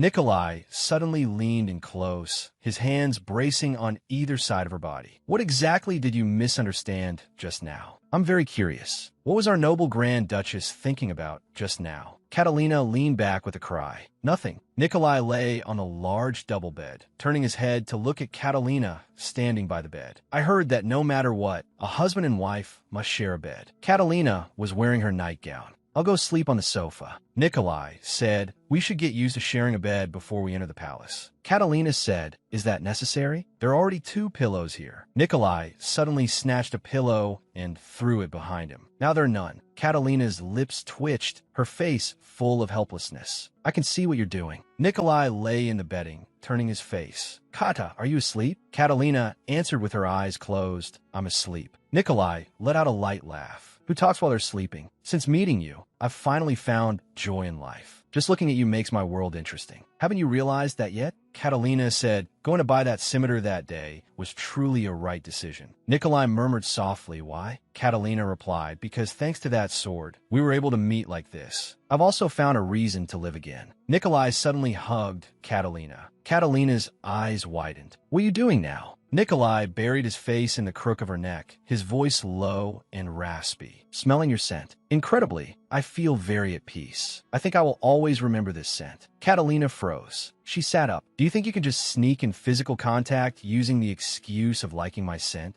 Nikolai reached out and put his arm around her waist. I really do like your fragrance. He closed his eyes and pulled her into his arms with a slight force. I won't do anything else. Let's just sleep like this. Catalina's cheeks were burning, her heartbeat deafening in the quiet room. All right, she reached out to touch the side of her. Her fingertips touched the cold sheets, searching repeatedly, but finding nothing. She threw off the covers and sat up, looking at the empty room. Where did his grace go? A low voice echoed in the room. Do you also long for death? Nikolai was on his knees, his hands tightly clasped. I was wrong, father. Please forgive me. His father looked down at him, his right hand on the hilt of the sword at his waist. I warned you not to draw attention to yourself, didn't I? The sound of a sword being unsheathed was sharp and ear-piercing. Nikolai collapsed on the ground, his body shaking uncontrollably. A man rushed forward and grabbed his father's arm that was holding the sword. Stop, father. His father roared, let go of me. Today I must deal with that brat once and for all. The man suddenly turned his head. Nikolai, run. Get out of here. Nikolai turned and ran. His father suddenly swung the long sword in his hand. Let go of me, Rosalind. Do even you dare to look down on me? Do you not recognize your own father? Rosalind said, the one who doesn't recognize the other person is you, father. He gritted his teeth. Do you have no guilt towards our dead mother? His father suddenly threw a heavy punch, striking Rosalind hard on the face. Just how long are you going to stay crazy? Rosalind's body flew backward like a puppet with its strings cut, his head, striking the cold table heavily. Nikolai's eyes widened in horror. Brother, are you okay? His father held Rosalind and let out a desperate howl. Nikolai took a step forward. Brother, father. His father turned his head, his face covered in shadows. This is all your fault. You should have died with your mother. Get out of my sight immediately. Nikolai's eyes were red, tears falling continuously. He turned and ran towards the end of the corridor, his footsteps echoing in the empty mansion. He ran into someone with a dull thud. A woman looked down at him. Heavens, what happened? You must have been terrified. Nikolai sobbed, his body shaking violently. The corners of the woman's mouth curled up, a coldness in her eyes. So, you shouldn't have been born in the first place. You really are a stupid child, Nikolai. She tightly gripped Nikolai's shoulders and murmured softly, if you had died with your mother back then, you wouldn't have ended up like this. Nikolai struggled in terror. Let go of me. The woman had a twisted smile on her face. Since Rosalind died so early, should I thank you instead? Nikolai lay on the sofa, his forehead covered in cold sweat. His chest heaved violently. Brother, Catalina let out a soft sigh. What kind of dream is he having? Is he in this much pain, even in his dreams? Catalina stroked Nikolai's forehead. Nikolai slowly opened his eyes. Kata. He sat up. Catalina asked the nightmare. Nikolai lowered his eyelids, avoiding her gaze. Sorry, I'm a restless sleeper. It's okay. Please don't mind it. Catalina looked at him. This didn't seem like something that only happened once or twice. She suddenly made a suggestion. Shall we sleep together? Nikolai turned his head abruptly, his eyes full of shock. What did you say? Catalina looked straight into his eyes. They say that as long as 2 people lie side by side, even nightmares cannot enter. So, hold my hand and sleep together. Nikolai let out a light laugh, a helpless smile on his face. What kind of nonsense is that? Catalina reached out her hand. Come here quickly. Nikolai replied softly. Okay, thank you for worrying about me. Time flew by, and the day of the ball arrived as scheduled. 2 invitation letters lay quietly on the table, and a blue rose brooch reflected a faint light. Catalina picked up the brooch and examined it closely. The girls attending the ball will all wear this, right? Nikolai nodded. Correct. This is a sign that only club members can identify.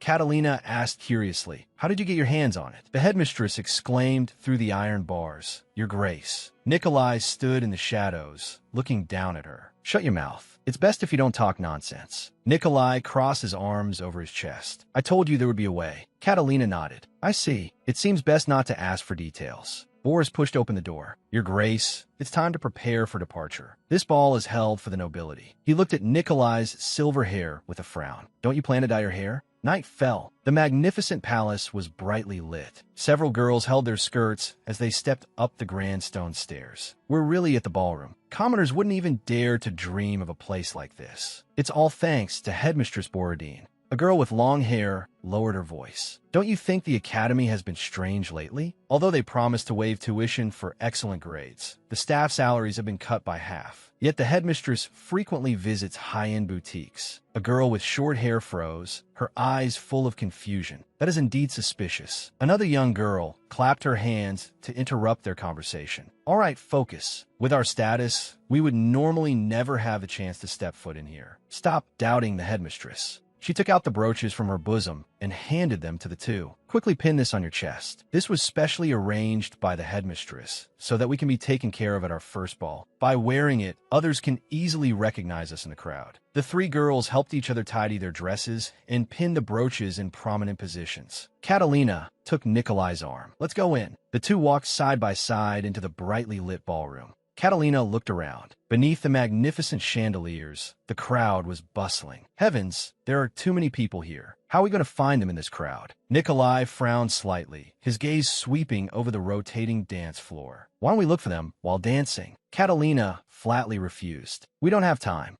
Not for that. He suddenly let out a cry of surprise and reached out to pull Catalina into his arms. A stranger dressed in black crashed into them. Nikolai turned his head, his gaze locked on the man in the black hat behind him. How long have you been following me? The man in the black hat swung his arms suddenly. The red wine in the glass sloshed violently. The glass tilted, and the red liquid splashed onto Nikolai's white formal, where, blooming into a startling dark red stain. Catalina looked up in shock, watching Nikolai's cold profile. The man in the black hat staggered and fell to the ground, waving his arm with a flushed face. Give me another glass of wine. 2 attendants rushed over. What happened? Nikolai's pupils contracted slightly, a flicker of chilling intent in his eyes. An assassin. Catalina leaned in close to him. Your Grace, are you all right? Your clothes and hair are all soaked. What should we do? The attendants supported the drunkard by his shoulders. You're far too drunk. Let me see you out. Catalina's attention was drawn to the distance. Those girls wearing the brooches were being surrounded by different male companions in the center. The brooches glittered under the lights like a silent marker. A man in red handed over a glass of wine. This wine tastes good. Want a glass? The short-haired girl took the glass. Thank you. She tilted her head back and gulped down the red wine. An ambiguous smile hung on the corner of the man in red's mouth. The short-haired girl's legs went weak and she fell backward. The man in red took the opportunity to catch her shoulders, a look of triumph on his face. The short-haired girl leaned into his arms. Sorry, I suddenly feel so dizzy. The man in red said, You must be tired. Let's go somewhere quiet to rest. The short-haired girl replied in a daze, Okay. Catalina stood in the distance and witnessed it all, her pupils suddenly contracting. They drugged the wine. Catalina gritted her teeth, anger burning in her eyes. She suddenly turned and rushed towards the door. Nikolai reached out to stop her. Kata, wait. Outside the manor, the night was deep. Carriages were lined up neatly by the iron gates. Is it all burned clean? The man in green replied, Yes. We can leave now. Hurried footsteps came from behind. Heavens, how could you leave me behind? Catalina stood at the manor entrance, one hand clutching her chest. Hello. The man in red noticed her brooch. I've never seen such a beautiful student before. He turned sideways with a frivolous smile on his lips. "Hello there." A hint of helplessness showed in Catalina's eyes. "I just went to the powder room. When I came out, my friends were all gone. I've been looking for them." She suddenly turned her head and looked at the carriage parked in the night. Several sleeping girls were sitting in the carriage. "Oh, my friends." Catalina clasped her hands and smiled brightly. "They have such low tolerance for alcohol. So, it was you gentlemen who were kind enough to help them." The man in red exchanged a look with the man in green beside him. "Of course. If you don't mind, would you like to join us? I'd like to get to know you better in a quiet place." Catalina covered the corner of her mouth with the back of her hand. "I don't know if I should agree. Everyone seems to have a partner except for me." Anger burned in her heart. "What kind of game are they playing?" Another man in blue stepped forward. "It just so happens that we're one person short for where we're going. If you come, the numbers will be just right. Let's go together." Catalina walked towards the carriage. "Then I shall be honored." Behind the high windows of the manor, Boris asked, "Have you found the girls with the blue rose brooches?" The guards shook their heads. "Not yet." Boris said, "Keep a close eye, we must find them." Nikolai rushed out. His formal were covered in dark red wine stains, his hair clinging coldly to his forehead. "Bullies!" Boris turned his head. "Your Grace, your hair." Nikolai interrupted him. "Get the horses immediately." The carriage wheels bumped violently in the night, crushing withered branches with a piercing sound. Boris cried out in shock. "What? The Grand Duchess is missing?" Nikolai covered his face with his hands. "I went after her immediately, but I still lost her. The magical artifact isn't giving any response either. Please be safe." A faint green light lit up in the darkness. Nikolai stared intently at the pocket watch in his palm. "I've captured the location." A holographic map slowly unfolded inside the carriage. A point of light flickered among the complex streets. Nikolai watched that jumping point of light. "Hold on just a bit longer." Catalina looked around the empty room. "Where are my friends and those gentlemen?" The man in red stepped forward, his tone becoming light. "They'll be here soon." Catalina's brow furrowed slightly, a hint of alertness flashing in her eyes. "What's with this casual tone?" Two men walked in. "Your friends said they were tired. We've already sent them to rest." "Forget about them. Let's have some fun. We have plenty of time. What should we play?" "Don't worry about your friends." A cold light reflected in Catalina's pupils. They've finally shown their true colors. The man in red held up a wine glass, swirling the deep red liquid. "It's no fun if you're the only one sober." He had a twisted smile on his face as he approached step by step. "Drink it." Catalina stared at the liquid sloshing in the glass, her pupils trembling slightly. "Is this what you gave the other girls to drink?" The others urged, "Hurry up and drink it all in one go." "What are you waiting for?" Catalina looked up. The three men stood side by side, their eyes fixed on her throat. Catalina stopped her movement. "By the way, there don't seem to be any servants here." The man in red took a step forward. "You certainly have a lot of questions." Catalina backed away. "I just saw that several noble gentlemen actually had to go and get the wine themselves." The man in red let out a sneer. "Servants only come, thought to clean during the day." He suddenly reached out and slammed his hand hard against the wall behind Catalina. "So at this time, there isn't a single person around. No matter what happens here, no one will know." He burst into a fit of wild laughter. "Look at her expression." "I'm just joking." Catalina gripped the wine glass. "Have you heard of that game?" The three men looked at each other, a hint of hesitation in their expressions. Catalina said, "A group of people going to find just one person." The man in red said, "There's actually a game like that? Sounds interesting." Catalina gently swirled the wine glass. "But it's too boring without a punishment. How about the loser has to drink this?" A glint of craftiness showed in her eyes. "So, do you want to play with me?" Catalina held up the wine glass. "I'm going to hide. Why don't you try and find me?" The man in red said, "Sounds interesting." The man in green pointed to the side. "Quick, turn off the lights." The candles were blown out, and a wisp of white smoke rose. Darkness instantly swallowed the living room. The man in blue spread his hands and groped around in the dark. "Where's that young lady hiding?" The man in green closed his eyes. A smile hung on his lips. A hand wearing a white glove unfolded a handkerchief soaked in red liquid. The fabric flapped in the air. Catalina grabbed the man in blue's shoulder from behind and pressed the handkerchief firmly over his mouth and nose. The man in blue's pupils contracted, and he let out a muffled whimper. The man in red turned his head abruptly, cold sweat breaking out on his forehead. What was that sound just now? The wine glass crashed to the floor, the red liquid flowing everywhere. The man in red froze in place. What happened to everyone?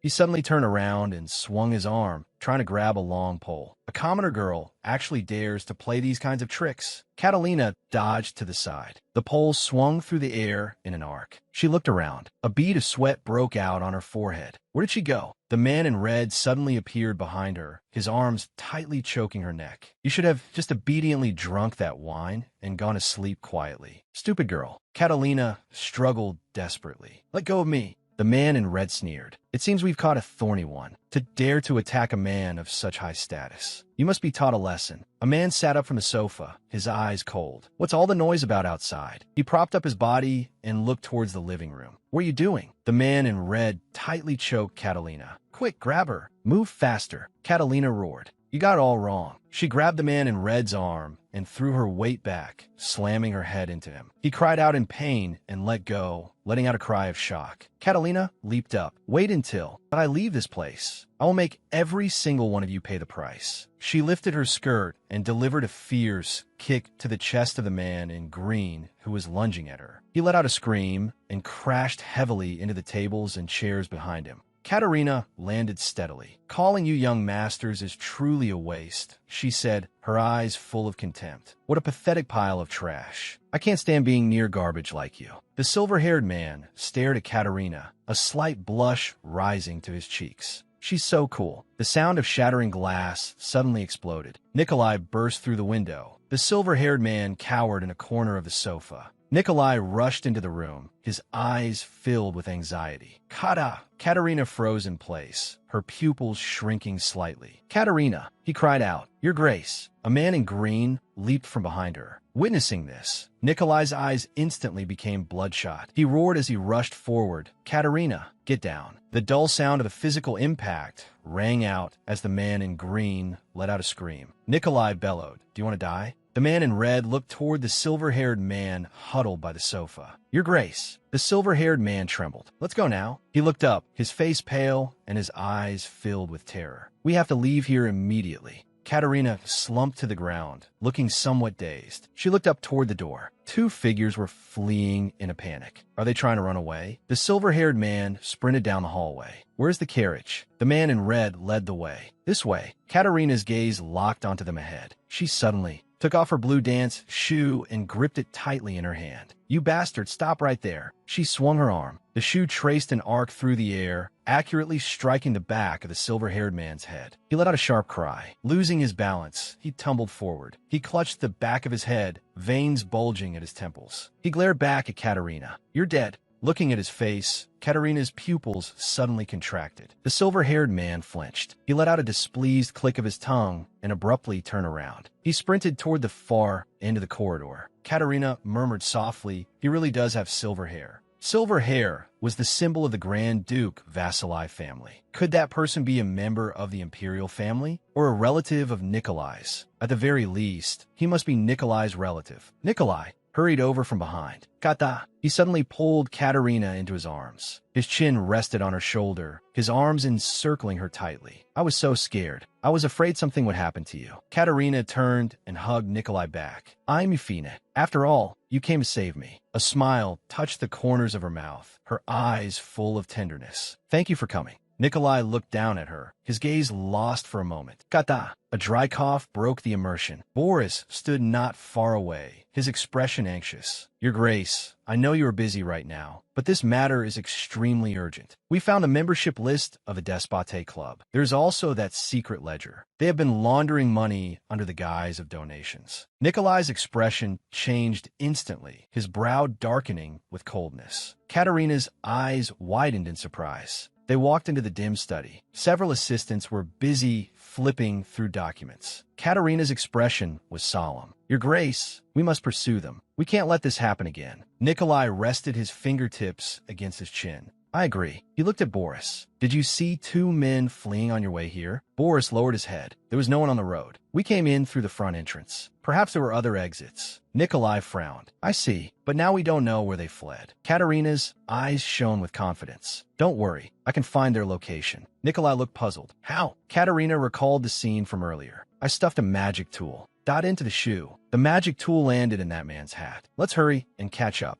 The man in red jumped down from the carriage and looked around, his expression wary. "Your Highness, it seems we've lost our tail." The silver-haired man stepped down and adjusted his black cloak. "This place is—" He stared at the massive red and white striped tent ahead. Lights flickered behind the canvas. "Are you crazy? What are we doing here?" He suddenly turned and grabbed the man in red by the collar. The man in red turned pale. "Your Highness, please calm down. Only members can enter here." The silver-haired man whispered through gritted teeth, "That man is my brother." The man in red gasped. "What?" The silver-haired man let go, his fingertips trembling violently. "Why will my brother be there?" The man in red's face was ashen. Was that person the Grand Duke? The silver-haired man held his head in his hands. "Why is he in the south? If he finds out, I'm dead." The man in red spread his hands, trying to soothe him. "Your Highness, no one followed us along the way. If the Grand Duke tries to force his way in, we can use the chaos to escape again. So please calm down. How about we go inside first?" The silver-haired man turned abruptly, his cloak sweeping through the air as he strode toward the entrance. The man in red chased after him. "Your Highness, wait for me." Katerina lifted her skirt and jumped down from the carriage. "It's right here." She stared at the giant striped tent in the distance. "Those bastards are inside." The blue light flickered twice and then went out completely. Nikolai said, "It seems the magic power has been exhausted. From here on, we'll have to find them ourselves." Katerina looked at the tent with a confused expression. Why would they suddenly come to a circus? Nikolai folded his arms across his chest. "This isn't a circus. There should be animal cages nearby, but I can't smell any beasts." Katerina's expression turned grim. "Now that you mention it, you're right. And it's not even circus season."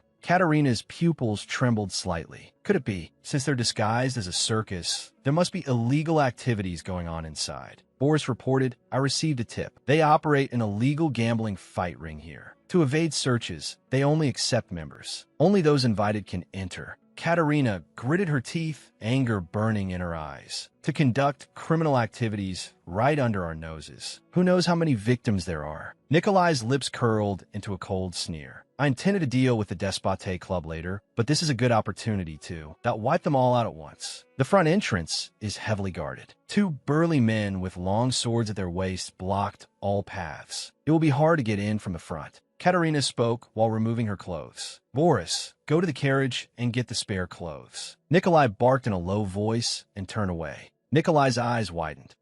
Why are you suddenly taking off your clothes?" Katerina put her index finger to her lips. "What if someone sees us? We can't get in without membership cards, right?" Nikolai turned his head to avoid her gaze. "Even so, you can't just change your clothes here." Katerina leaned into his ear, a playful smile on her lips. "You just need to block their view from me, Your Grace." Nikolai covered his face with one hand, helplessness showing through his fingers. "Only I need to change." Katerina stopped her movements. "What?" Nikolai turned around, his brow furrowed with concern. "Who knows what dangers are inside? You should stay behind." Katerina looked him straight in the eyes. "I'm the only one who can recognize those members. You didn't see their faces clearly in the dark." Nikolai was momentarily speechless. "That's true," Katerina said. "If we dawdle any longer, the match will be over and we'll lose them completely." Boris came running over with a stack of clothes. "I brought the spare clothes." Katerina took them. "Thanks. Let's change quickly and go." Boris handed another set to Nikolai.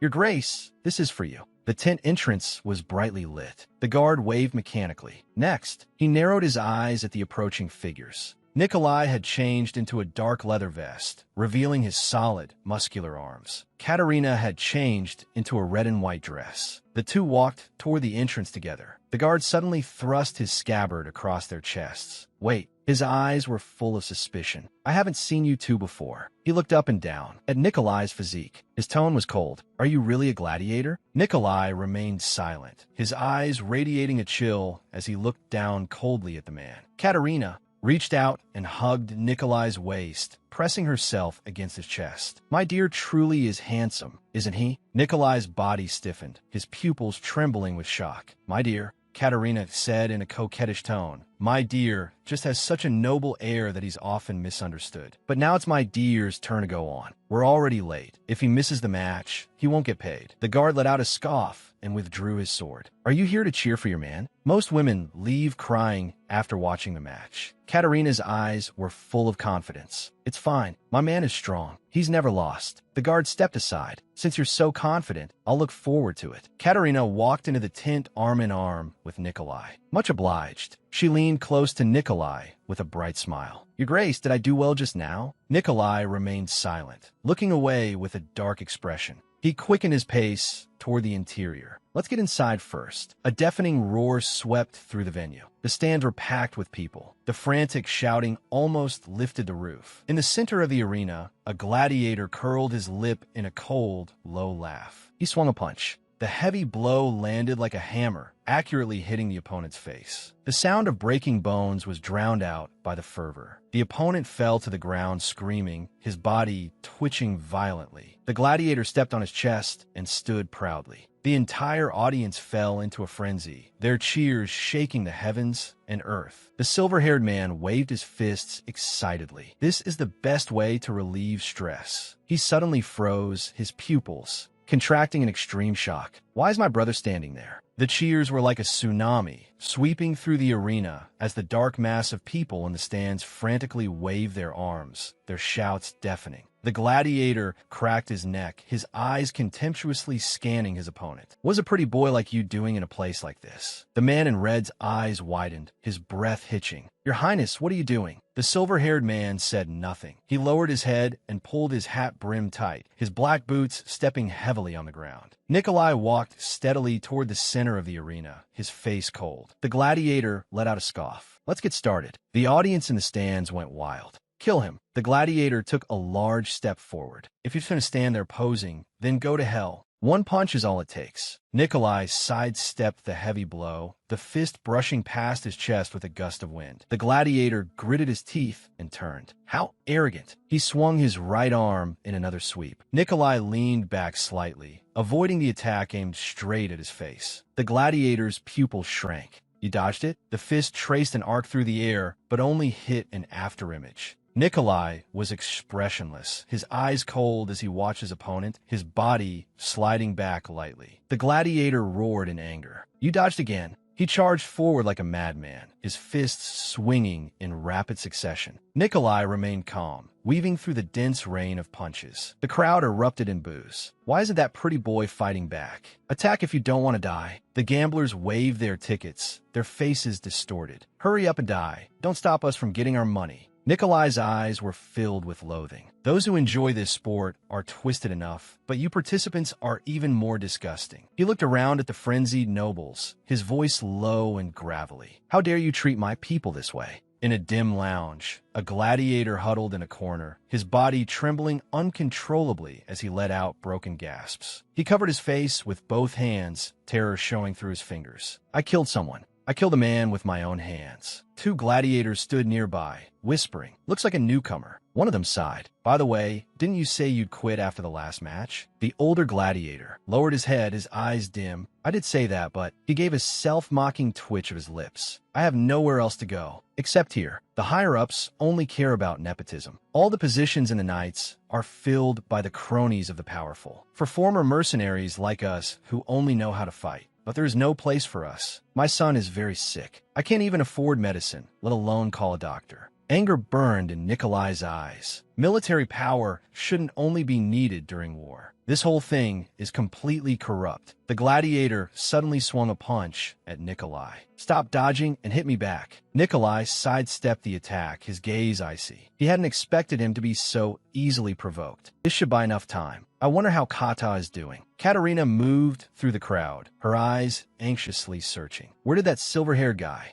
To hide himself? If this goes on any longer, his grace might get hurt. I have to find him quickly. She slammed hard into a wall of muscle and lost her balance. She fell to the ground. Ow! A red-haired man leaned down, extending a right hand wrapped in bandages. His gaze was calm. Are you hurt? Katerina took his hand and stood up. I'm Fine. I wasn't looking where I was going. Sorry. She looked at the stranger, a hint of suspicion rising in her heart. What is with this person? The red-haired man withdrew his hand, his expression indifferent. It's fine. I was distracted too. Katerina pondered. The match was still going on. Did he intend to leave like this? Or was his purpose for being here not to watch the match at all? She spoke up. Aren't you the one who's injured? The red-haired man looked startled. Katerina pointed to his arm. Your arm is wrapped in bandages. The red-haired man's tone was flat. It's nothing. He turned toward the exit with steady steps. Then, I'll take my leave. Katerina's pupils suddenly contracted. She suddenly rushed forward and grabbed the man's wrist with a forceful grip. "Long time no see, Mr. Bolano Mangano." The red-haired man's body froze. He slowly turned his head, his eyes distant. "I'm afraid I don't know anyone by that name." Katerina stared intently at the knot on the bandage, her tone certain. "I'm not good at tying knots, so my technique is quite unique." A knowing smile played on her lips. "I'm probably the only one in this country who ties such a strange knot. Am I right, Mr. Mangano?" Mangano's body stiffened, a drop of cold sweat trickling from his temple. After a long silence, he let out a soft laugh. "As expected of you. You have a sharp eye." Katerina watched him closely. "Setting that aside, which one is the real you? Why are you here?" Mangano turned. "I will explain everything. Wait until I've handled the matters here." Katerina froze, her pupils trembling slightly. "Matters?" A shout tore through the air. "Don't move." A large group of fully armed soldiers rushed into the arena, their guns aimed in unison at the crowd. The sound of their boots was deafening. By order of the Chief Justice of the Southern Region. Katerina looked around in shock. The Chief Justice's order? An officer pressed a hand to the sword at his waist, his expression solemn. Nobody moved. Screams erupted from the crowd as people panicked and fled in all directions. "Run!" Spears crossed, forming a perimeter. Nobody moved. Boris looked around in shock. "Knights? What on earth is going on?" The commander's expression was cold. "Arrest them all." He looked at Boris. "Why are the Grand Duke's knights here? Bullies Kuntold. And why are the people from the Ministry of Justice here?" A smile appeared on his face. "It seems our goals are the same." He let out a sharp roar, his eyes filled with determination. "Don't let a single one go. Arrest them." The soldiers' roars tore through the air. "Don't move." The crowd fell into chaos. A gambler tried to break through the encirclement. "Get out of the way." The soldiers raised their spears, forcibly suppressing the riot. The red-haired man reached out and grabbed a civilian by the shoulder, pulling them away from the danger zone. Boris gripped the sword at his waist, watching the surroundings warily. Katerina stood at the edge of the stands, her gaze sweeping over the chaotic crowd. The situation went out of control too fast. He must be somewhere nearby. The silver-haired man, draped in a black cloak, hurried through the corridor, the sound of his boots rapid. Katerina suddenly turned her head, her gaze locking onto the figure in the distance. "Found him." She lifted her red dress and sprinted along the wooden corridor. Her eyes were fixed on the back ahead. She suddenly stopped, her pupils contracting. Ahead was a dead end. Katerina leaned against the wooden wall, her fingertips turning white from the pressure. "I won't let him escape this time." She leaped down from the high platform, her skirt fluttering in the air. She stabilized her center of gravity with one hand, her movements agile. A burly man blocked Nikolai, waving his fists and shouting, "You bastard! You're lucky it's so chaotic right now, or I would have." Nikolai turned his head, his eyes cold. "Don't bother me again. Get lost." The man was intimidated by Nikolai's aura and let out a gasp, involuntarily backing away. Nikolai moved through the chaos. "Kata!" A guard pulled back a red wooden curtain. "That bastard," he cursed through gritted teeth. "I knew there was something wrong with that guy." He stared at Nikolai. "Is he a spy?" The guard pulled a long sword from his waist, the blade glinting in the red light. He silently approached Nikolai from behind. Nikolai looked around. "Kata, where did you go? Please be safe." The guard suddenly raised his sword and lunged at Nikolai's back. A sword sliced through the air, accurately parrying the lethal attack. Nikolai's pupils suddenly contracted. The guard clutched his bleeding arm and let out a scream. "My hand is broken." The red-haired man withdrew his weapon, his expression cold. "Are you all right, Your Grace?" Nikolai stared at the man's face. "You." He turned and rushed down the hallway, his boots echoing. "We'll talk later." In the dim backstage area, the silver-haired man hurried along, his breathing heavy. The sound of footsteps echoed through the empty room. He suddenly pulled back a red curtain. He scanned the dead end filled with clutter. Damn it, a dead end. He looked around and picked up a short sword. There's no time. He slashed through the canvas. "I can't let brother find out about this." Katerina walked in. "Where do you think you're going?" The silver-haired man's eyes were cold. "You're like a ghost that won't leave." He suddenly remembered something. Katerina leaped up and delivered a heavy sweep kick. "I'm going to make you pay for all your crimes." Katerina stared at him, her eyes full of confidence. "Do you think I can't catch you?" The silver-haired man backed up several steps, cold sweat sliding down his face. "Do you know me?" Katerina approached step by step. "I've been watching you since you were doing those dirty deeds at the club. Illegal gambling and all those rotten businesses. You really are a jack of all trades." The silver-haired man gritted his teeth. Who do you think you are? Katerina said, confess everything. Let in here. Come with me. The silver-haired man suddenly swung his sword. The blade brushed past the tip of Katerina's nose. Get away. Katerina's pupils shrank as she dodged the lethal strike. This is insane. The silver-haired man swung again, his movements ruthless. I said, get away. Nikolai's shout came from a corridor, sounding urgent. Kata. The silver-haired man's movements faltered. That's brother's voice. He looked flustered and reached for a green curtain nearby. He threw it over Katerina. She let out a cry as her vision went dark. You little brat. The silver-haired man suddenly turned. He swung the short sword in his hand, the sound of tearing fabric piercing the air. Katerina threw off the green cloth and shouted angrily. Get back here. She stared at the slit in the canvas, her pupils contracting. He actually escaped. Nikolai pulled back the red curtain and rushed into the room. His footsteps hurried. Kata, are you okay? Katerina turned around, her expression a bit slow. Nikolai suddenly pulled her into his arms, holding her tight. Today was truly dangerous. I'm so glad you're safe. Katerina leaned against Nikolai's broad chest, listening to his heavy heartbeat. I'm also glad you're safe. Nikolai said, if I catch him, I'm going to break his legs first. Katerina's gaze was cold. If that person really is the Grand Duke's family, how will he react when he finds out the truth? Nikolai shielded Katerina as they walked out from behind the curtain. The noise of the crowd hit them. A glasses-wearing official stopped in his tracks, his gaze locked onto Nikolai.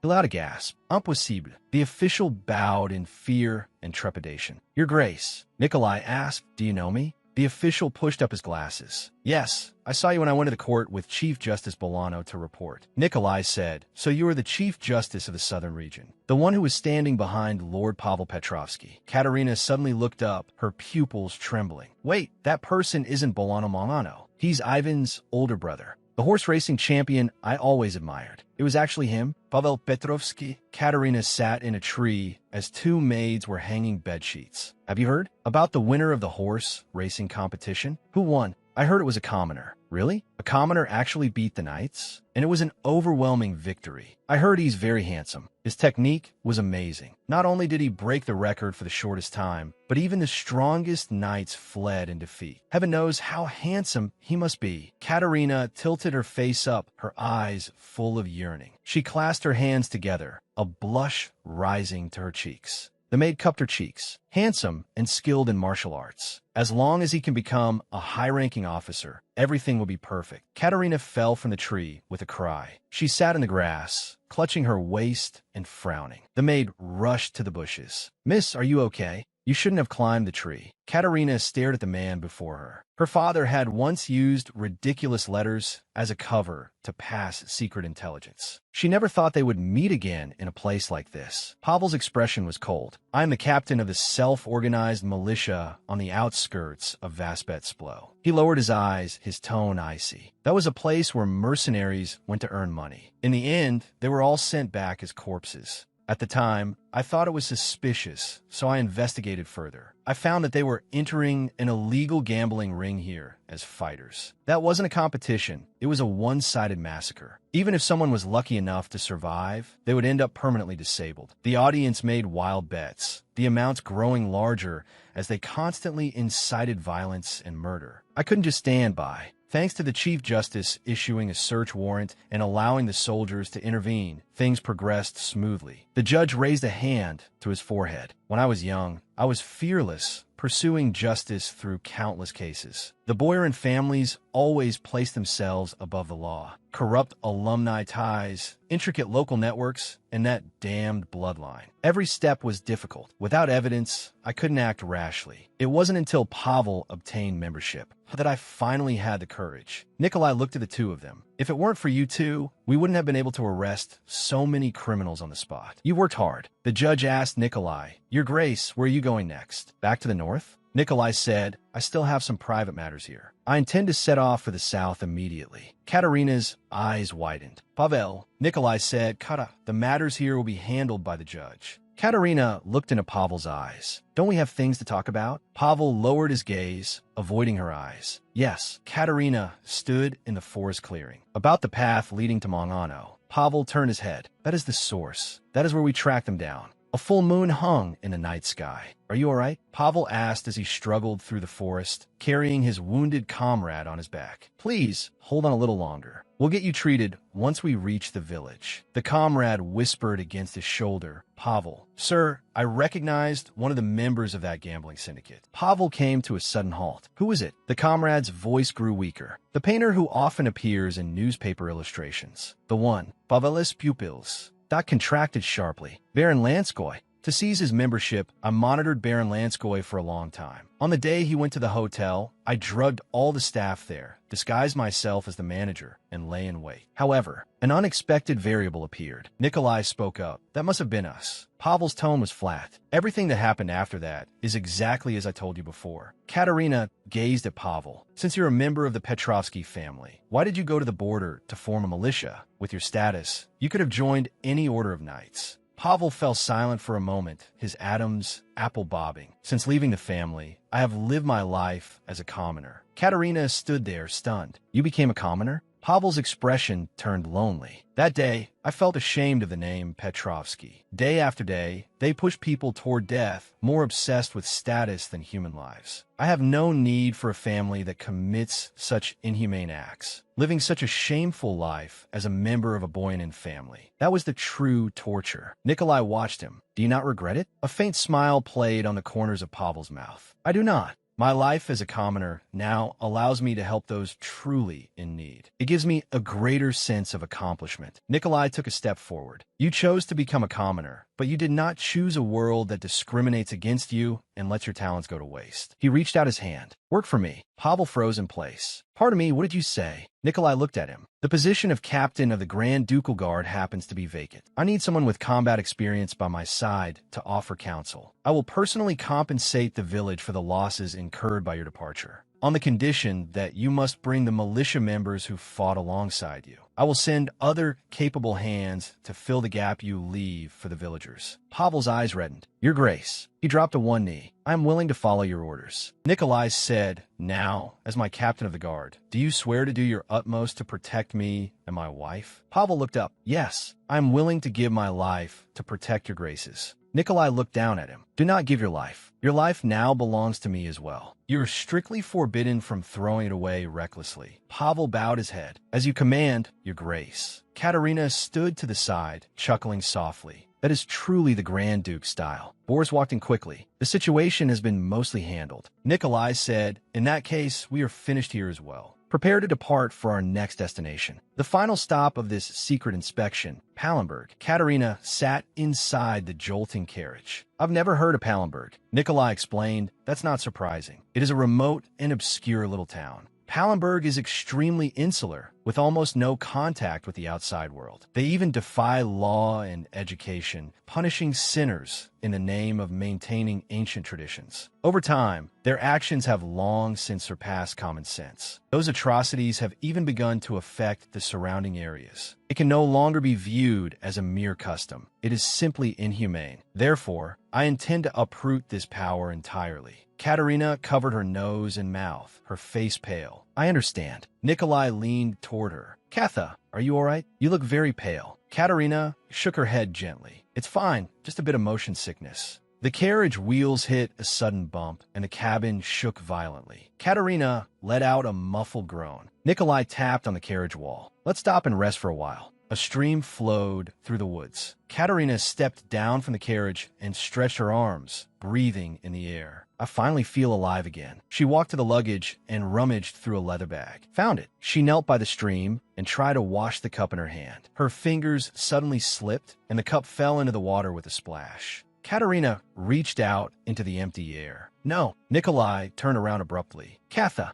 He walked over quickly. "What happened?" Pavel was already wading through the waist-deep water, searching. He grabbed the object and waded back to shore, soaking wet. His boots made heavy thudding sounds on grass. Pavel knelt on one knee and held the cup out to Katerina. "Here you go." Katerina was stunned. "Thank you." She stared at Pavel's soaked trousers, her eyes wide with surprise. Pavel stood up and patted his wet legs. Katerina looked full of guilt. "I'm so sorry. You're soaked because of me." Pavel gave a hearty laugh. "It's nothing." The The weather is good. It'll dry soon. Katerina suddenly turned back. Don't move. Wait a moment. Pavel stopped. He looked confused. Katerina pulled out a handkerchief and held it out. Take this. At least dry your feet. Walking in wet boots is too uncomfortable. Pavel waved his hands repeatedly and took a half step back. There's no need for that. Katerina stepped forward again. Please take it. Pavel froze in place. Thank you. Nikolai stood in the distance, his fist suddenly clenching. Boris covered his mouth to stifle a laugh. Your Grace must be incredibly jealous right now. Nikolai turned sharply, his gaze sharp. Why would I be jealous? Anyone with eyes can see this is just a standard employer-employee relationship. I ordered Pavel to protect Katerina. Why would I be angry at the execution of my own order? Boris narrowed his eyes with a sly smile. I didn't say you were angry. Nikolai crossed his arms. Do I look like the kind of petty person who would get jealous just because Katerina's guard happens to be a man? Boris spread his hands, looking a bit hesitant. But the situation with the captain of the guard is probably a bit different, isn't it? Nikolai tilted his head. How is it different? Boris lowered his voice. Oh,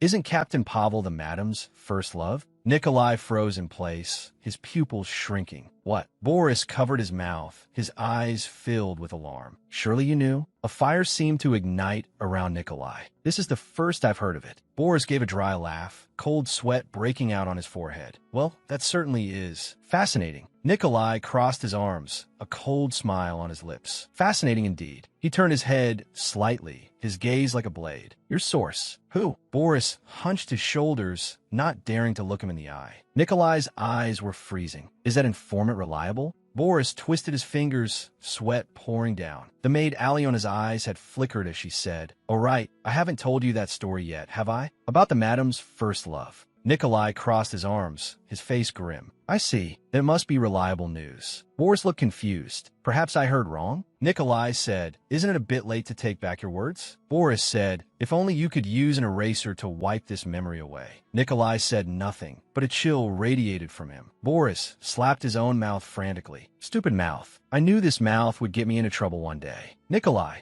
Dot turned away. First love, is it? For me, Katerina is also my first love. Whether it's a first love or not, the fact remains that she once had feelings for him. Pavel, Dot suddenly shivered and hunched his shoulders. Why do I suddenly feel a chill down my spine? Nikolai stomped heavily across the grass, dry branches snapping under his boots. This is a total humiliation. I actually sent that man to her side with my own hands. I have to admit, Pavel is indeed a charming man. Nikolai walked up behind the two of them, his shadow looming over them. What are you two chatting about? Katerina, sitting on the grass, looked up at the newcomer. Your Grace, Pavel says it's going to rain soon and suggests we stay here overnight. So, we were just discussing what to have for dinner. Nikolai snorted and sat down next to Katerina with stiff movements. Then tell me, how does he know it will rain? He has neither divine nor magical power. On what basis does he conclude this? He glared at Pavel, his tone unfriendly. If your clothes are dry, go check the equipment. Pavel stood up. Yes, understood. Katerina rested her chin in her hand, her brow furrowed slightly. Is your Grace in a bad mood today? Dark clouds rolled across the horizon, and thunder rumbled faintly. A storm was coming. Boris stood by the bank, watching the water with a solemn expression. Katerina crouched behind the bushes, her hands on her cheeks, eyes fixed on the stream. Water splashed repeatedly as a large fish swam through the clear stream, its tail thin, creating ripples. Nikolai stepped into the water barefoot, splashing everywhere. He suddenly reached into the water and grabbed a fat, fresh fish. The fish struggled violently. He ran a hand through his wet hair, his expression cold. Pavel stood to the side, clutching some vines. Katerina watched Nikolai's back, her brow furrowing. What on earth is wrong with him today? Pavel walked up to Nikolai and looked up at the sky. Your Grace, the dark clouds are gathering. Hunting will be difficult. Perhaps we can catch some freshwater fish and eat them? What do you think? Nikolai crossed his arms, his eyes full of doubt. Freshwater fishing? You don't even have a rod. Pavel held up a branch wrapped in vines. I don't have a rod, but I believe I can make a simple net. Nikolai stared at Pavel. Then let's do that. Katerina's eyes widened in surprise. Nikolai's lips curled into a provocative smile. How about a bet to see who catches the most fish? Pavel froze, a drop of cold sweat appearing on his temple. Nikolai stared into his eyes. The loser must grant the winner one wish. Boris put his hand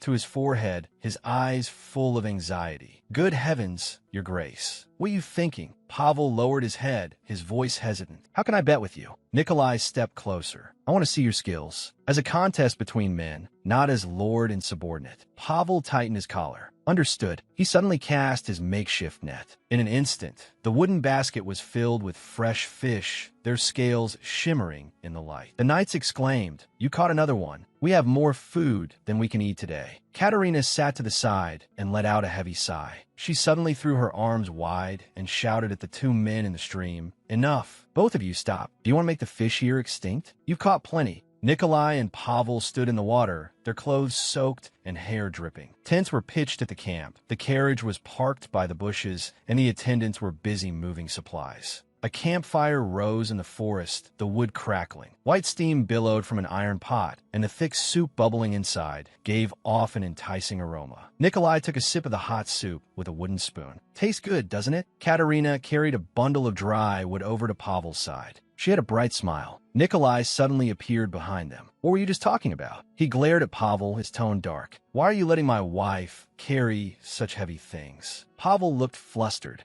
"My deepest apologies." Katerina's face darkened, a vein pulsing slightly in her temple. He had been childishly unreasonable for some time now. She called out to Nikolai, "Come with me for a moment." Nikolai was pulled along, stumbling a step. Katerina suddenly shoved Nikolai against a tree trunk. "What on earth have you been doing since earlier?" Nikolai looked down at her. "What do you mean, what?" Katerina's brow was tightly knit. "You've been acting very strange. Did something happen?" She tilted her face up, her gaze searching. Nikolai looked away, his voice stiff. "Forget about him." Katerina's voice rose. "What do you mean, forget about him?" Nikolai turned and walked toward the camp with steady steps. "Dinner seems ready. Let's go." Katerina leaned against the tree, watching his back. "What?" Her brow furrowed, her eyes filled with annoyance. "Why leave without letting me finish?" Boris came out. "I have something to tell you." He twisted his hands together nervously, then suddenly waved his arms wildly in the air, his emotions completely out of control. Katerina stood there, stunned, her lips slightly parted. "My goodness." She denied it categorically. "I did indeed admire Pavel, but it was purely out of respect and idolization. In the past, I might have misunderstood those feelings as love, but I know better than anyone now that what I feel for Pavel is definitely not love." Katerina covered her mouth and let out a hearty laugh. Boris looked bewildered. "Madam?" Katerina's eyes were brimming with amusement. Nikolai was actually jealous. He was always so calm and rational, even called the cold-blooded Duke. To have such a powerful physique, yet still get jealous over someone. She suddenly turned and called out loudly to her attendant. "Boys!" Boris straightened his back and responded loudly. "Yes." Katerina's eyes sparkled, her hair swaying in the wind. "Let's go find the Grand Duke. You said just now that he ordered 2 tents to be prepared, right?" Boris followed closely. "Yes, His Grace ordered separate sleeping quarters for you both." Katerina walked toward the center of the camp, looking at the busy figure in the distance. 2 people using 2 tents is such a waste. Take one down and give it to the others. The corners of her mouth curled up, a mischievous glint in her eyes. Raindrops fell on the leaves with a crisp sound. A downpour soon enveloped the entire camp. Nikolai took off his soaked shirt, revealing his solid back. He tossed the garment aside and let out a long breath, weariness showing between his brows. He lay back on the mattress with his arms behind his head. "I did overexert myself a bit today. I feel tired." The tent flap was suddenly lifted with a soft sound. Nikolai sat up abruptly, his pupils shrinking. "Katha, this isn't your tent." He quickly grabbed a blanket to cover his chest, looking flustered. Katerina stepped into the tent with light footsteps. "I gave my tent to the knights so everyone could sleep more comfortably. It was a waste to leave it empty." She held a lamp and smiled brightly. "I plan to sleep here tonight." Rain lashed the top of the tent with a dull thud. "There's plenty of space here." Katerina held the oil lamp and stood at the edge of the bed. "There's more than enough room for 2 people. Are you avoiding me because you're angry?" Nikolai put his clothes back on and remained silent. He suddenly stood up. "In that case, you sleep here." Nikolai took long strides, heading toward the tent exit in a hurry. Katerina turned with her lamp, her gaze following his back. "Are you angry with me?" Nikolai stopped and turned his head, his eyes full of bewilderment. "What?" Katerina looked down at the oil lamp in her hand, the flame flickering slightly. You've been avoiding me because you're angry, right? Nikolai leaned down and grabbed her wrist, his gaze puzzled. Why would I be angry with you? Katerina looked up, her gaze burning. I heard it from Boris. Nikolai's fingers flinched, his body stiffening. Katerina continued, Boris accidentally told you that Pavel was my first love. So that's why you're acting like this, right? Nikolai's cheeks flushed instantly, and he avoided her gaze. Boris actually told you. He raised a hand to cover his nose and mouth. Boris did say those things, but preparing 2 tents was just for rest. It had nothing to do with that. Katerina pressed him further. So, you really don't care that Pavel was my first love? Nikolai turned around abruptly, his expression serious. As your husband, of course I care. Katerina stood there, unease in her eyes. Are you regretting keeping Pavel by your side as a guard? Nikolai raised his hand to cover his face, his fingers pressing into his temple. To be honest, I feel both ways. I do care, but he is indeed the most suitable person to protect you. No one is better than Pavel. I'm sorry for showing you such a petty side of myself. Katerina raised her hand and lightly touched his cheek. You've misunderstood. Pavel was never my first love. Nikolai froze, his pupils shrinking. He wasn't. He suddenly lowered his head, his shoulders shaking violently as a muffled laugh escaped his throat. Katerina looked down at him, a faint smile on her lips. Was this really worth worrying about so much? Nikolai reached out and took her hand, his grip gentle. You must be tired. Let's sleep, Katerina. He reached out and put his arm around Katerina's waist, pulling her into a tight embrace. Whenever I'm with you, my fatigue disappears like a lie.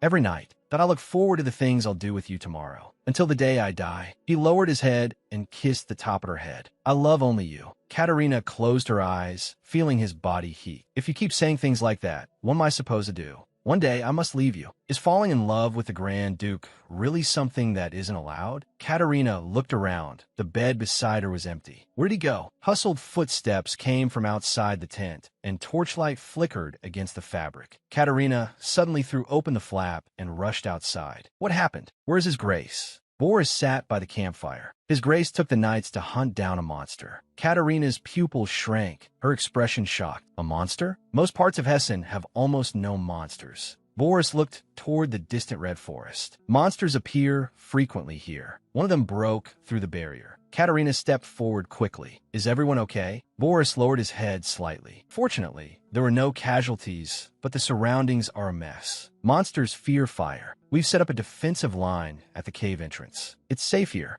Katerina turned toward the weapon rack, her hands searching frantically. The sound of metal clashing was sharp and piercing. Boris crouched behind her. What are you looking for? Katerina grabbed a crossbow, her gaze determined. On a rainy day, a crossbow is better than a gun. Boris held out his arm to block her path. You can't go out. Katerina gripped the crossbow tightly. I can't back down either. The Duke is already in danger. How can his wife just sit by and do nothing? She pushed the blocking attendant aside. Move. Boris spread his arms to stop her. Protecting the Duchess is his grace's order. Katerina turned her head, her gaze sharp. Then do as he says. Protect me, because I'm going hunting now. Boris looked troubled, cold sweat breaking out on his forehead. Oh heavens, he said to the guards behind him. You stay here and guard the supplies and weapons. Boots stepped into the mud, splashing murky water. The rain poured down. Katerina raised a hand to shield her forehead. The rain was so heavy she could hardly see. She looked around anxiously in the curtain of rain. Where is he? A piercing roar echoed from the distance, deafeningly loud. Katerina cried out as she lost her balance. Boris quickly reached out to catch her arm. Careful, madam. Katerina steadied herself and pointed at the bushes ahead. Over there, the monster roared at the sky, the sound waves tearing through the forest. Nikolai sprinted through the mud, sword in hand. The monster stopped at the edge of a cliff, a low threat rumbling in its throat. Nikolai suddenly accelerated.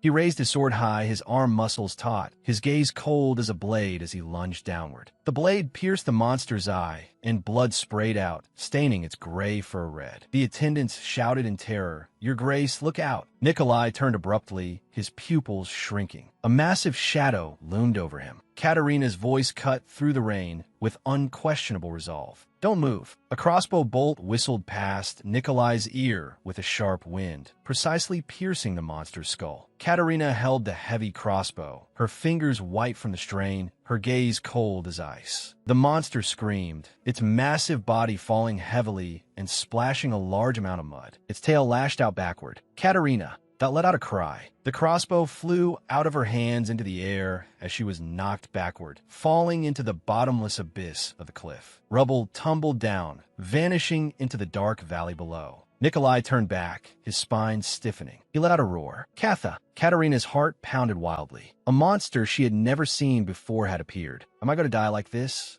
At least I save his grace. She suddenly sat up, gasping for breath. Where's this? A silver-haired woman sat by the bed, her side profile serene. You're awake. You only have a few scratches and no broken bones, so you're safe now. Katarina looked down to check her arms. Indeed, they didn't hurt. Was it you who saved me and treated my wounds? The silver-haired woman nodded slightly. Yes, I found you unconscious on the back mountain, so I brought you back. Katarina thought to herself, His Grace must be looking for me. She threw back the covers and got out of bed, her bare feet touching the wooden floor. Thank you for saving me, but I really must go. Her body suddenly swayed, and she let out a cry. The silver-haired woman reached out and firmly supported her shoulder. Careful. You seem a bit dizzy. Please wait a moment while I boil some blood-replenishing herbs. At least drink that before you leave. Katarina took the clothes offered to her. Thank you. Without her, she probably would have died of hypothermia. But something was strange. All medical schools and pharmacies were in the cities, and women weren't even allowed to enroll. Yet she possessed such exquisite medical skills. Who was she? The silver-haired woman poured the medicine into a porcelain cup and handed it to Katarina. Be careful, it's hot. Katarina took the cup. Thank you. Thank you again for saving my life. The silver-haired woman lowered her eyes. I only brought you back and applied some ointment. Think nothing of it. Katarina gazed into the other woman's eyes. My name is Katarina. The silver-haired woman's lips curled up slightly. My name is Brunhild. A voice called out. Brunhild, the next guest has arrived. Katarina turned at the sound as an old man pushed the door open, wearing a tattered gray robe. I've come to seek a cup of the water of life. Brunhild pulled out a wooden chair. Please sit and wait a moment. The old man said, Thank you.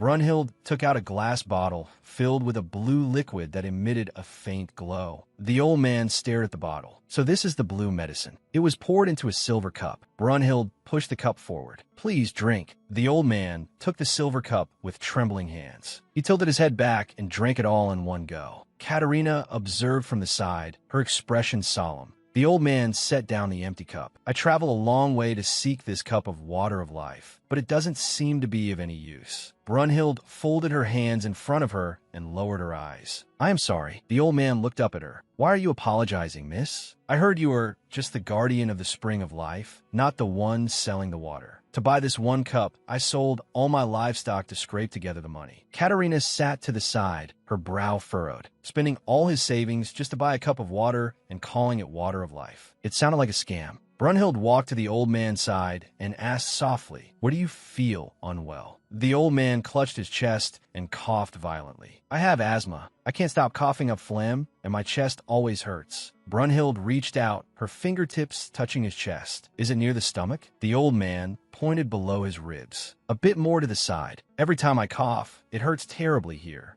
Brunhild's palm pressed against his back. A faint light flickered from her fingertips. The old man was stunned. His coughing stopped abruptly. He pressed his chest, looking dazed. The pain had completely vanished. Brunhild withdrew her hand, a faint smile on her lips. The water of life has finally taken effect. That's wonderful. The old man suddenly stood up and rushed for the door. It's a miracle. It's simply a miracle. Katarina stood behind Brunhild, watching the old man leave. Wait, what exactly is going on? The old man pushed open the door and shouted to the crowd gathered outside. Everyone, after drinking the water of life, I am cured. I'm living proof. The crowd erupted instantly. Really? The rumors are true. Let me through first. My situation is more urgent. I've been waiting in line since dawn. Katarina stared at the bottle of blue liquid on the table, her emerald eyes narrowing. It was impossible to cure a disease just by drinking river water. All of this was too bizarre. If such a river really existed, royal families all over the world would be fighting to seize it and bottle it up. The stream would have run dry long ago. Katerina fell into deep thought. I saw it with my own eyes. The moment Brunhild's hand touched the painful spot, the old man's agony vanished. But this didn't happen after he drank the water. It happened the moment he touched Brunhild. I have never seen anyone with such hair and skin color. Even her eyes are a strange hue. Brunhild turned her head. This is the first time you've seen someone like me, isn't it? Katerina waved her hands flusteredly. I was just thinking about something. Brunhild lightly stroked her long hair. Everyone is curious at first. The people in Pallenberg either avoid me or point and stare. Katerina stood frozen in place. So this was Pallenberg. She frowned. Do they cast you out just because of your appearance? Brunhild lowered her eyes, her palm pressed against her chest. They say there were witches among my ancestors. Or perhaps it is because I am a witch myself. Katerina stood there, stunned. Her emerald green eyes wavered. What?